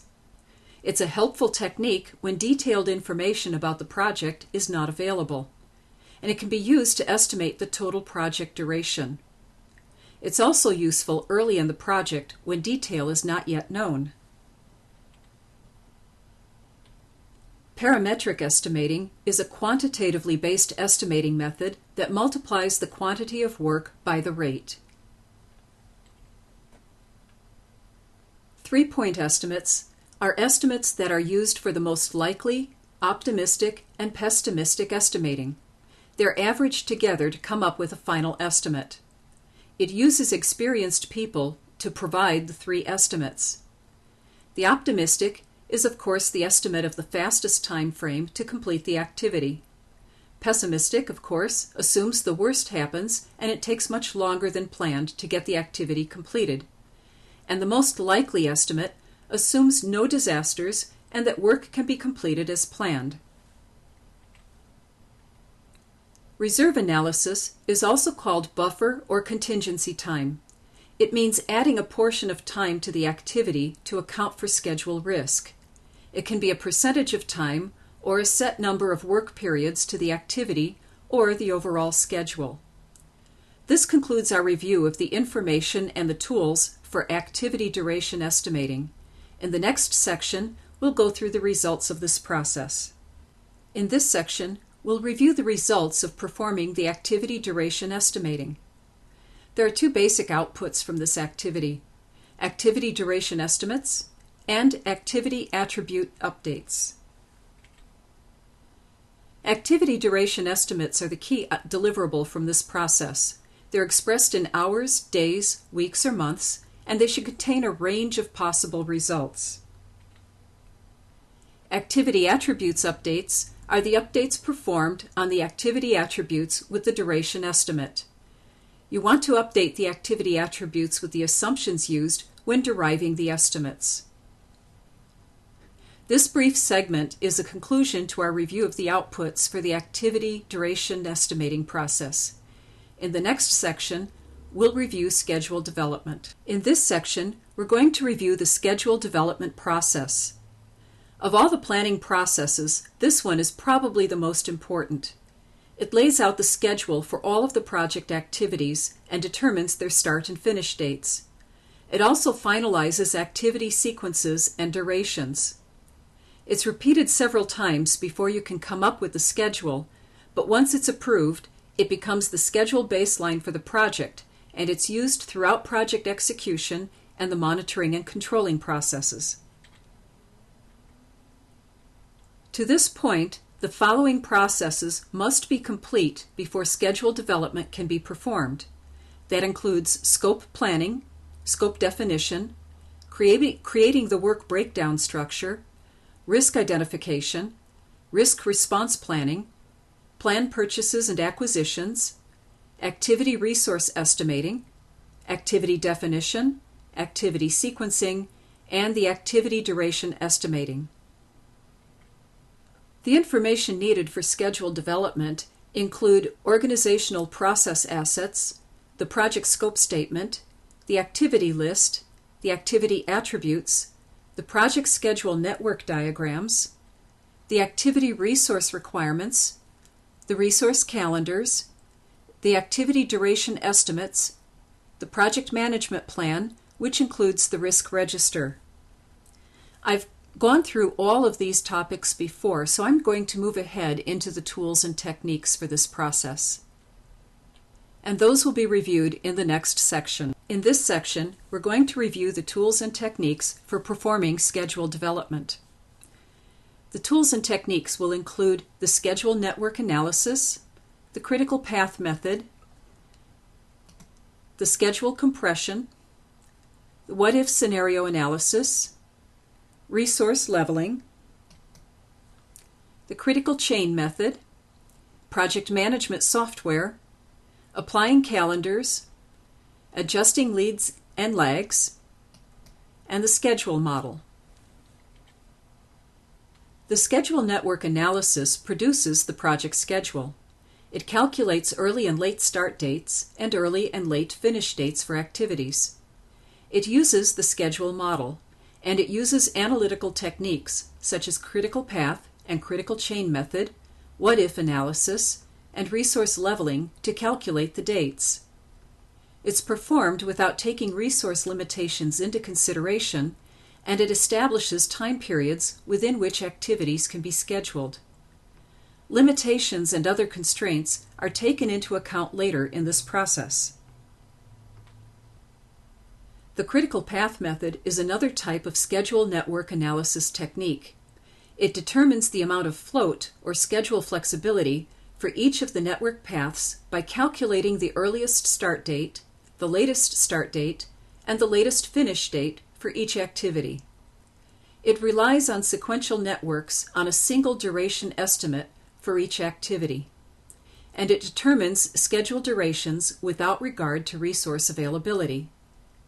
The critical path is generally the longest full path on the project, and activities with a float time equal to 0 are typically considered a critical path task. If an activity uses up all of its float time, it becomes a critical path task. Milestones with a finish no later than constraint to them can change the critical path if they are not met. Float time is the same as slack time, and there's two types of float. The first is total float, which is the amount of time the start of a task can be delayed without delaying the ending of the project. And free float. This is the amount of time the start of a task can be delayed without delaying the earliest start of a successor task. Here's an example of how the critical path duration is calculated. Across the top of this table, you'll see the task, preceding activity, and the estimate to complete in weeks. Down the left side, you have the activities listed. Note that Activity 3 is dependent upon Activity 1 to be completed before it can begin, and Activity 4 cannot begin until Activity 3 is completed. Therefore, the critical path duration is calculated by adding Activities 1, 3, and 4. When you add those together, you have a total of 16 weeks, so your critical path duration here is 16 weeks. This is a diagram of essentially the same calculation, except it's in a graphical form. You can note that Activity 3 is still dependent on Activity 1 being completed before it can begin, and you see Activity 4 follows Activity 3. The calculation is the same in that you add together Activity 1, 3, and 4 to get 16 weeks. Activity 2 is only 8 weeks long. Therefore, the longest path is 16 weeks and is therefore the critical path. This concludes the critical path method explanations. We're going to continue with tools and techniques in the next section. Earlier, I had used the term PERT, which stands for Program Evaluation and Review Technique. This calculation is not used often, but it will probably be on the exam. The calculation is the total of P for pessimistic, plus 4M, most likely, plus O, optimistic, the sum total divided by 6. Again, the P stands for the pessimistic estimate, the M stands for the most likely estimate, and the O stands for the most optimistic estimate. So taking an example, our pessimistic estimate for a project or an activity is 21. The M is 16 and the O is 14. This calculation is done in weeks. So this would be 21 weeks plus 64 weeks plus 14, all divided by 6, which equals 16.5 weeks. The next formula you need to memorize is the standard deviation and task variance formulas. This one is calculated to find the standard deviation, which determines the confidence level of your estimates. The calculation is pessimistic estimate minus the optimistic estimate divided by 6. So in our previous example, the standard deviation would be 21 minus 14 divided by 6, which equals 1.67 weeks. To calculate the variance of a task using PERT is the sum total of pessimistic minus optimistic divided by 6 taken to its square. So the variance for our previous example is 21 minus 14, or 7 divided by 6, and taking that 1.67 result to its square, which equals 1.362 weeks. You might be asking at this point, what is this used for? And it's a good question, and if the following explanation doesn't answer this for you, work the examples provided at the end of this topic. It will help a lot. To find the duration and standard deviation for a project, you would add the PERT estimates for each activity on the critical path. The key is to remember that the calculation relates to activities. Do not add standard deviations, however. You would need to calculate the variances for the critical path activities, add them together, and then take the square root of that total. You would then have the standard deviation for the project. Another technique for schedule development is schedule compression. This is a form of mathematical analysis used to shorten the project schedule without changing scope. Another way of saying this is that it shortens the project schedule to accomplish all the activities sooner than estimated. It's performed when the project end date has been predetermined or when the project is going to take longer than the original promised date. And there's two techniques. The first one is called crashing, and the second one is called fast tracking. Crashing the schedule is a compression technique that looks at cost and schedule trade-offs. Several options here are either to add resources to critical path tasks or to limit or reduce scope. If you're looking to limit or reduce the scope, you'd probably review those features that are either necessary versus the nice-to-haves. Fast tracking is performing two tasks in parallel that were previously scheduled to start sequentially. It's important to note that this increases project risk and may cause rework, especially if you had a good reason for sequentially performing these tasks to begin with. The last technique we'll cover in this section is the what-if scenario analysis. This analysis uses different sets of activity assumptions to produce multiple project durations. It's a simulation technique that can be run many times, changing the duration of tasks to show the probability of all the possible project completion dates. One of the ways to calculate these changes is through a Monte Carlo analysis. Remember, this method of estimating uses a computer to simulate the outcome of a project, making use of the 3-point estimates for each activity. And remember, the 3-point estimates are pessimistic, most likely, and optimistic. The simulation will give you probabilities on project completion, project costs, and the overall project risk. This concludes our review of the tools and techniques for schedule development to this point. We have more tools and techniques to cover in the next section. In this section, we'll continue the review of tools and techniques for schedule development. The next technique is called resource leveling. This is also known as the resource-based method. It's used when resources are limited or time-constrained and when specific schedule dates need to be met. It's used also when initial schedules have periods of time with more activities than resources to work on them. Resources will typically show up as overallocated, and underallocated resources can be assigned multiple tasks to get them to 100% allocation. Resource leveling attempts to smooth out the resource assignments. It allocates resources to critical path tasks first. And you have several options here. You can delay the start of a task to match the availability of the resource. You can adjust the schedule assignments so more tasks are given to underallocated resources. You can increase the working hours of resources, that is, overtime, or you could split the activity into even smaller increments and spread them across the team. Resource leveling typically results in an extended project end date. Another technique is reverse resource allocation scheduling. This is used when key resources are required at a specific point in the project, or if only one resource is available to perform certain activities. It requires the resources to be scheduled in reverse order, that is, from the end date of the project rather than the beginning.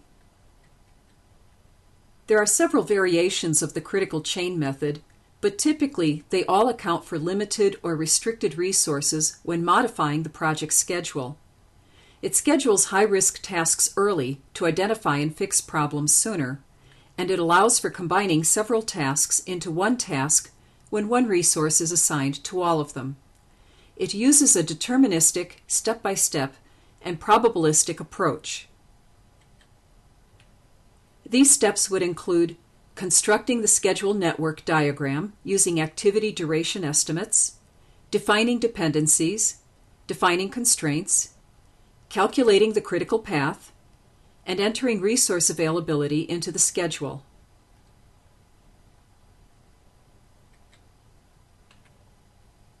Project management software is the software that automates the mathematical calculations. For example, a forward or backward pass in your schedule. It also automates the resource leveling functions. It'll typically print the schedule, and it ranges from the simple to the complex in terms of the tool and its functionality. Another technique you should know about is applying calendars. There are two types of calendars that you should memorize. One is project calendars, and the other is resource calendars. Project calendars concern all of the resources involved in the project, and it specifies the working periods for those resources. Resource calendars look at a particular resource or group of resources and their availability. The last technique I'll talk about in this section is the adjusting of leads and lags. Lags delay successor activities, and they require time added either to the start date or to the finish date of the activity being scheduled. Leads require time to be subtracted from the start date or the finish date of the activity. In the next section, I'll continue with tools and techniques of schedule development. In this section, I'll review the last of the tools and techniques for the schedule development activity. The first one is slack or float.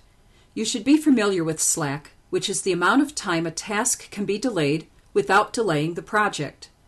It allows for better allocation of resources, since the project manager knows how much flexibility is in the schedule. Critical path tasks have zero float. And float is found using one of the following equations: late start minus early start, or late finish minus early finish. Let's walk through how to determine early and late finish and starts. Late start is the latest a task can start, and an early start is the earliest a task can start. The same concept holds true for late and early finish. The early figures are calculated from the length of time from the beginning of the project to the task, following the dependencies in the network diagram. This is called the forward pass through the network diagram. The late figures are calculated from the length of time from the end of the project. This is called the backward pass. The best way to understand slack is by doing the exercises. However, I'll give you a very high-level overview now to help you understand how the forward and backward pass are performed. First of all, looking at this diagram, do you know how to calculate the critical path? You take the longest duration, which is the top pass, and add the durations together. The duration of the critical path here is 16, 5 plus 7 plus 4. We know there's no slack in the critical path, so let's look at the other path. On the forward pass, task 2 will start at the beginning of week 1 and complete at the end of week 8. Task 4, which has a dependency on Task 2, will start at the beginning of week 9 and complete at the end of week 12. The point I'd like you to take away from this simple calculation is how the dependency that Activity 4 has on Activity 2 defines its start and end on the forward pass. For the backward pass, Task 4 must end at the week of 16 and start no later than the beginning of week 13. Task 2 then needs to be completed at the end of week 12, so the latest that Task 2 can begin is week 5. Remember the SLAC formula. It's either late finish minus early finish or late start minus early start. Either of them equals 4. Thus, this path in the schedule network diagram has a SLAC of 4 weeks. The last technique I'd like to mention is the schedule model. It's used to create the project schedule, and it's a template used in conjunction with the project management software to create the schedule. This concludes our review of the tools and techniques for the schedule development process. In the next section, we'll review the outputs. In this section, we'll review the outputs of the schedule development process.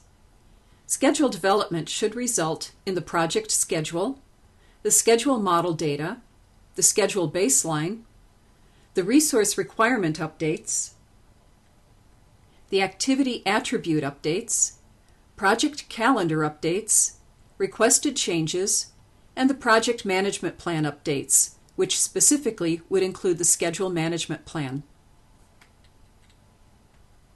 The project schedule details the start and finish dates for each of the project activities. It typically details the resource assignments unless this step is performed in a later phase. It's also approved and signed off by stakeholders and functional managers. Resource availability must be confirmed before the schedule can be considered finalized. And the format of the schedule can vary. It can take the form of project schedule network diagrams, Gantt charts, or milestone charts. The schedule model data refers to documenting the supporting data for the schedule. It includes milestones, schedule activities, activity attributes, assumptions, constraints, and resource histograms. It may also include alternative schedules or contingency schedule reserves.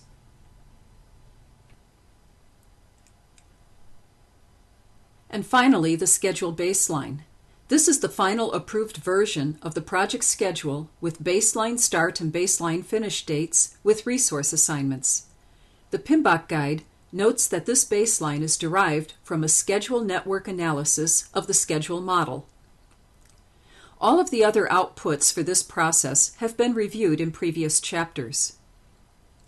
This concludes our review of the schedule development process and our chapter on the time planning processes. In the next section, we'll summarize what's been covered in this chapter. In this section, we'll summarize what has been covered in this chapter. Time planning is one of the most important processes performed during your project. The specific planning activities include activity definition, activity sequencing, activity resource estimating, activity duration estimating, and schedule development. The activity definition process involves decomposing the work packages into schedule activities that can be easily managed and estimated. Output from this process is the activity list, activity attributes, the milestone list, and requested changes. The activity sequencing process takes activities and puts them into a logical order based on dependencies. Dependencies are determined when one activity relies on a preceding activity to finish in order to begin. There are 3 types of dependencies: mandatory, discretionary, and external. The network diagram shows how the project tasks will proceed from beginning to end. Using the estimates from each task, the network diagram provides the best estimate of how long the project should take to complete. There are 2 ways to draw network diagrams: activity on arrow, or AOA, or Activity on Node, AON. Activity on Node is also known as the Precedence Diagramming Method, or PDM. In this method, boxes are used to denote activities and arrows show task dependencies. This method adds leads and lags to the relationship between tasks, and this method does not use dummies. In the AON diagram, there are 4 types of relationships between tasks. Finish to start, where a task must finish before the next one can start. Finish to finish, start to start, or start to finish. In the Activity on Arrow, AOA, Activity on Line, or Arrow Diagramming Method, ADM, the arrows are used to represent tasks. The boxes represent task dependencies. Only finish to start relationships are used between tasks, and it may use dummy activities represented by a dotted line and inserted to show dependencies between tasks. No work is represented and no time is allocated for dummy activities. Estimating methods include Critical Path Method, CPM, Program Evaluation and Review Technique, PERT, and Monte Carlo. The critical path method is not to be confused with finding the critical path. It refers to estimating based on one time estimate per activity, and it emphasizes controlling cost and leaving the schedule flexible. It also uses dummies. PERT has 3 estimates per activity: optimistic, most likely, and pessimistic. This is called the 3-point estimate.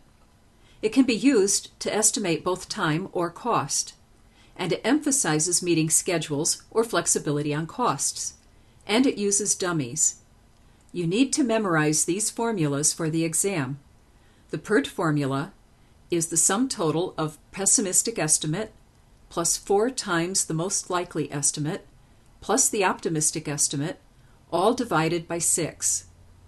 The standard deviation of a task using PERT is the pessimistic estimate minus the optimistic estimate, the sum total of that divided by 6. And the variance of a task using PERT is the sum total of pessimistic minus optimistic divided by 6 and brought to the second power.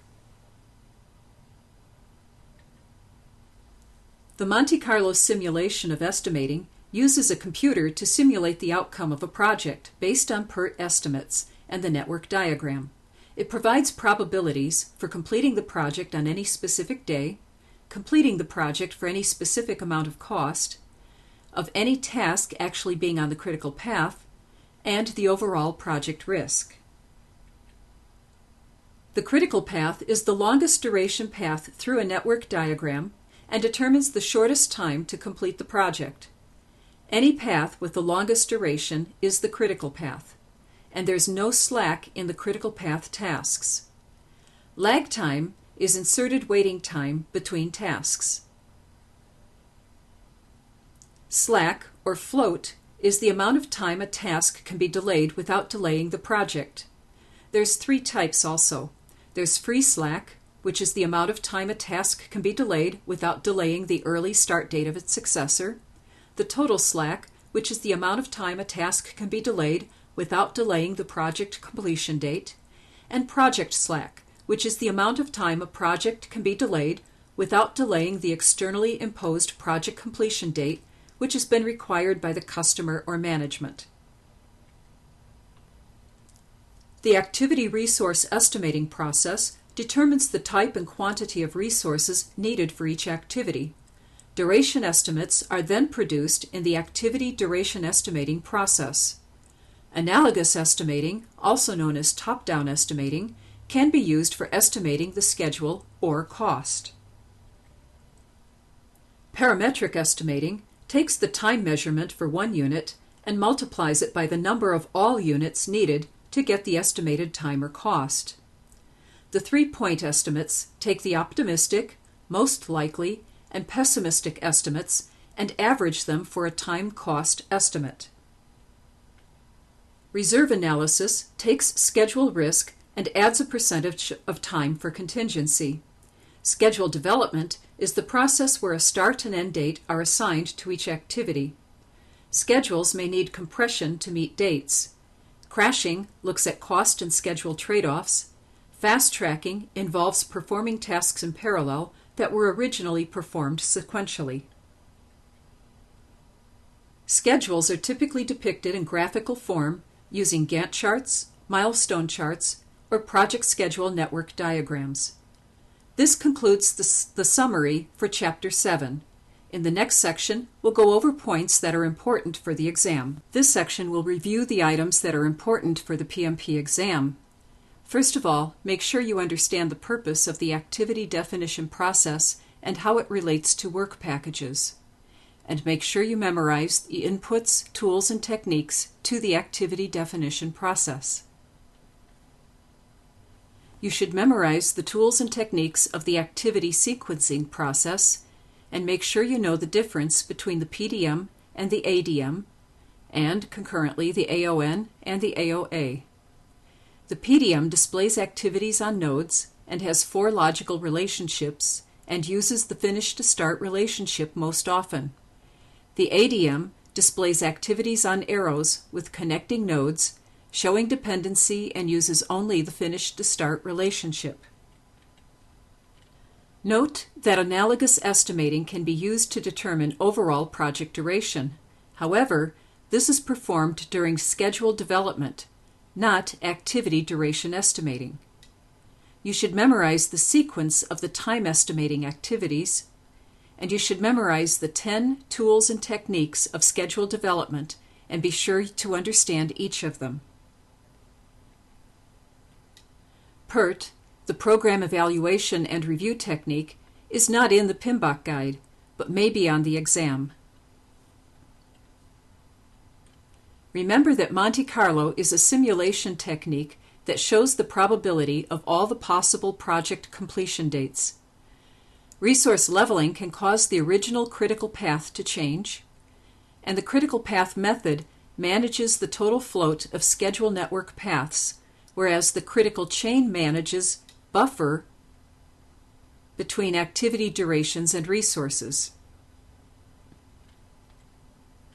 Make sure you know the difference between analogous estimating and bottom-up estimating, and be able to calculate and define the critical path. You should also be able to describe and calculate the PERT duration estimates, and understand and know when to use crashing and fast tracking, also known as duration compression techniques. And lastly, you should know the difference between project calendars and resource calendars, and the project schedule is considered preliminary until resources are assigned.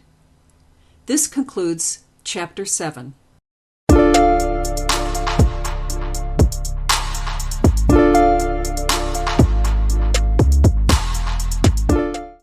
Welcome to the study guide for the Project Management Professional Exam, Chapter 8. At the beginning of this CBT, I covered the high-level topics that we would cover during this training. Because there's so many processes within the planning process group, we are now finally reviewing the last planning activity of the 9 knowledge areas. To this point, we've covered the planning processes in the project integration, scope, time, communications, quality, procurement, human resources, and the risk areas. We looked at developing the project management plan, the scope planning and definition processes, creating the work breakdown structure, developing the communications and quality plans, the time planning processes such as activity definition, activity sequencing, activity resource estimating, activity duration estimating, and schedule development, and we looked at procurement, plan contracting, and human resource planning, and then risk planning. The processes to be covered in this chapter are cost estimating and cost budgeting. As you can see from our tracking matrix, we only have the cost management process left. In the next section, we'll cover cost estimating. There are 2 planning processes for the cost management knowledge area: cost estimating and cost budgeting. In this section, we'll cover the cost estimating process inputs. As the name would suggest, cost estimating determines what the project will cost.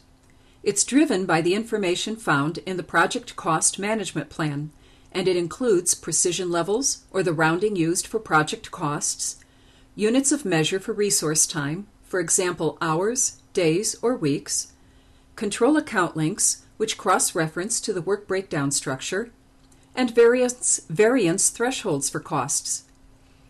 It will also include earned value rules, reporting formats, and process descriptions.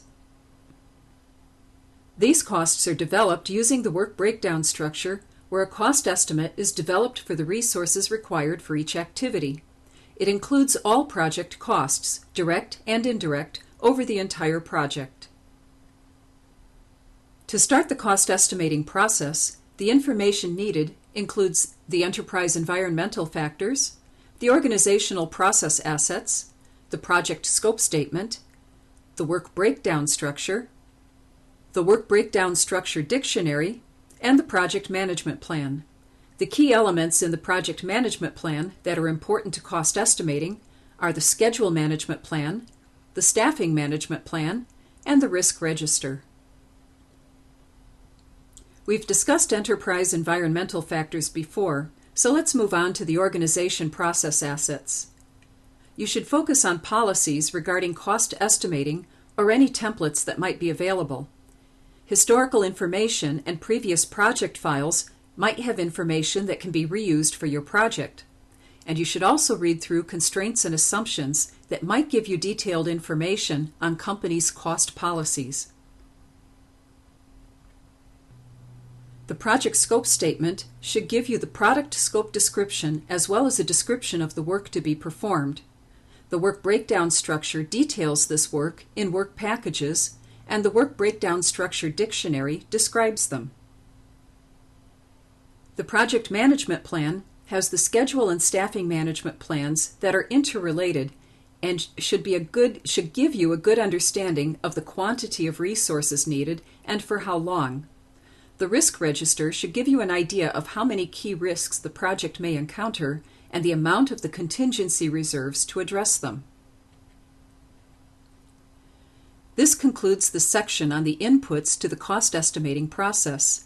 In the next section, we'll go through the tools and techniques. This section is going to cover the tools and techniques used for cost estimating. There are several tools and techniques to take into account when doing cost estimating. Analogous estimating, determining the resource cost rates, bottom-up estimating, parametric estimating, project management software, vendor bid analysis, reserve analysis, and the cost of quality. Analogous estimating is also known as a top-down estimating form. It uses the actual cost of a similar activity completed on a previous project to determine the cost of the current activity.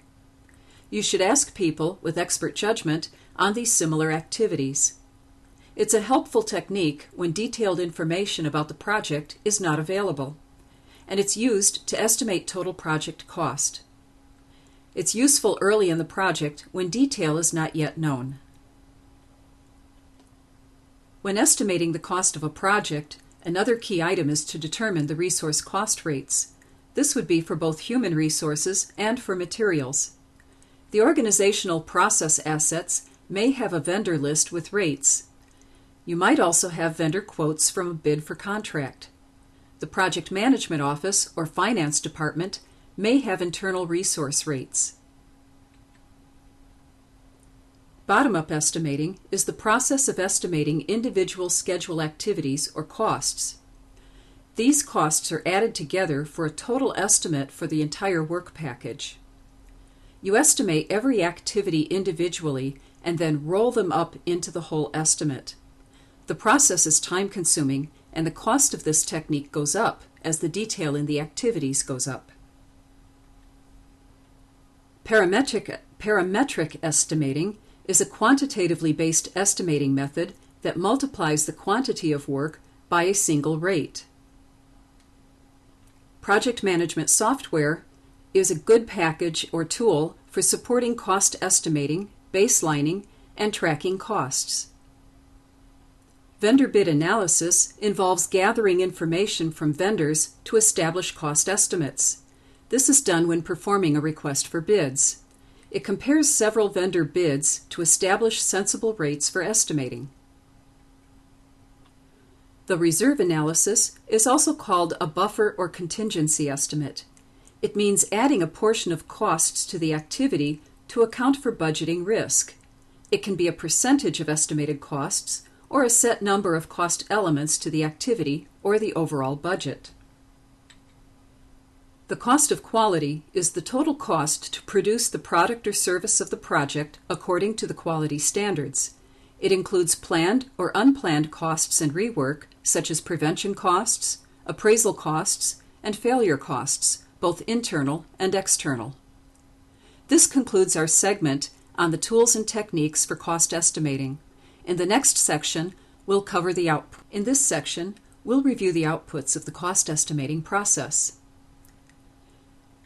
These outputs or results should include the activity cost estimates, the activity cost estimate supporting detail, requested changes, and the cost management plan updates. Activity cost estimates reflect the cost of the resources needed to complete the project activities. It includes all potential costs, such as human resources, internal and external, material, equipment, information technology needs, contingency reserve amounts, and inflation factors, if necessary.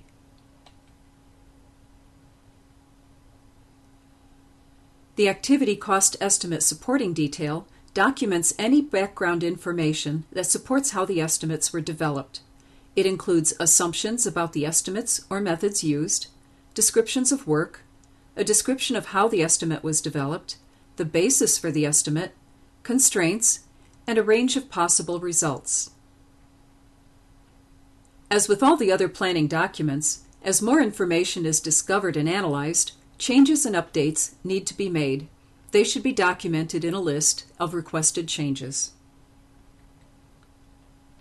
As more information is discovered, updates may also need to be made to the cost management plan. This concludes the outputs for the cost estimating process. In the next section, we'll go into cost budgeting. This section begins the review of the cost budgeting process. Cost budgeting produces the cost baseline, which is the expected cost of the project. It's cross-referenced to the financial system through the chart of accounts, and it's assigned at the work breakdown structure work package level. It's also used as the plan for allocating costs to project activities. To begin the cost budgeting process, the following information would be needed: the project scope statement, the work breakdown structure, the work breakdown structure dictionary, the activity cost estimates, the activity cost estimate supporting detail, the project schedule, the resource calendars, any contracts that have been created, the cost management plan, and the project scope statement. We've discussed all of those inputs before, so we're going to move on to tools and techniques. For cost budgeting, the tools and techniques include cost aggregation, reserve analysis, parametric estimating, funding limit reconciliation, and we'll walk through all of these tools and techniques individually. Cost aggregation is tallying the schedule activity cost estimates at the work package level. The work package levels are totaled to higher level work breakdown structure component levels.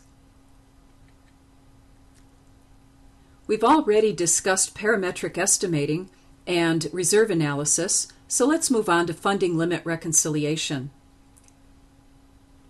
This is where you reconcile the amount of funds spent with the amount of funds budgeted for the project. Date constraints can be imposed to control this process. The outputs for cost budgeting include the cost baseline, project funding requirements, cost management plan updates, and requested changes. The cost baseline involves adding the costs of the work breakdown structure work packages according to time periods. It's also known as a time-phased budget, and it provides the basis for measurement over time of the expected funding against the requirements. This can also be displayed graphically. The cost baseline should contain costs for all the expected work. If the project is a build, the resources are the biggest cost. If a project is a buy, the purchase price is the biggest cost. This is a diagram depicting the anticipated incurred project costs against the actual costs. One of the key observations that you should take away from this example is how the costs increase over time as more resources are added to a project. In the next section, we'll go through project funding requirements and we'll finish with the outputs of this process. In this section, we'll walk through the remainder of the cost budgeting process results, including project funding requirements. Project funding requirements is the total amount of money spent on the project. It's determined from the cost baseline, and it might include a contingency reserve used to manage cost overruns. This is used when the project spend is greater than planned. This diagram shows the cost baseline, the funding requirements, and the expected cash flows plotted on the S-curve. This example shows a negative amount of management reserve because the difference between the funding requirements and the cost baseline at the end of the project is the management reserve. The other remaining output of cost budgeting is the update to the cost management plan. As with any other process, as more information is available, you'll find that changes need to be made. These should be made at this point. This concludes the cost budgeting process topic. In the next section, we'll go through the summary of Congratulations! This completes the planning process groups. In this chapter, we covered the cost estimating process, which determines how much the project resources will cost. These costs are usually stated in monetary amounts. Techniques for estimating costs include analogous estimating, parametric estimating, and bottom-up estimating. If using bottom-up estimating, using the work packages from the work breakdown structure is the most accurate way of ensuring that all costs have been captured. Parametric estimating is more of a top-down approach, where the cost to implement one unit is multiplied by the total number of units. The cost estimating baseline is used to measure project expenditures, variance, and project performance. Graphically, the cost baseline is displayed as an S-curve to represent how costs are low at the beginning of the project and then rapidly increasing as the project ramps up and then leveling off toward the end. This concludes our summary of Chapter 8. In the next section, we'll go through those topics that are important for the exam. In this section, we're going to go through the topics that are important for the exam. First of all, make sure you memorize the elements of the cost management plan. Do not limit the elements to only those in the PMBOK guide. And memorize the cost estimating tools and techniques, their purpose, benefits, and when to use them. Refer back to Chapter 1 to review the natural trend in costs and where they're low and where they increase. It's plotted as an S-curve on a graph. And make sure you understand what performance measurement baselines are and under what conditions they can be changed. Know the difference between analogous estimating and bottom-up estimating, and be able to identify and describe the primary output of the cost estimating process, which are the activity cost estimates. And you should be able to describe the cost baseline. This concludes the review of what's important for the exam, and it concludes Chapter 8. In the next chapter, we'll begin the process of executing the project.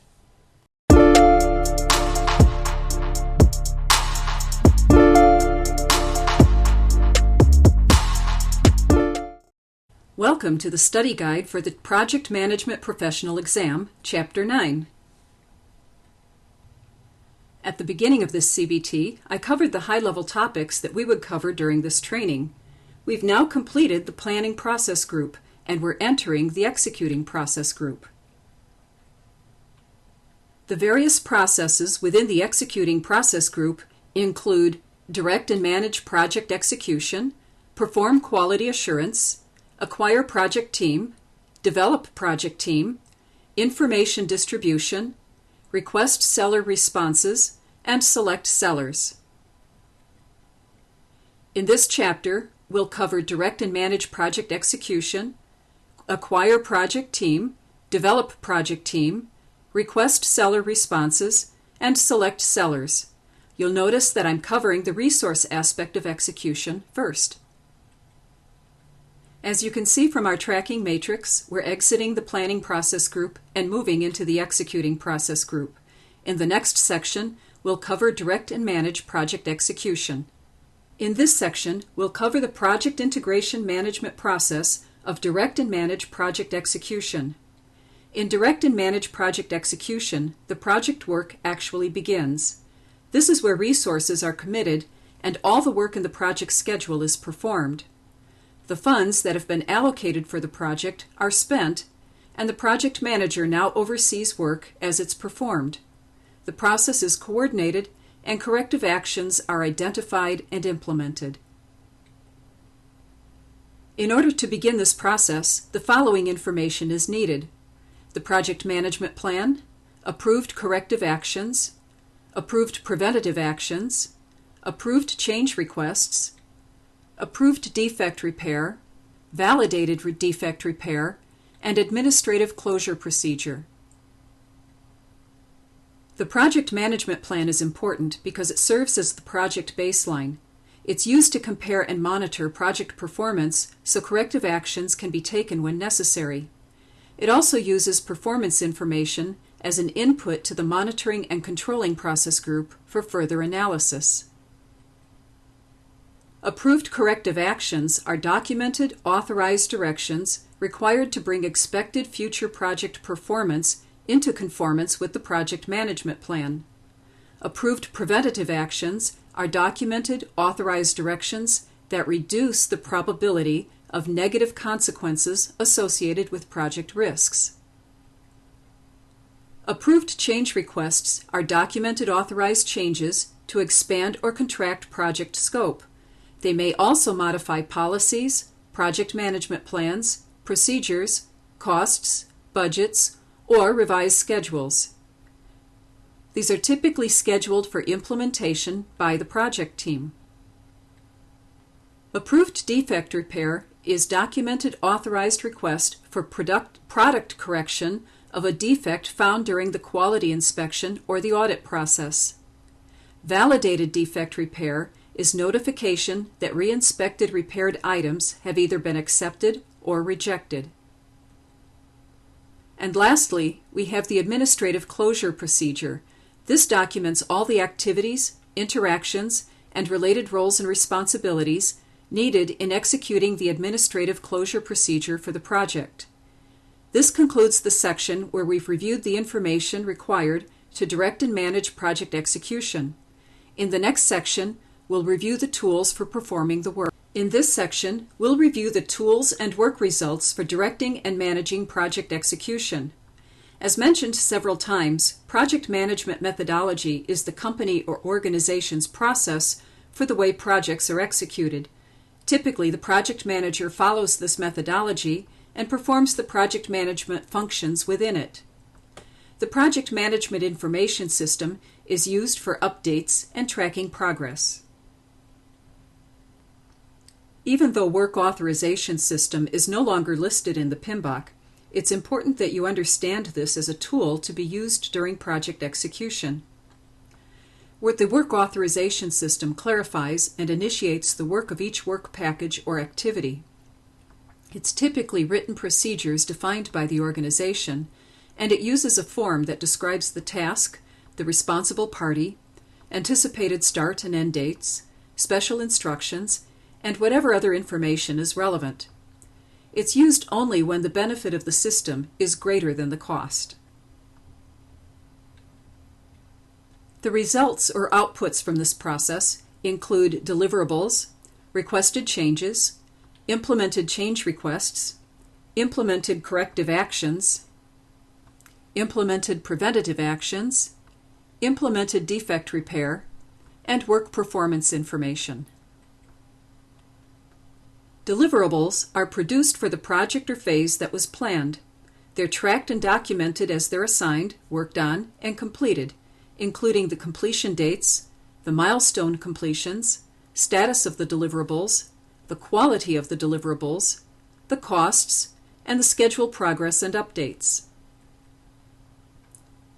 Information from this tracking process becomes an input to the monitoring and controlling processes. As work results are measured and corrective actions are deemed necessary, the work is looped back through the executing process. Requested changes originate from stakeholders, external sources, technology advances, or from any other myriad of groups. It includes changes to the scope, schedule, requirements, or resource changes, and it determines impact that result from change.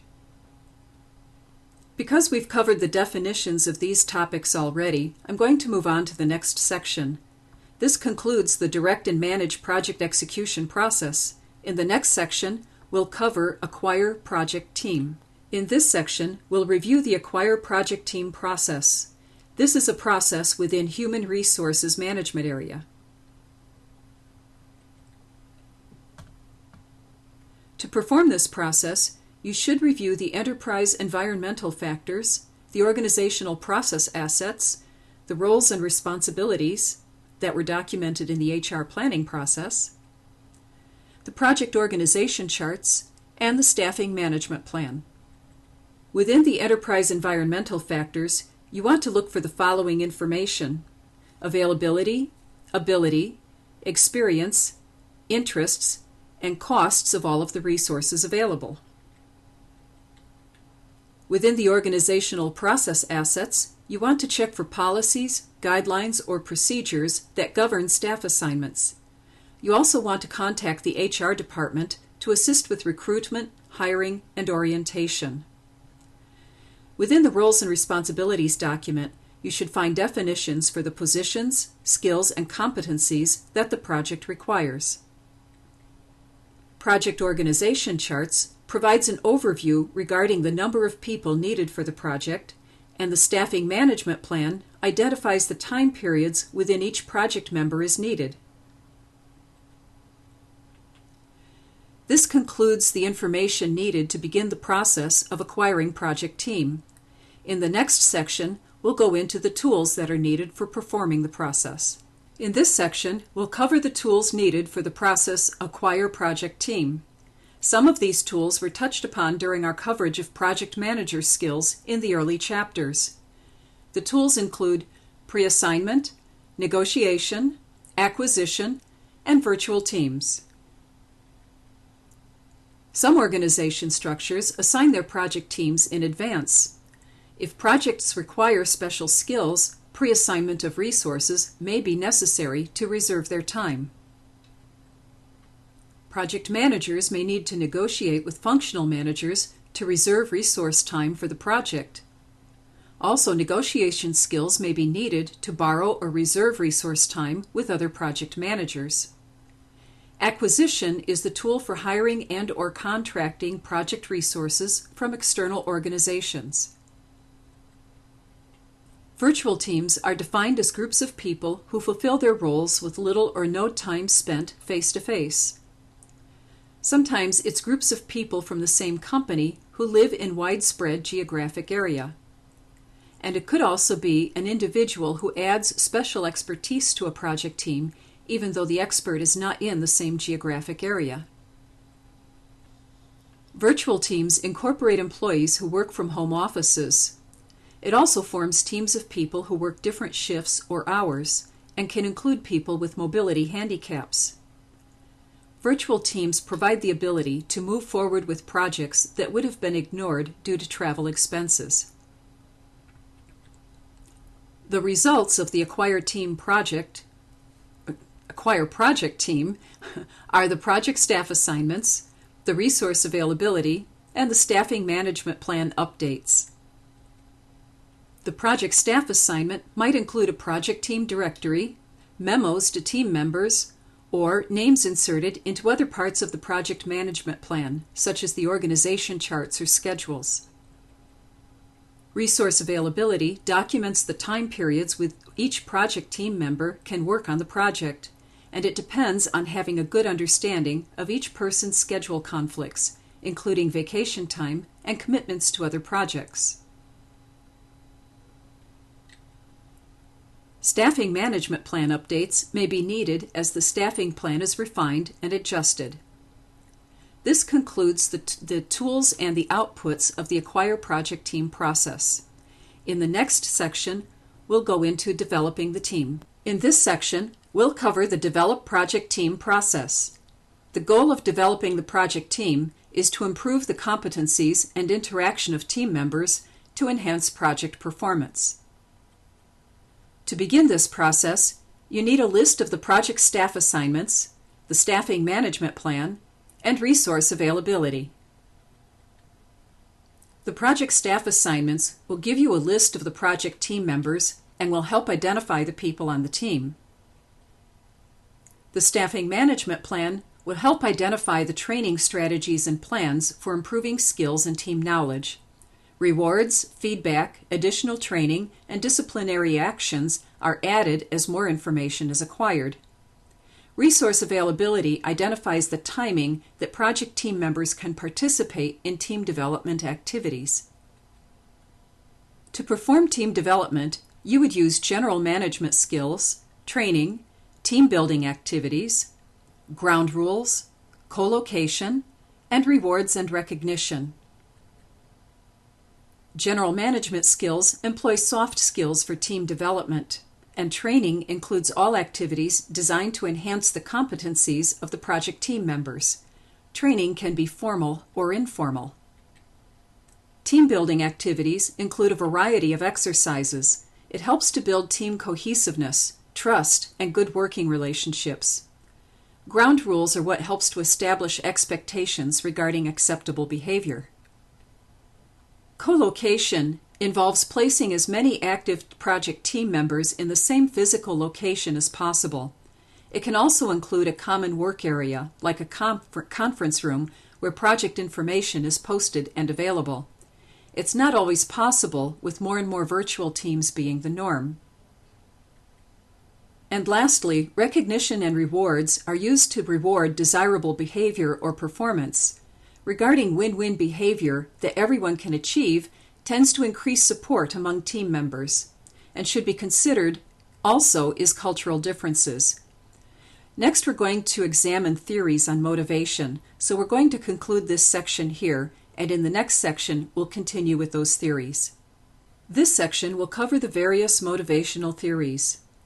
Motivational theories involve the challenges in the current workplace.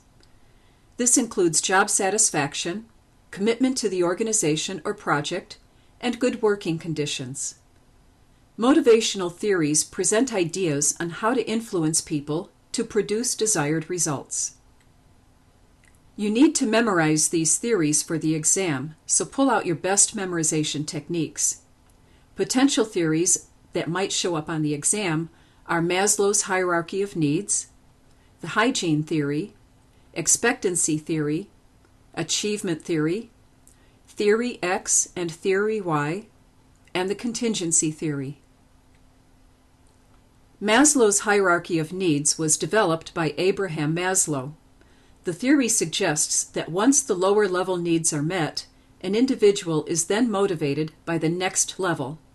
People are always in one state of need or another. Let's walk through this pyramid. At the bottom, you see that there are basic physical needs. This includes food, shelter, and clothing. Just above that, you have safety and security needs, which includes physical welfare and security of belongings.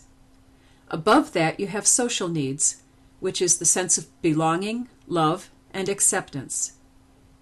Above that are the self-esteem needs, which consist of accomplishment, respect for self, and capability. And at the top is self-actualization, which is performing at peak potential. Remember, people do not go to the top of the hierarchy and stay there. As their situations change in work and personal life, they move up and down through the hierarchy based on their perceptions of what is at stake. The author of the hygiene theory is Frederick Herzberg. Frederick Herzberg's hygiene theory is also known as the motivation hygiene theory. It postulates that two factors contribute to motivation. One is hygiene factors, and the other is motivators. Hygiene factors include work environment issues such as pay, benefits, work environment conditions, and relationships with managers and coworkers. They prevent dissatisfaction. And you should remember that Herzberg did not believe that pay is a motivator. It prevents dissatisfaction. However, inequity in pay can become a motivator. Motivation comes from the work itself and the satisfaction derived from performing the functions of the job.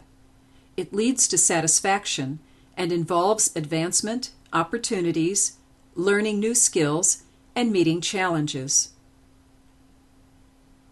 Simply put, the expectancy theory states that the expectation of a positive outcome drives motivation. People will behave in certain ways if they believe there are good rewards for doing so. Thus, if the team believes that the reward is truly possible, they are more likely to perform as desired.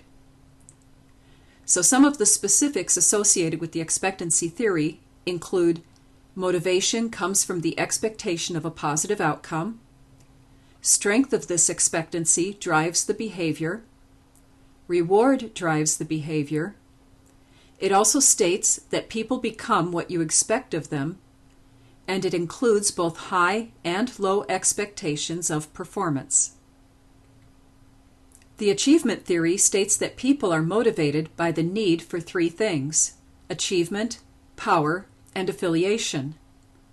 The achievement motivator is to succeed. The power motivator is the desire to successfully influence the behavior of others. And the affiliation motivator is the need for relationships, such as friendships and inclusion in groups. We need to go back to a topic that we discussed in Chapter 1, which was leadership versus management. In leadership, you have the ability to see and understand a vision, and it's getting others to see and understand the vision as well. It's also getting others to help execute on that vision. Techniques for leadership include power, which is the ability to get people to do what they would not ordinarily do, and it's the ability to influence behavior. Politics is the ability to get people to conform, regardless of whether they agree with the decision.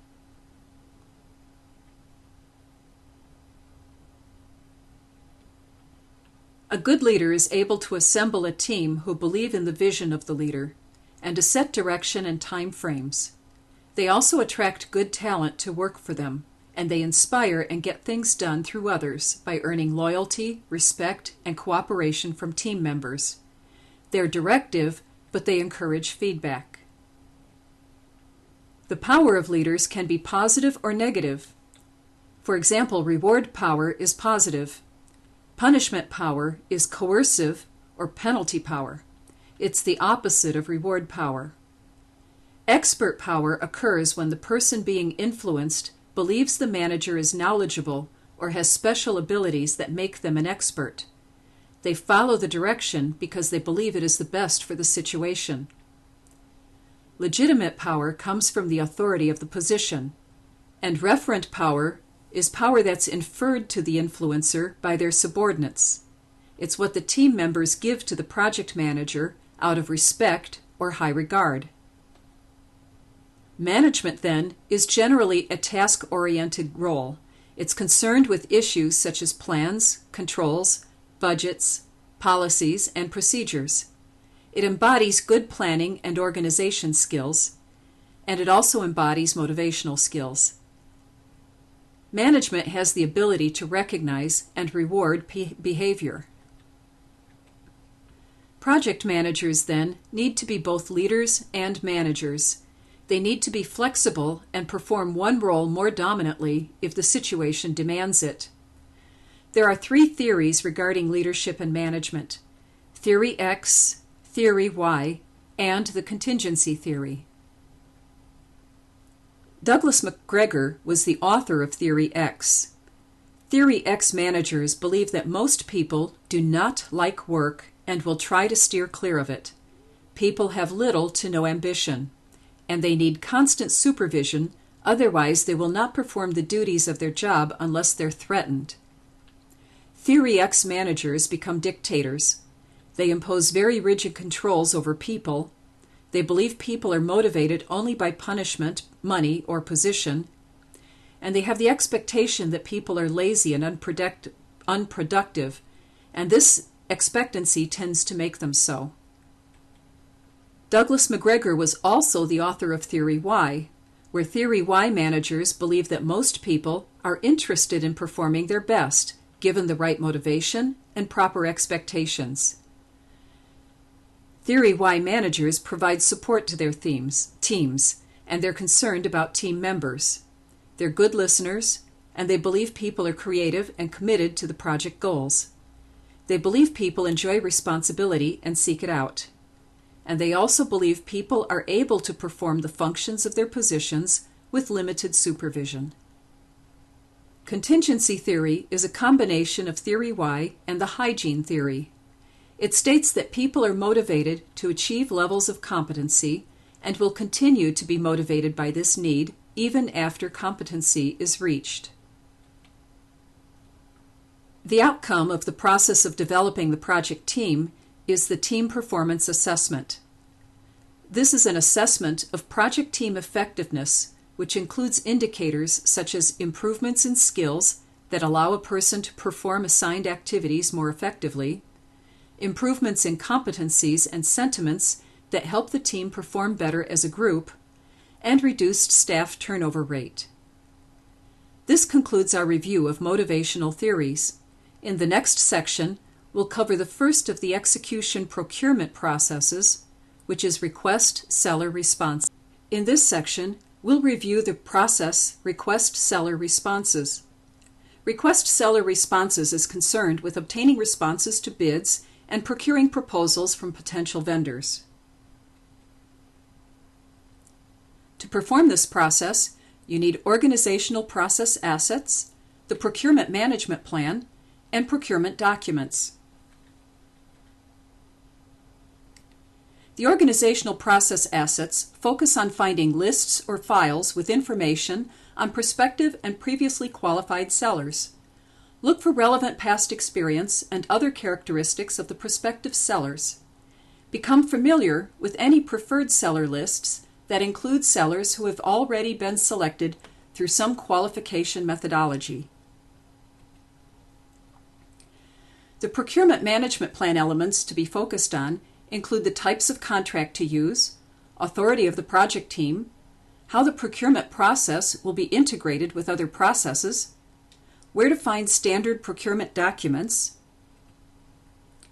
how many vendors or contractors are involved and how they'll be managed, how the procurement process will be coordinated with other project processes, such as performance reporting and scheduling, how the constraints and assumptions might be impacted by purchasing, how multiple vendors or contractors will be managed, the coordination of purchasing lead times with the development of the project schedule, the scheduled dates that are determined in each contract, identification of pre-qualified sellers, and, as with other management plans, it's a subsidiary of the project management plan.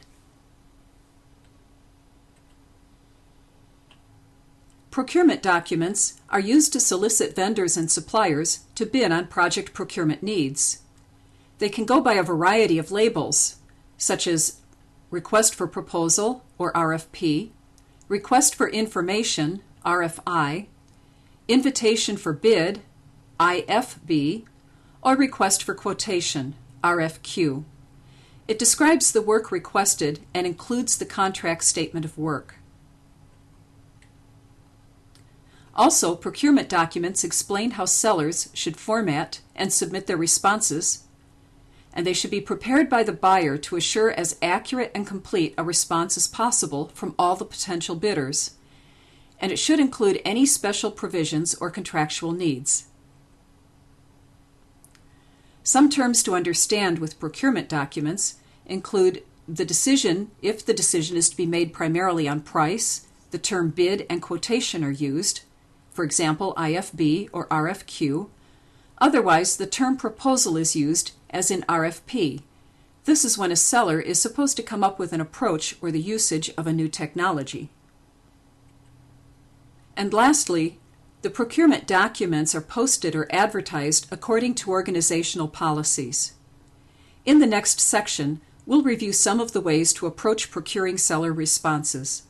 In this section, we'll go through some of the ways in which a project manager goes about requesting seller responses and the results of that work performed. First of all, the project manager might conduct bidder conferences. This provides an opportunity for vendors or sellers to ask questions regarding the project and the RFP. Vendors usually attend at the same time, and it's held before the vendor prepares the response to the RFP. The project manager can also advertise that there's an RFP available. This is typically done in some sort of general forum. And during this process, the project manager might develop qualified sellers lists. These are developed if they don't exist already as part of the organizational assets. It's a list of prospective sellers who are pre-approved or pre-qualified to provide contract services, and it's usually provided by the procurement department. As a result of this work, the project manager produces a qualified sellers list, a procurement document package, and proposals. The qualified sellers list, again, is the list that was used as an input with modifications, if there are any, or it may be the list that was developed in the Tools and Techniques activity. The procurement document package is typically prepared by the buyer. It consists of the formal request that has been posted, advertised, or sent to the sellers. It acts as the basis for the seller's bid, and it may be in the form of the RFP, RFQ, IFB, etc. The proposals describe how the vendors intend to meet the project needs. It contains detailed responses to each of the items as they were outlined in the RFP. It becomes the input to the next process, which is select sellers. And vendors may be invited to an oral presentation to provide answers to questions or any other additional information. This concludes the request seller responses process. In the next section, we'll cover the select seller process. In this section, we'll cover the select seller process. Selecting sellers involves evaluating the proposals received against the predefined criteria set. Information needed for performing this process would include organizational process assets, procurement management plan, evaluation criteria, procurement document package, proposals, qualified sellers list, and the project management plan, specifically the risk register and the risk-related contractual agreements. Several of these items have been discussed before, such as organizational process assets, procurement management plan, procurement document package, qualified seller list, and the project management plan with the risk register and the risk-related contractual agreements. We're going to move past these and go to proposals. Proposals are obtained in the request seller response process. It's used as an input to select sellers, and it may be divided into sections: a management section, a technical approach section, and a pricing section. Other information needed in order to select a seller would include evaluation criteria. This criteria may be very detailed, and it may have an organizational policy to follow. or it may be simply price if services or goods are considered a commodity. Samples may be provided if goods are involved. For services, sometimes vendors may provide a contractor or consultant on a trial basis.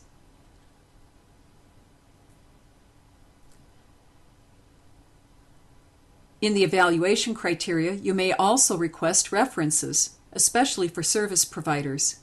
And you might request financial records to confirm fiscal capability and confirm the vendor has a clear understanding of the request and how they intend to deliver. This concludes our review of the information needed to perform the Select Sellers process. In the next section, we'll take a look at how a project manager might perform this activity. In this section, we'll review the ways in which a project manager evaluates the submitted proposals.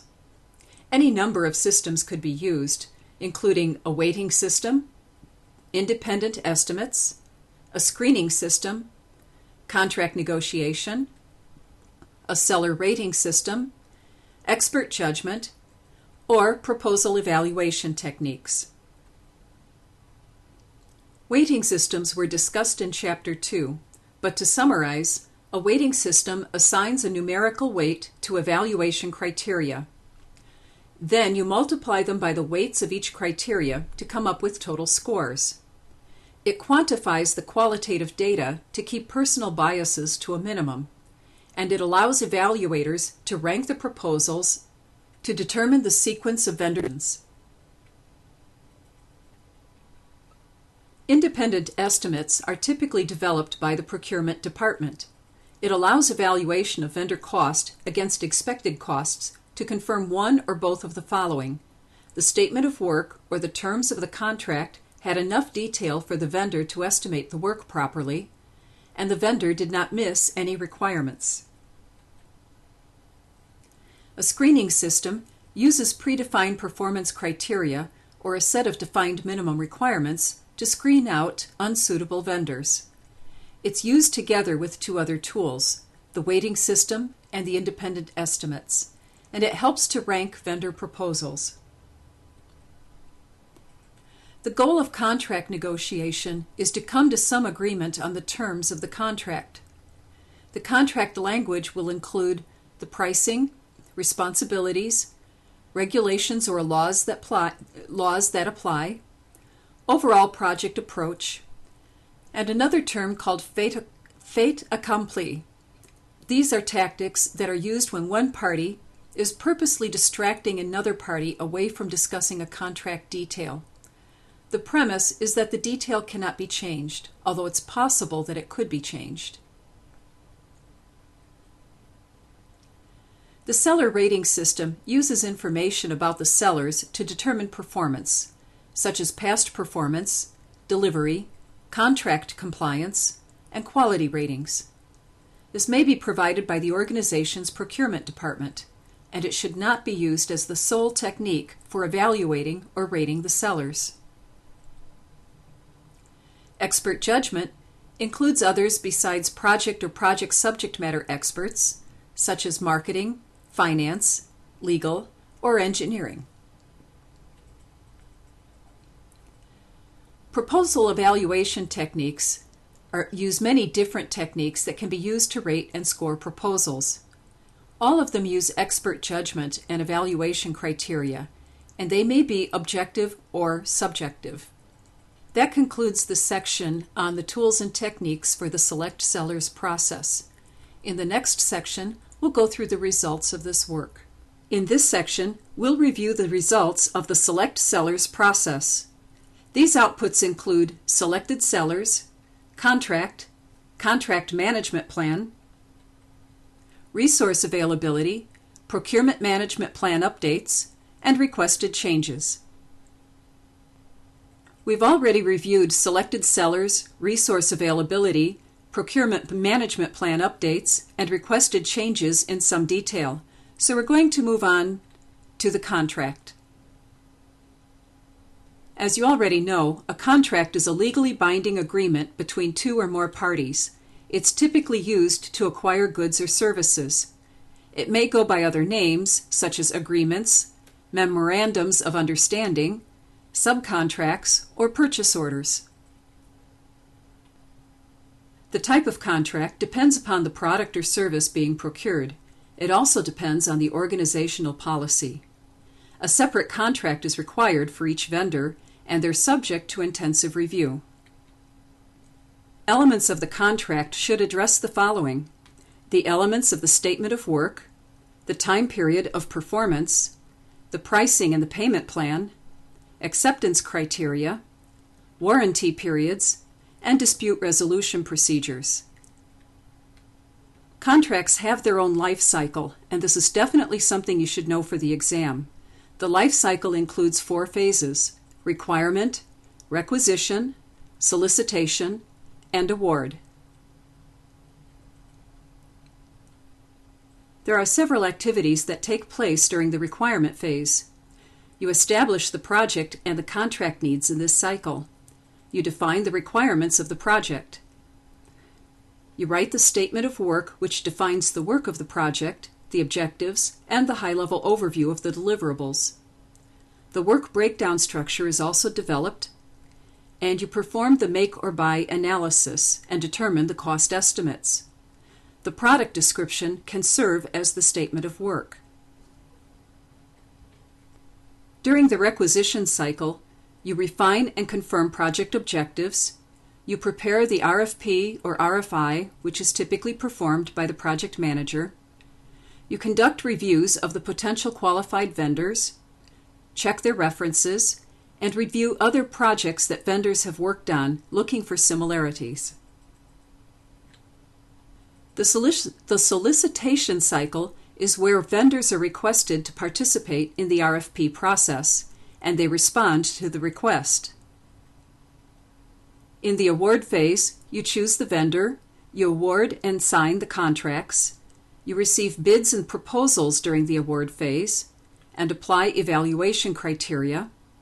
You rank the proposal, select the winning vendor, and write the contract and administer the contract. That's usually done by the procurement department. The contract management plan describes the contract administrative activities of the project. It outlines how the contract will be administered based on the following: the statement of work elements, the delivery requirements, and the performance requirements. The contract management plan is a subsidiary of the project management plan. That concludes our topic on Select Seller's process. In the next section, we'll go through the summary of this chapter. In this section, we'll summarize the topics that were covered in Chapter 9. This chapter described five processes from the executing process group: direct and manage project execution, acquire project team, develop project team, request seller responses, and select sellers. Project plans are carried out in direct and manage project execution. Activities are authorized to begin, and the project product, service, or results are produced. Acquire project team involves working with other groups to procure the human resources to complete the project work. Availability, ability, experience, interests, and costs are all enterprise environmental factors that should be considered when choosing team members. Develop project team involves working with team members to understand and procure any training necessary to make the team effective and efficient. It's important for the team members to cooperate with each other and appreciate the various skills within the team. Team development has 4 stages. This is Bruce Tuckman's model: forming, storming, norming, and performing. All groups go through these stages. The introduction of new team members initiates the process over again. Teams can be more efficient when they're in the same physical location. This is also known as co-location. This can also include a meeting room or gathering areas where team members can meet and collaborate. We covered motivational theories: Maslow's hierarchy of needs, the hygiene theory, the expectancy theory, and the achievement theory. All of these theories surmise that motivation is driven by several things: needs, anticipation of expected outcomes, needs for achievement, power, and affiliation. The hygiene theory claims that certain factors, known as hygiene factors, prevent dissatisfaction. There are differences between leadership and management. Leadership sees a vision and gets others to see it and rally around it as well. Theory X leaders can be dictatorial and believe that workers can only be motivated by punishment, money, and position, and require intensive supervision. Theory Y leaders think most people want to perform at their best and require minimal oversight. The contingency theory states that people will continue to be motivated for the desire to be competent even after the competency is reached. There are 5 types of power: punishment, expert, legitimate, reward, and referent. Request seller responses involves procuring bids and responses from vendors. Part of the RFP process is using the bidder conferences, advertising, and developing a qualified seller list. Select sellers is a separate process that involves receiving and evaluating the bids received. Vendors are then selected and contracts awarded. In the next section, we'll cover those items that are important for the exam. In this section, we'll go through those items that are important for the exam. First of all, you should make sure you understand what a work authorization system is and how it's used for the executing processes. You should memorize the outputs from the direct and manage project execution process. You should also memorize and understand the inputs to the acquire project team process, and memorize the forming, storming, norming, and performing cycle of team development. Remember, whenever a new team member joins the team, the cycle starts all over again. Focus on and understand the theories behind team building and the characteristics of effective teams. Memorize the theories behind motivation. Herzberg was the inventor of the hygiene theory. Hygiene factors prevent dissatisfaction, while motivators lead to satisfaction. Maslow created the hierarchy of needs, and the expectancy theory states that expectation of positive outcomes drives motivation. Achievement theory states that people are motivated by achievement, power, and affiliation. Theory X states that most people don't like work, and Theory Y states that people are motivated to perform their best given proper expectations and motivation. Continuing the theories of motivation, the contingency theory is that people are motivated to achieve levels of competency and will continue to be motivated after competency is reached. Reward power is rewarding desirable behavior with incentives or bonuses. Punishment power is the threatening of team members with consequences if expectations are not met. This is also known as penalty power. Expert power is when the person doing the influencing has significant knowledge or skills regarding the subject. Legitimate power is the power of the position held by the influencer, and reference power is the power that's inferred to the influencer. Make sure you understand the difference between request seller responses and the select seller's processes. Fait accompli may be a term used on the exam. It's a tactic used during contract negotiation when one party tries to convince the other party discussing a particular contract item that it's no longer an issue. It's a distraction technique. And make sure you memorize and understand the contract life cycle. This concludes Chapter 9, and in the next chapter, we'll continue and complete the execution process.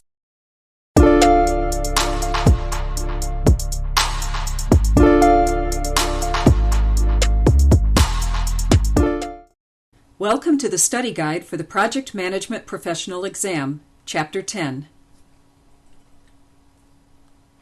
At the beginning of this CBT, I covered the high-level topics that we would cover during this training. In this chapter, we're going to conclude the executing processes. We've covered the executing processes in project integration, human resources, and procurement management areas.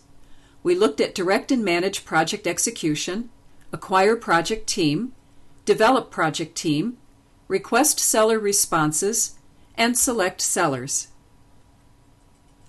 Processes to be covered in this chapter include information distribution and perform quality assurance. Here's the tracking matrix, which shows you that we are more than halfway through the review of all the processes. In the next section, we'll cover information distribution, which is a process within the communications management knowledge. This section describes the information distribution process and goes through some of its techniques. Information distribution involves getting stakeholders the information about the project according to the communication plan developed in the planning phase.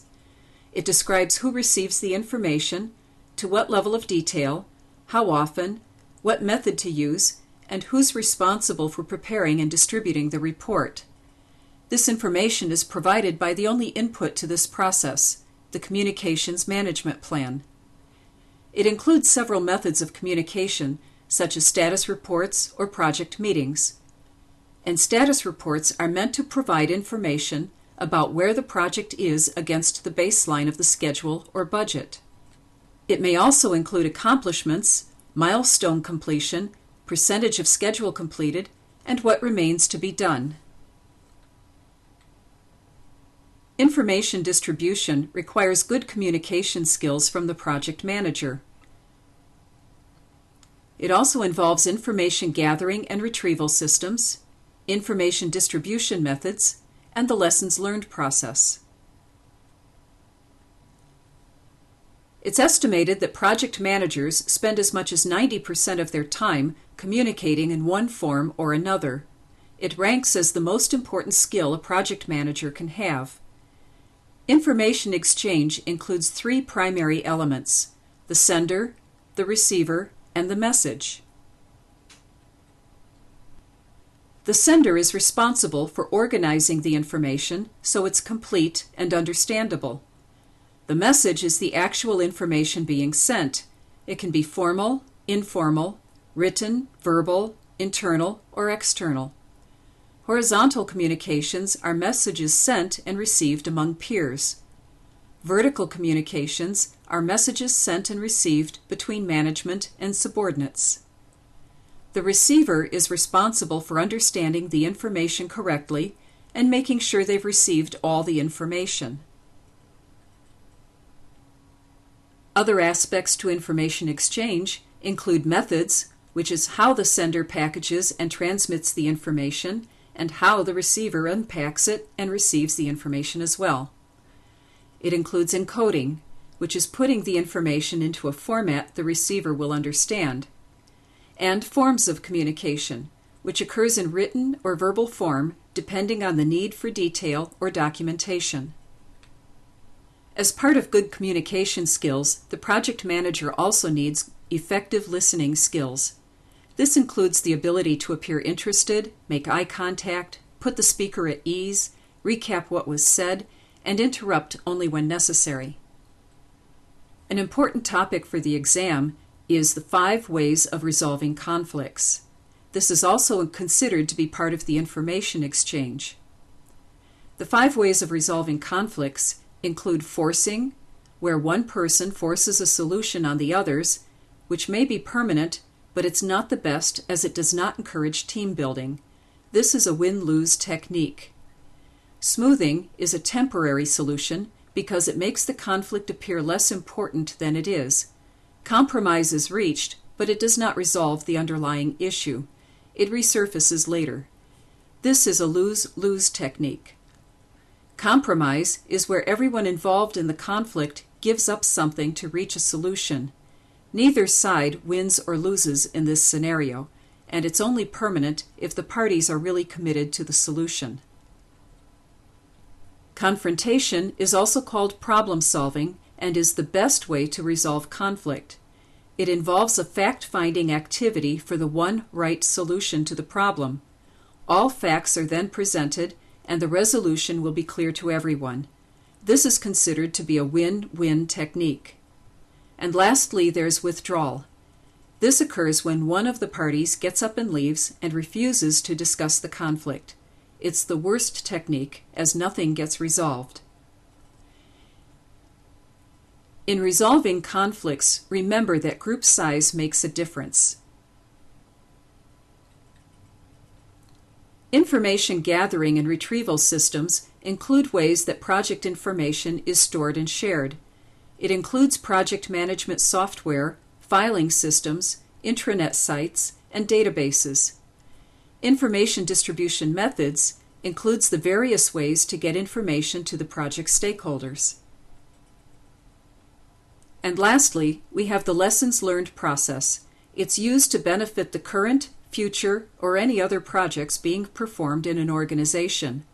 It includes relevant project information that was gathered throughout the project. And it's conducted throughout the project, not just at the end, especially with large projects. It focuses on various areas. It can include project management processes, product development, technical processes, project team performance, stakeholder involvement, and there's quite a few others. Updates may include the knowledge database, updates to policies, procedures, and processes, business skills, and the risk management plan. This concludes the techniques for information distribution. In the next section, we'll go through the outputs. This is going to be one quick section, but it's important to remember that this process is where organizational process assets are updated. Remember how much the project manager depends on this input in almost every process? Well, this is where the updates are made. The outputs of information distribution are the organizational process asset updates and requested changes. We're going to focus on the updates. The elements of these updates would include lessons learned documentation, project records, project reports, project presentations, feedback from stakeholders, and stakeholder notifications. In the next section, we're going to begin the quality assurance process. In this section, we'll review the Perform Quality Assurance process. Performing quality assurance involves performing systematic quality activities.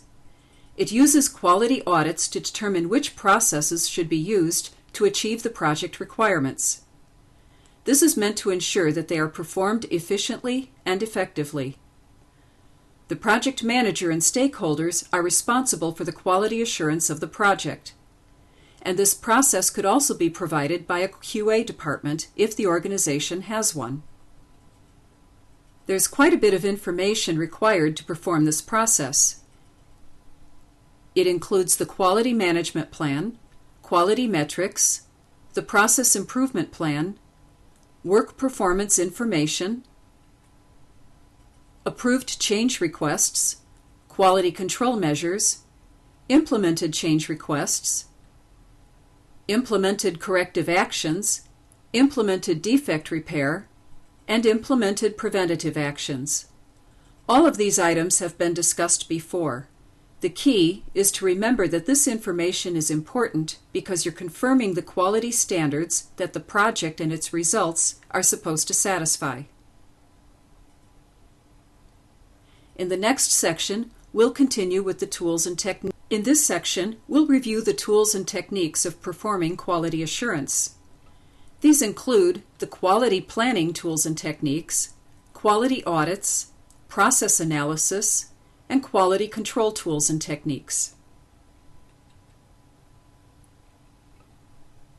Quality planning tools and techniques include cost-benefit analysis, benchmarking, design of experiments, and the cost of quality, all of which we have discussed before. The quality control tools and techniques will be discussed in the monitoring and controlling chapter. Quality audits are performed by auditors or third-party reviewers. They determine whether project activities comply with organizational and project policies, processes, and procedures. It's meant to identify inefficient or ineffective ones, and it reduces the cost of quality.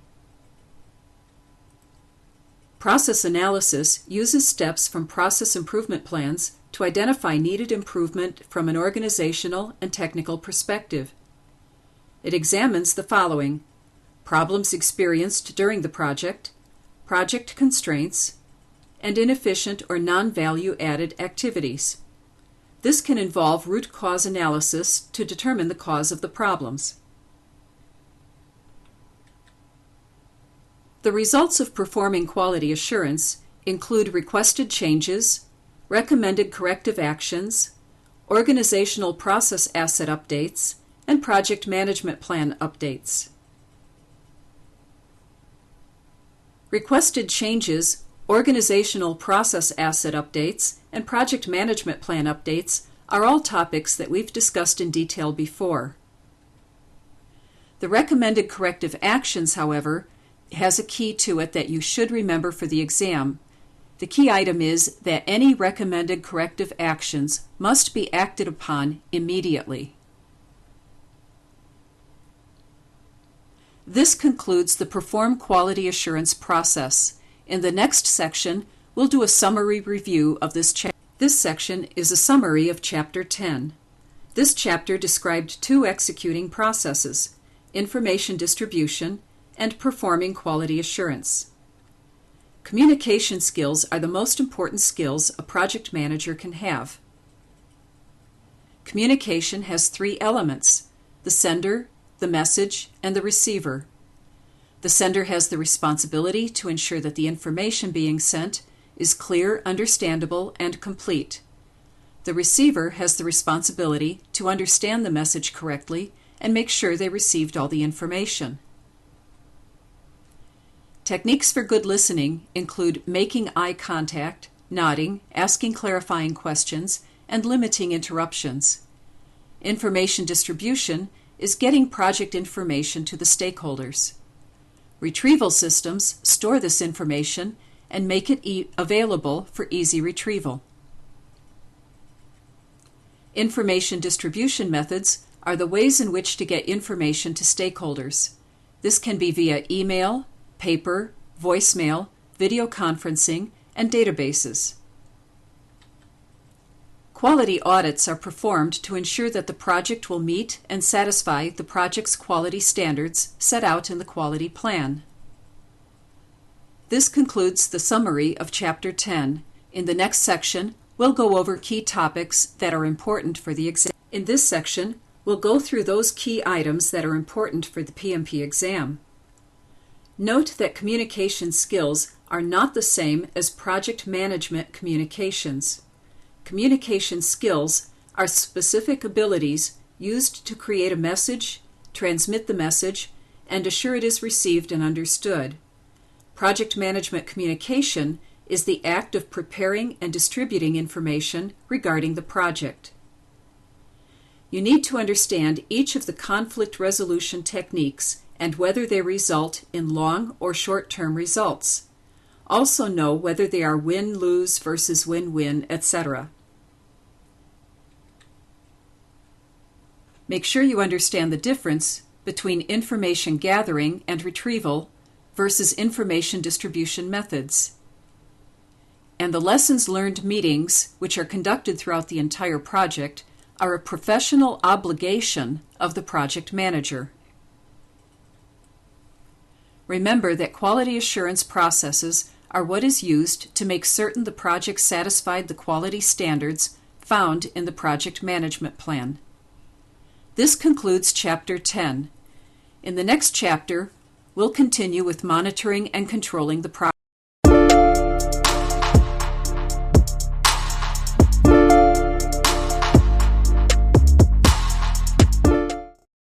Welcome to the study guide for the Project Management Professional Exam, Chapter 11. At the beginning of this CBT, I covered the high-level topics that we would cover during this training. We've now moved into the next process group, monitoring and controlling project activities. The monitoring and controlling process group has 12 individual processes associated with it. They include monitor and control project work, integrated change control, scope verification, scope control, schedule control, cost control, perform quality control, manage project team, performance reporting, manage stakeholders, risk monitoring and control, and contract administration. The processes we'll cover in this chapter include monitor and control project work, integrated change control, scope verification, scope control, schedule control, and cost control. Here's the tracking matrix, which shows that we've completed over 50% of all of the processes to be reviewed. In the next section, we'll cover monitor and control project work, which is the process from the integration knowledge area. In this section, we'll review the process of monitor and control project work. Many of the elements of this process have been reviewed in other processes, so I'll give a brief explanation of the key importance of these elements for this process, but then we'll move along to integrated change control. Monitor and control project work is performed to monitor project processes and performance, to identify variances from the project plan, and take corrective actions to get it back on track. It monitors all processes throughout all of the process groups, and it performs activities such as collection of data, measuring results, and performance reporting. It also provides forecasts for cost and schedule updates. Information required to perform this process include project management plan, work performance information, and rejected change requests. These are documented for future questions about the disposition of the request. Project management methodology is a tool that defines a process to use in monitoring and controlling work, and the project management information system is used for monitoring and controlling the execution of planned activities and their schedule. We'll go through the earned value technique in great detail during the cost control process, but for now, remember that it measures performance as the project is executed, and it allows for forecasting future performance. And we also have expert judgment as one of the tools and techniques for this process. The results of performing this process should be the recommended corrective actions, which are documented recommendations to bring the project back on track, recommended preventative actions, which are documented recommendations to reduce negative consequences from risk, the forecast, which includes estimates of future project performance based on past performance, recommended defect repair, and requested changes. This concludes the monitor and control project work process. In the next section, we'll go through integrated change control. In this section, we're going to cover the integrated change control process. Integrated change control is an important topic for the exam. It's the process where requested changes to the project or its results are documented, tracked, and monitored. Changes might involve changes to scope, schedule, or cost, and the impact to these triple constraints should always be evaluated by the project manager. The project manager does this by referring back to the baselines or the original plans to determine how much impact the change involves. To really understand integrated change control, you need to understand some key facts about configuration management and change control systems. Configuration management describes the process for submitting and tracking change requests. It includes processes for defining approval levels and authorizing the changes. The change control system describes all the procedures for processing change requests. This includes processes for how to submit change requests, how to manage change request forms, change request approvals, and emergency changes. Configuration identification baselines the product, service, or results of the project to ensure that changes can be identified. Configuration status accounting accounts for the status of changes by storing configuration information to manage the product information. And configuration verification and auditing confirms that performance and functional requirements have been met. The Configuration Control Board, or CCB, is a group of people organized to review all change requests. It may consist of stakeholders or people who are external to the project, and they have the authority to approve or deny change requests. Some companies have a CCB, which really stands for Change Control Board. For purposes of the exam, make sure that you refer to it as the Configuration Control Board and understand what its purpose is. This concludes our review of configuration management and change requests. In the next section, we'll go through the process of integrated change control. In this section, we're going to review the integrated change control process. Information needed to perform the integrated change control process include the project management plan, requested changes, work performance information, and recommended preventative actions. Information needed to perform the integrated change control process are all elements that we've covered in other processes. These include the project management plan, requested changes, work performance information, recommended preventative actions, recommended corrective actions, recommended defect repair, and deliverables. The tools and techniques should also be familiar to you. They include project management methodology, the project management information system, and expert judgment. The results of this process should include the approved change request, rejected change request, project management plan updates, project scope statement updates, approved corrective actions, and approved preventative actions. It should also include approved defect repair, validated defect repair, and deliverables. You can see why the discussion in the previous section about configuration and change management systems was important. The integrated change control process is very important and will show up on the exam more than once. However, since all of the process elements seem so simple, it can be deceiving. Make sure you're familiar with how this process is applied and how configuration management and change control systems are used. In the next section, we'll review scope control and scope verification. In this section, we'll cover the process of scope verification. Scope verification formalizes the acceptance of the project scope, and it also formalizes the acceptance of the work results. Information needed to perform this process include project scope statement, work breakdown structure dictionary, the project scope management plan, and deliverables.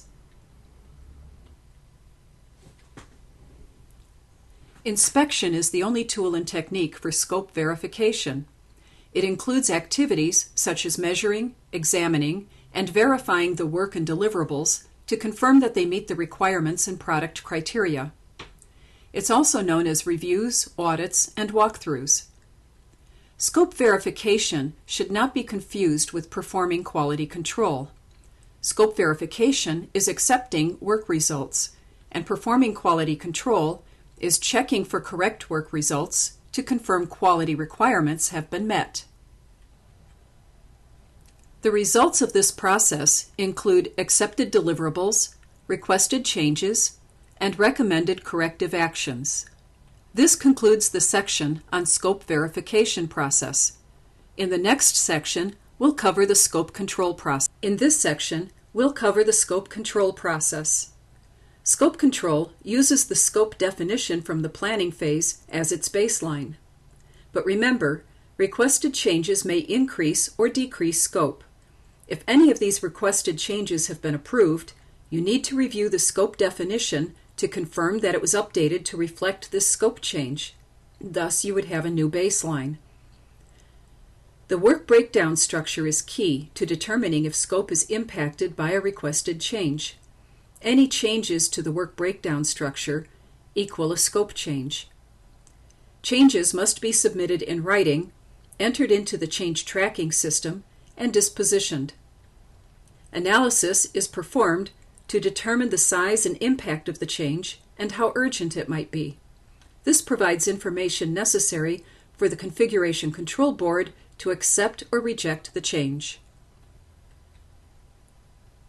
Information needed to perform this process include the project scope statement, the work breakdown structure, the work breakdown structure dictionary, the project scope management plan, performance reports, approved change requests, and work performance information. You should be familiar with all of those inputs, so we're going to move on to some of the tools used in scope control. Those would include the change control system, variance analysis, replanning, and the configuration management system. All of these, except the variance analysis, you've gone through before. For variance analysis, we're going to hold off until we reach the cost control topic, because we're going to go into a great level of detail about variance at that point.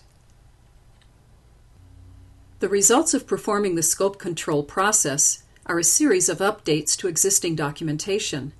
This would include the project scope statement, the work breakdown structure dictionary, the scope baseline. It also includes requested changes and recommended corrective action. There would be updates to the organizational process assets, the project management plan, and the project scope statement. This concludes the discussion of the scope control process. In the next section, we're going to go into the cost control process, which is the long-awaited topic and all of its detail. In this section, we're going to review the cost control process. The cost control process is similar to the control of any other knowledge area, but with the focus on cost. Information required to perform this process include the cost baseline, the project funding requirements, the performance reports, the work performance information, approved change requests, and the project management plan. All of those elements should be familiar to you, so we're going to move on to the tools and techniques. For cost control, those would include the cost change control system, performance measurement analysis, forecasting, project performance reviews, project management software, and variance management. The results of this process would include the cost estimate updates, the cost baseline updates, performance measurements, forecasted completion, requested changes, recommended corrective actions, organizational process assets updates, and the project management plan updates. This concludes the review of the elements of the cost control process. However, we need to take the review of this topic to the next, more detailed level. In the next section, we'll look at how progress reporting ties into the cost control process, and we'll review some terms that you need to memorize before we go into the earned value technique formula. In this section, we'll cover the definition of cost control and how progress reporting is a useful method for tracking project costs. We'll conclude with some definitions that you need to memorize before we move to the earned value formulas. Cost control manages changes to project costs as outlined in the cost management plan. It prevents unauthorized project expenditures from being included in the project budget. Progress reporting is a useful method to control costs. Percent completed is a typical estimate for the progress report. And rather than time-consuming specific estimates, completion rates can be estimated as follows. The 50-50 rule, meaning that the task is 50% complete when it begins and is considered 100% complete when the task has been completed. The 20-80 rule is when the task is considered 20% complete when it begins and is considered 100% complete when the task has been completed. The 0-100 rule gives no partial credits for when the task begins. The task is considered 100% complete when it's finished. These are the terms that you need to memorize before we move on to the earned value technique formulas. Planned value, or PV, is estimated value of the work planned to be completed. Earned value, or EV, is the estimated value of the work actually completed. Actual cost, or AC, is the actual cost incurred. Budget at completion, or BAC, is the budget for the total work to be performed. Estimate at completion, or EAC, is the current expectation of the total work to be performed. The estimate to complete, ETC, is the remaining cost of the work to be performed, and variance at completion, or VAC, is the amount over or under budget expected at the end of the work. This concludes the definition and terms to memorize before we move to the earned value technique formulas. In the next section, we'll continue by introducing some of the formulas and their interpretation. In this section, we'll go through the remainder of cost control and performance measurement analysis. We're going to step through the formulas you need to know for the exam. First of all, we have cost variance, or CV. The formula is earned value minus actual value. If the result of this is negative, it means the project is over budget. If it's positive, the project is under budget. Next is schedule variance, SV. This is earned value minus planned value. Again, if the result is negative, that means the project is behind schedule, and if it's positive, the project is ahead of schedule. The next one is Cost Performance Index, or CPI. The formula is earned value divided by actual cost. The results here help you understand if you're realizing a certain percentage of value out of every dollar spent. If this value is greater than $1, it means you're getting more for your dollars spent. If it's less than $1, it means you're not getting your value in what you're spending. The Schedule Performance Index, SPI, is earned value divided by planned value. This shows up as a percentage, so progress is a percent of the rate originally planned.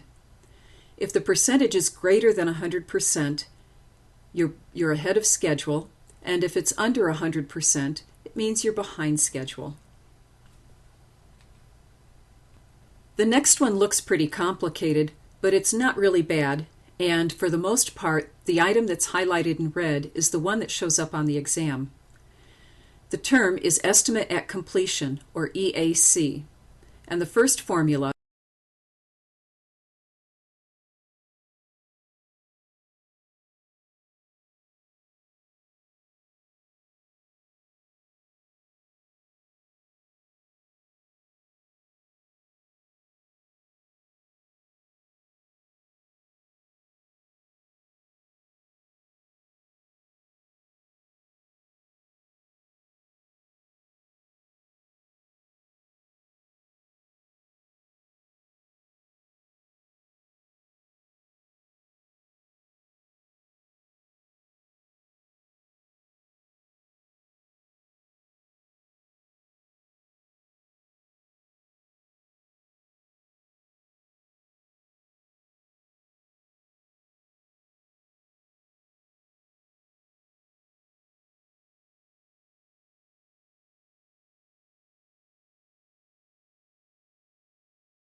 In this section, we'll go through the schedule control process.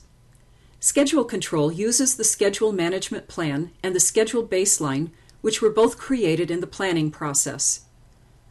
The change control process is used for any requested change that might impact the schedule or the management of the schedule. Typically, a requested change impacts scope, which then will impact the schedule and possibly the cost. However, a requested delay or closer delivery date would also be a change request that impacts the schedule, and it may not impact the scope. Information needed to execute the schedule control process are the schedule management plan, the schedule baseline, performance reports, approved change requests. In order to perform the process, there's several tools and techniques that are also needed. Progress reporting, the schedule change control system, performance measurement, project management software, variance analysis, and schedule comparison bar charts.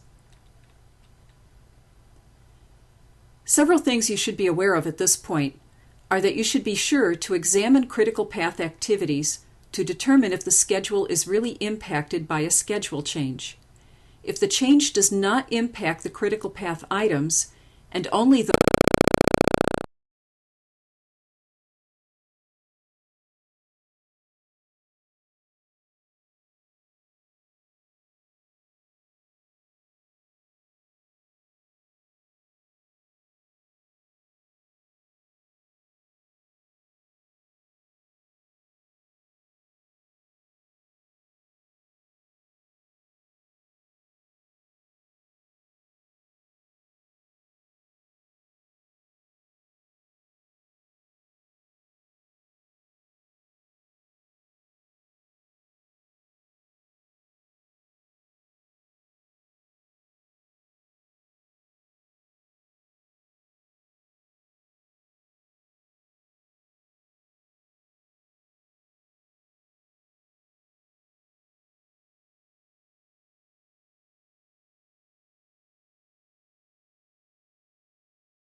This section summarizes what we covered in Chapter 11.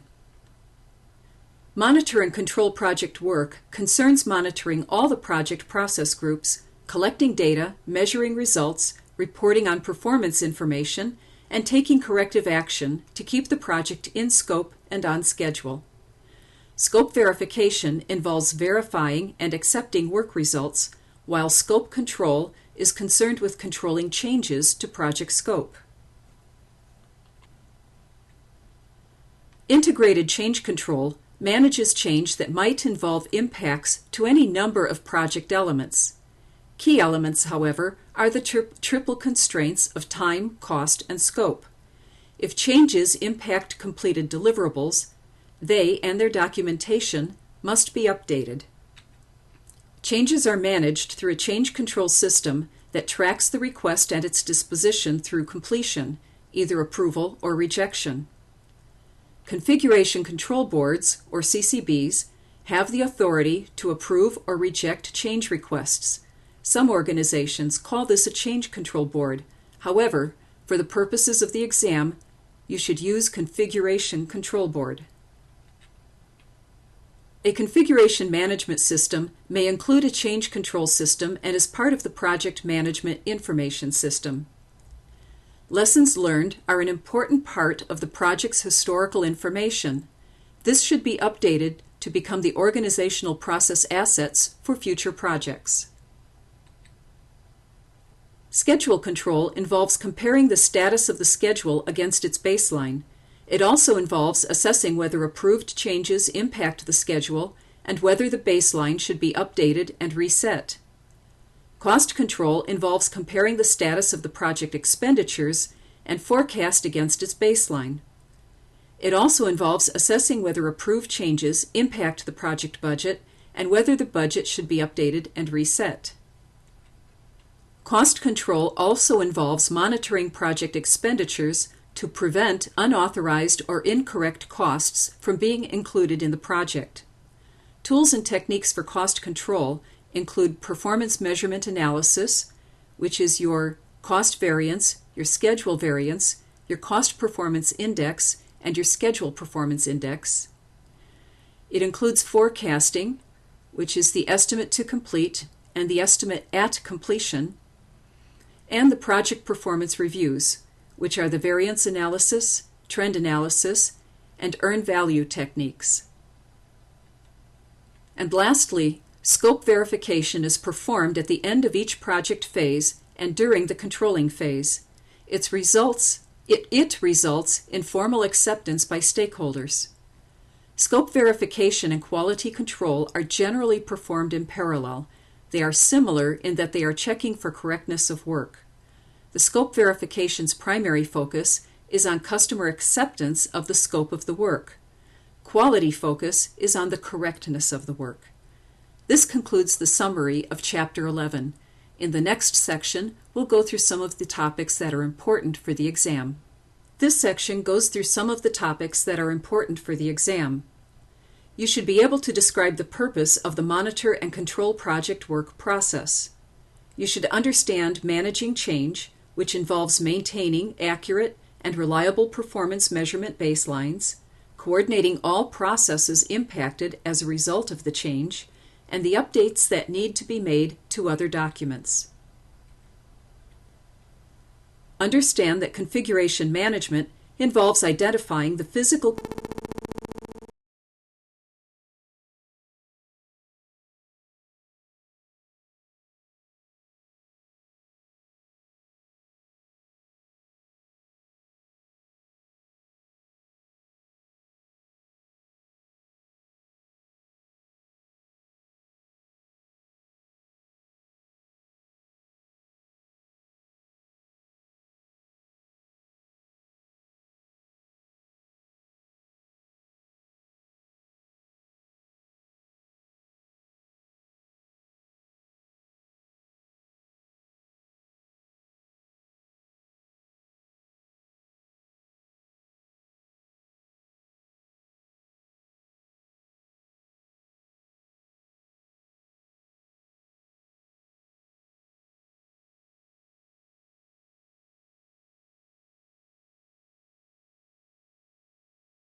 Welcome to the study guide for the Project Management Professional Exam, Chapter 12.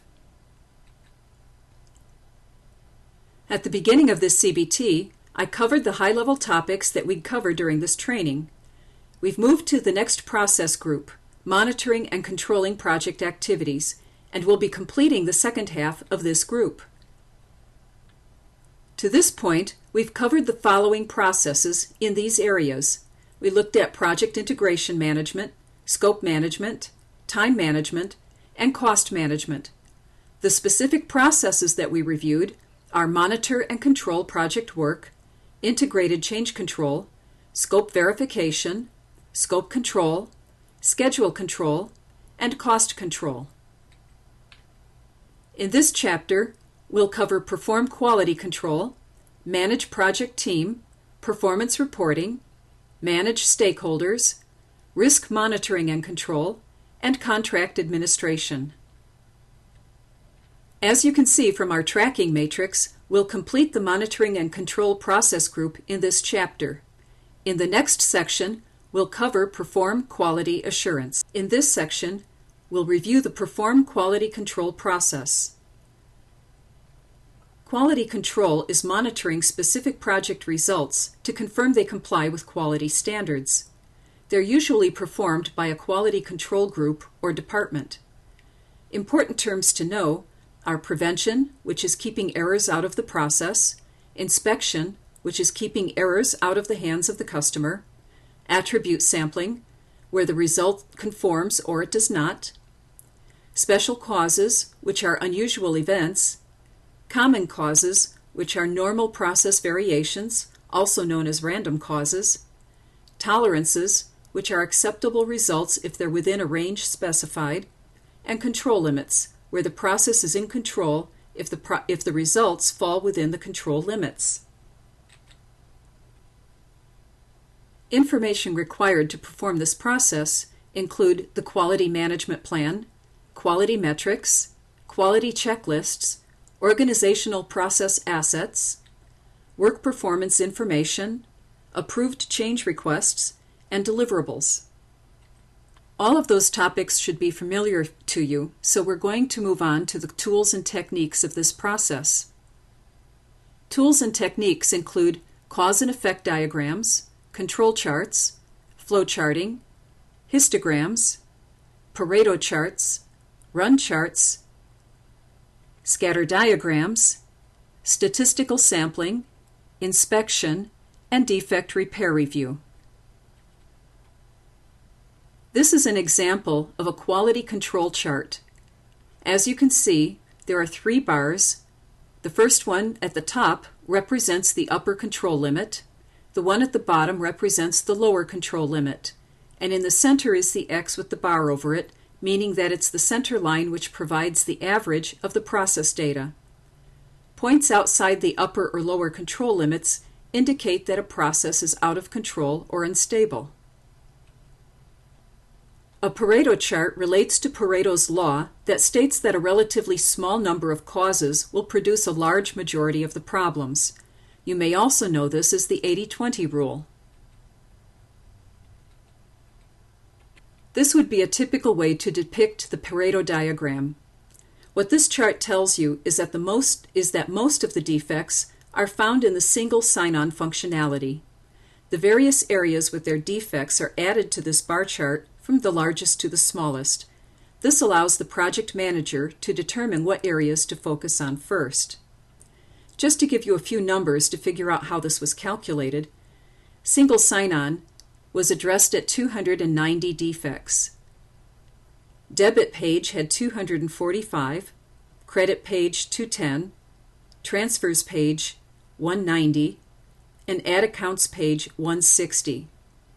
The total number of defects is 1,095, of which single sign-on had 26%, debit page had 22.7%, credit page had 19.1%, etc. So these are plotted as bar charts on the diagram, and you can see how it goes from the largest to the smallest. The run chart is used to demonstrate the variations of a process or its trends. Make sure the terms reviewed earlier are known as they relate to this tool.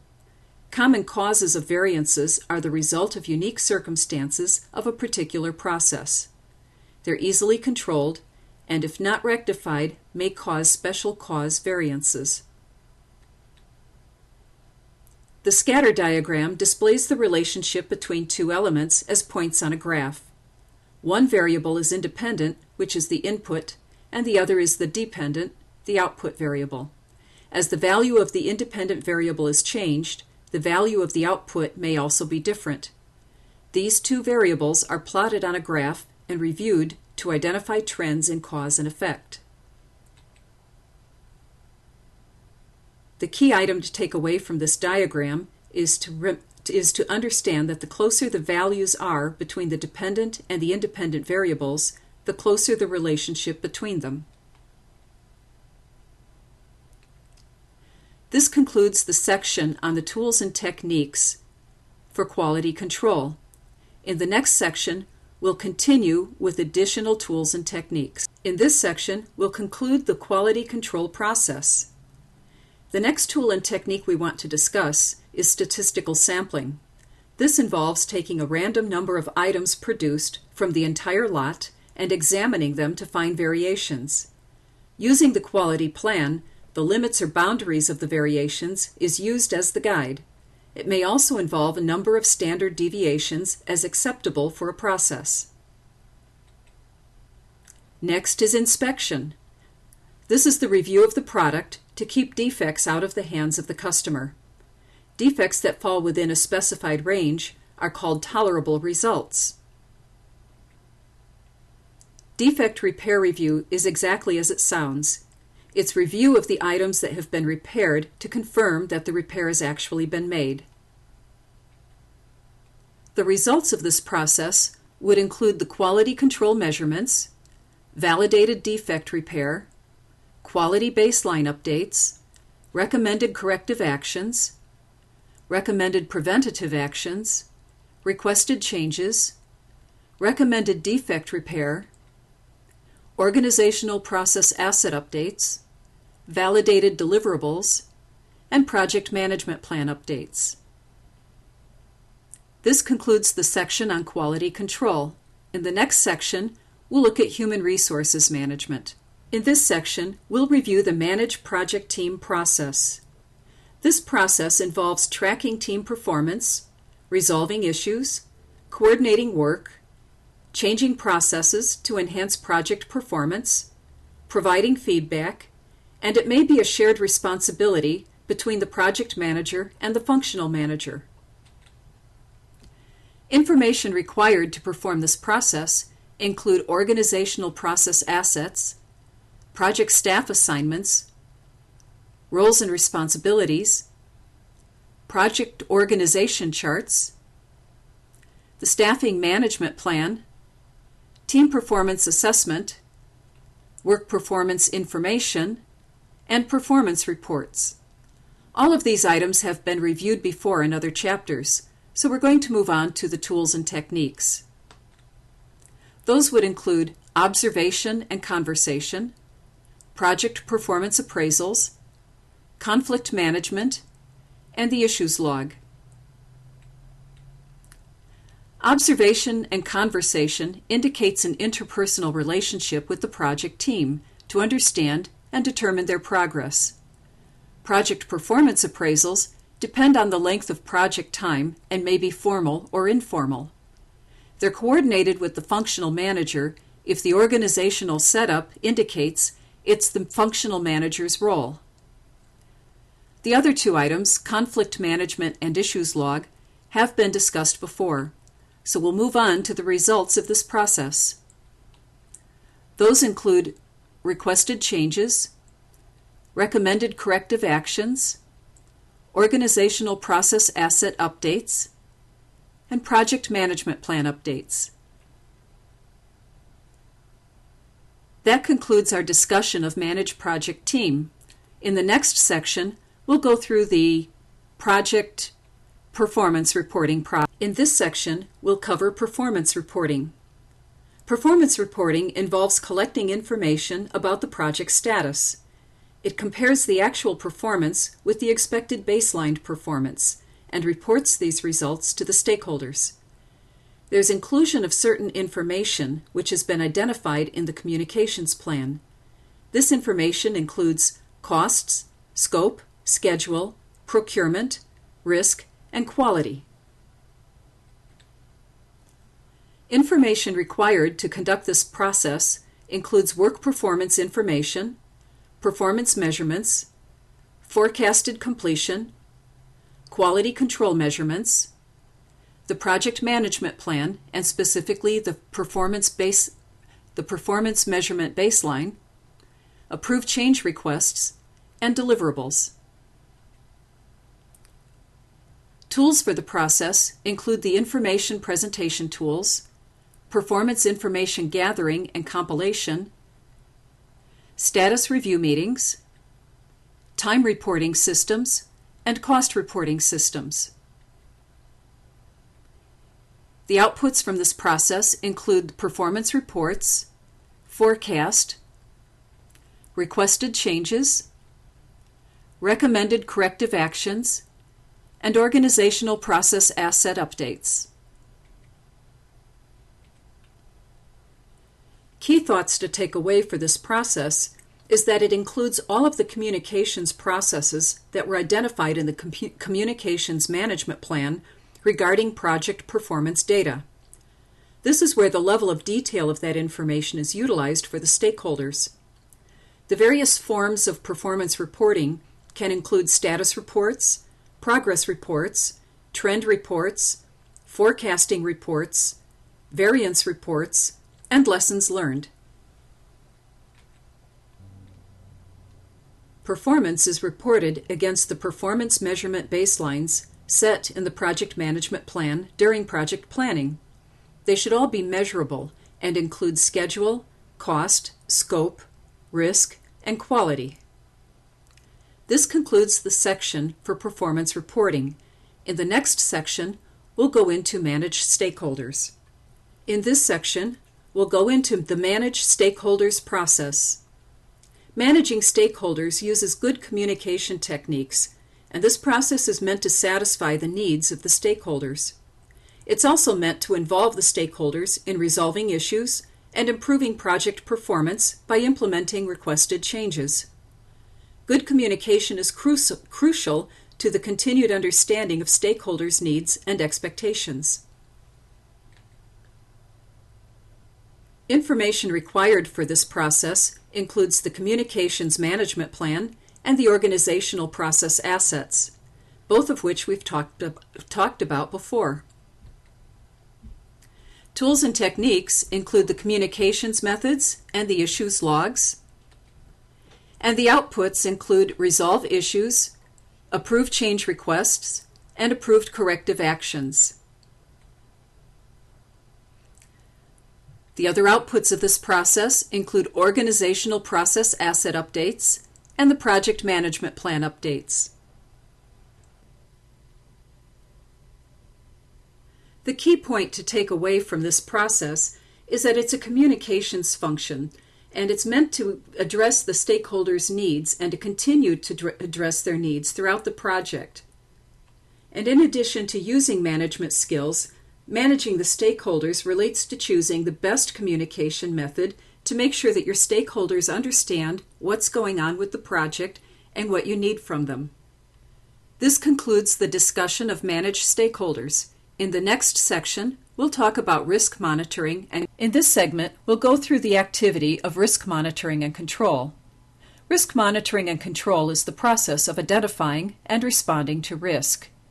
It also includes tracking risks, evaluating risk responses to be put into action due to a risk event, monitoring your potential risk triggers, monitoring residual risks, ensuring that risk policies and procedures are followed, and updating your contingency reserves.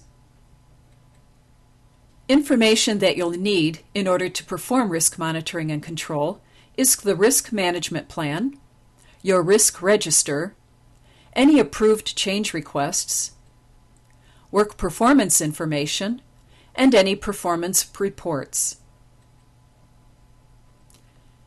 When you're performing your risk monitoring and control, on a regular basis, you want to be reassessing your risks and performing risk audits.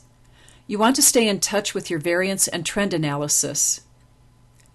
You'll also want to take a look at technical performance measurements, your reserve analysis, and get information from your status meetings. Outputs from this activity should include any risk register updates that you see are necessary. You might want to request changes with regard to your risk plan.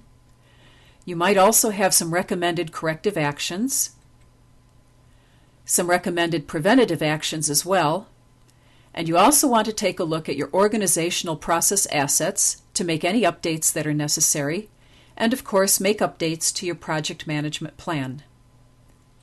Now I'd like to go into a bit more detail on the risk register updates. These should be changed after risk audit results are provided if they're directed by the audit. They should also be changed if the risk is closed. This concludes our discussion about risk monitoring and control. In the next segment, we'll go into contract administration. Contract administration is the last activity in monitoring and control that we'll cover in this segment. Contract administration is administered by the procurement department or the project manager. The way this is done is typically defined by the organizational assets, and by monitoring the vendor's performance, the project manager knows if they are fulfilling the contract. If not, one of the options is to renegotiate, or the contract could possibly be terminated. Information needed to perform this activity include the contract itself, the contract management plan, the list of selected sellers, performance reports, any approved change requests, and work performance information.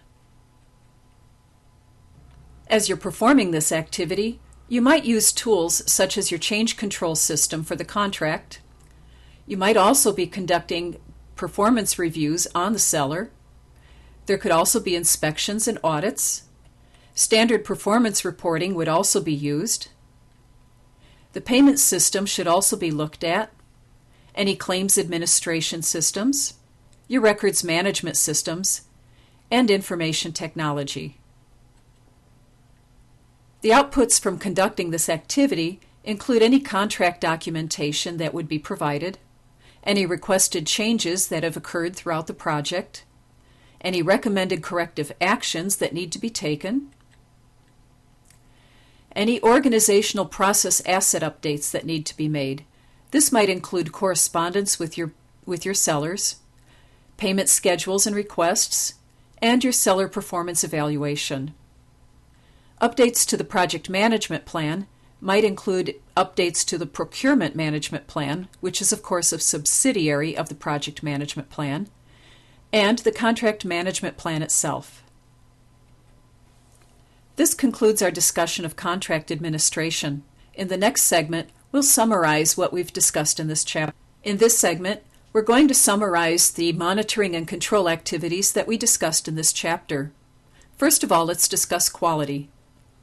Performing quality control monitors work results to ensure they fulfill the quality standards specified in the quality management plan.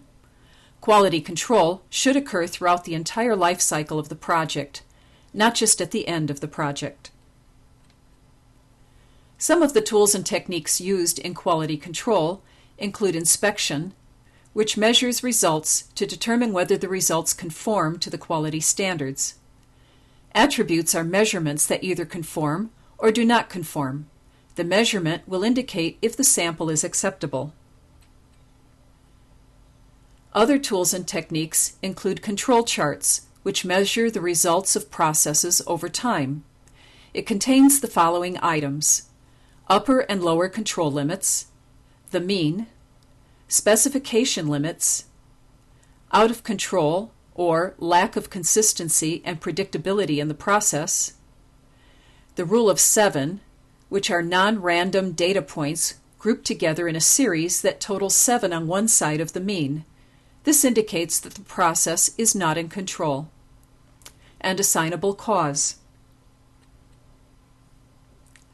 Other tools and techniques include checklists, which contain a list of items to inspect, statistical sampling, which is performed by inspecting part of a population of deliverables to determine if quality standards have been met for all of the products produced, It's good to use if the population is too large or costs are too high to review all the products.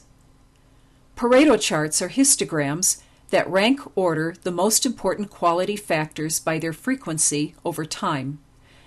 This works under the assumption that 80% of the problems found in poor quality are caused by 20% of the underlying issues. This is also known as the 80-20 rule. Fishbone diagrams, which we've discussed many times, are also used.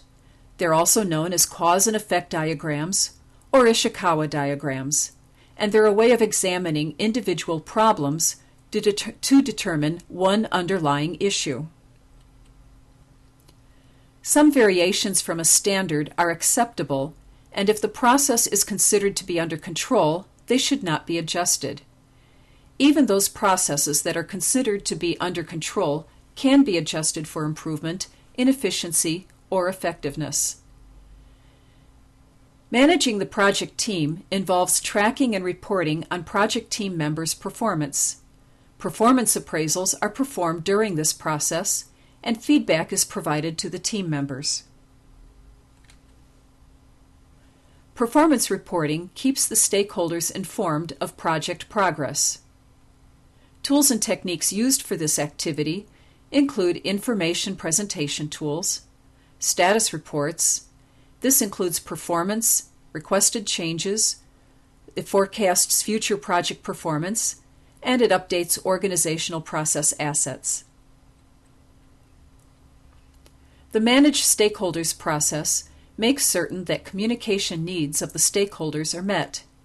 It includes the management of any issues that stakeholders may raise and implementing change requests. Risk monitoring and control is the response to risks as they occur and implements workarounds for unplanned risk events.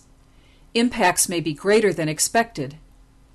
In this case, updates to the risk management plan could be necessary. Contract administration is the process where the project manager monitors the vendor's performance and ensures that all the requirements of the contract are met. If more than one vendor is working on the project, contract administration entails coordinating the interfaces among all the vendors, as well as administering each of the contracts. Remember, contracts have life cycles. The 4 stages include requirement, requisition, solicitation, and award. Changes to the contract are managed with change requests. Changes that cannot be agreed upon are contested changes. They take the form of disputes, claims, and appeals. They may be settled among the parties directly, through a court of law, or through arbitration. This concludes the summary of this chapter. In the next section, we'll go through those items that are important for the exam.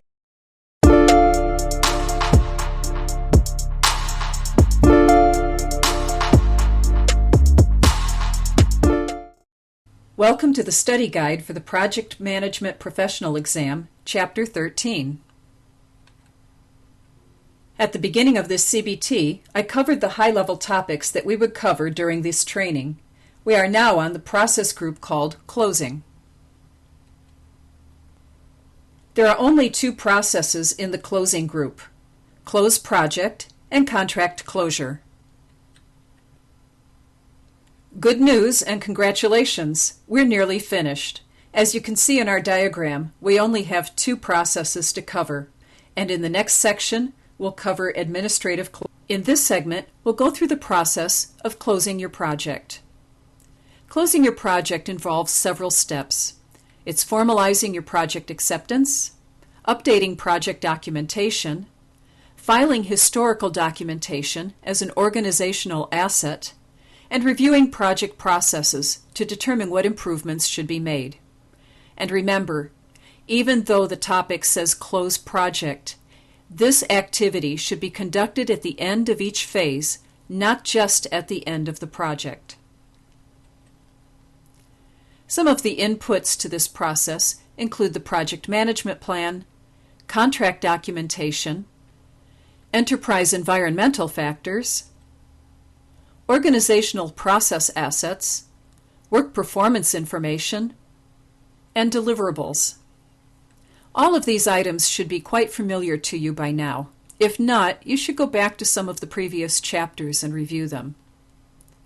We're going to move on to the tools and techniques of this process. It includes project management methodology, project management information systems, and expert judgment. Outputs from the process include administrative closure procedures, and that would include also releasing your project team members, the contract closure procedure, the final product service, and the organizational process asset updates. Let's take a look at administrative closure procedures in more detail. This would include such activities as collecting all project records, analyzing project success or failure, conducting, documenting, and gathering lessons learned, and remember, lessons learned should be conducted at the end of each project's life cycle phase, not just at the end of the project. It also includes archiving records and includes final documentation of roles and responsibilities of closure process and how they were fulfilled. It also includes documenting that requirements were ultimately met, verification of meeting requirements, and the stakeholders' acceptance of project results. It also confirms that exit criteria for the project has been satisfied. This concludes the closed project activity. In the next segment, we'll go into contract closure. In this segment, we're going to cover the last activity in all of the knowledge areas, contract closure. Contract closure includes completion and settling terms of the contract, verifying the delivered product, updating records, archiving vendor and contract information for historical purposes, confirming all conditions of the contract have been met, and if the procurement department is handling this, the project manager should always verify. The inputs to the contract closure process include the procurement management plan, the contract management plan, contract documentation, and the contract closure procedure.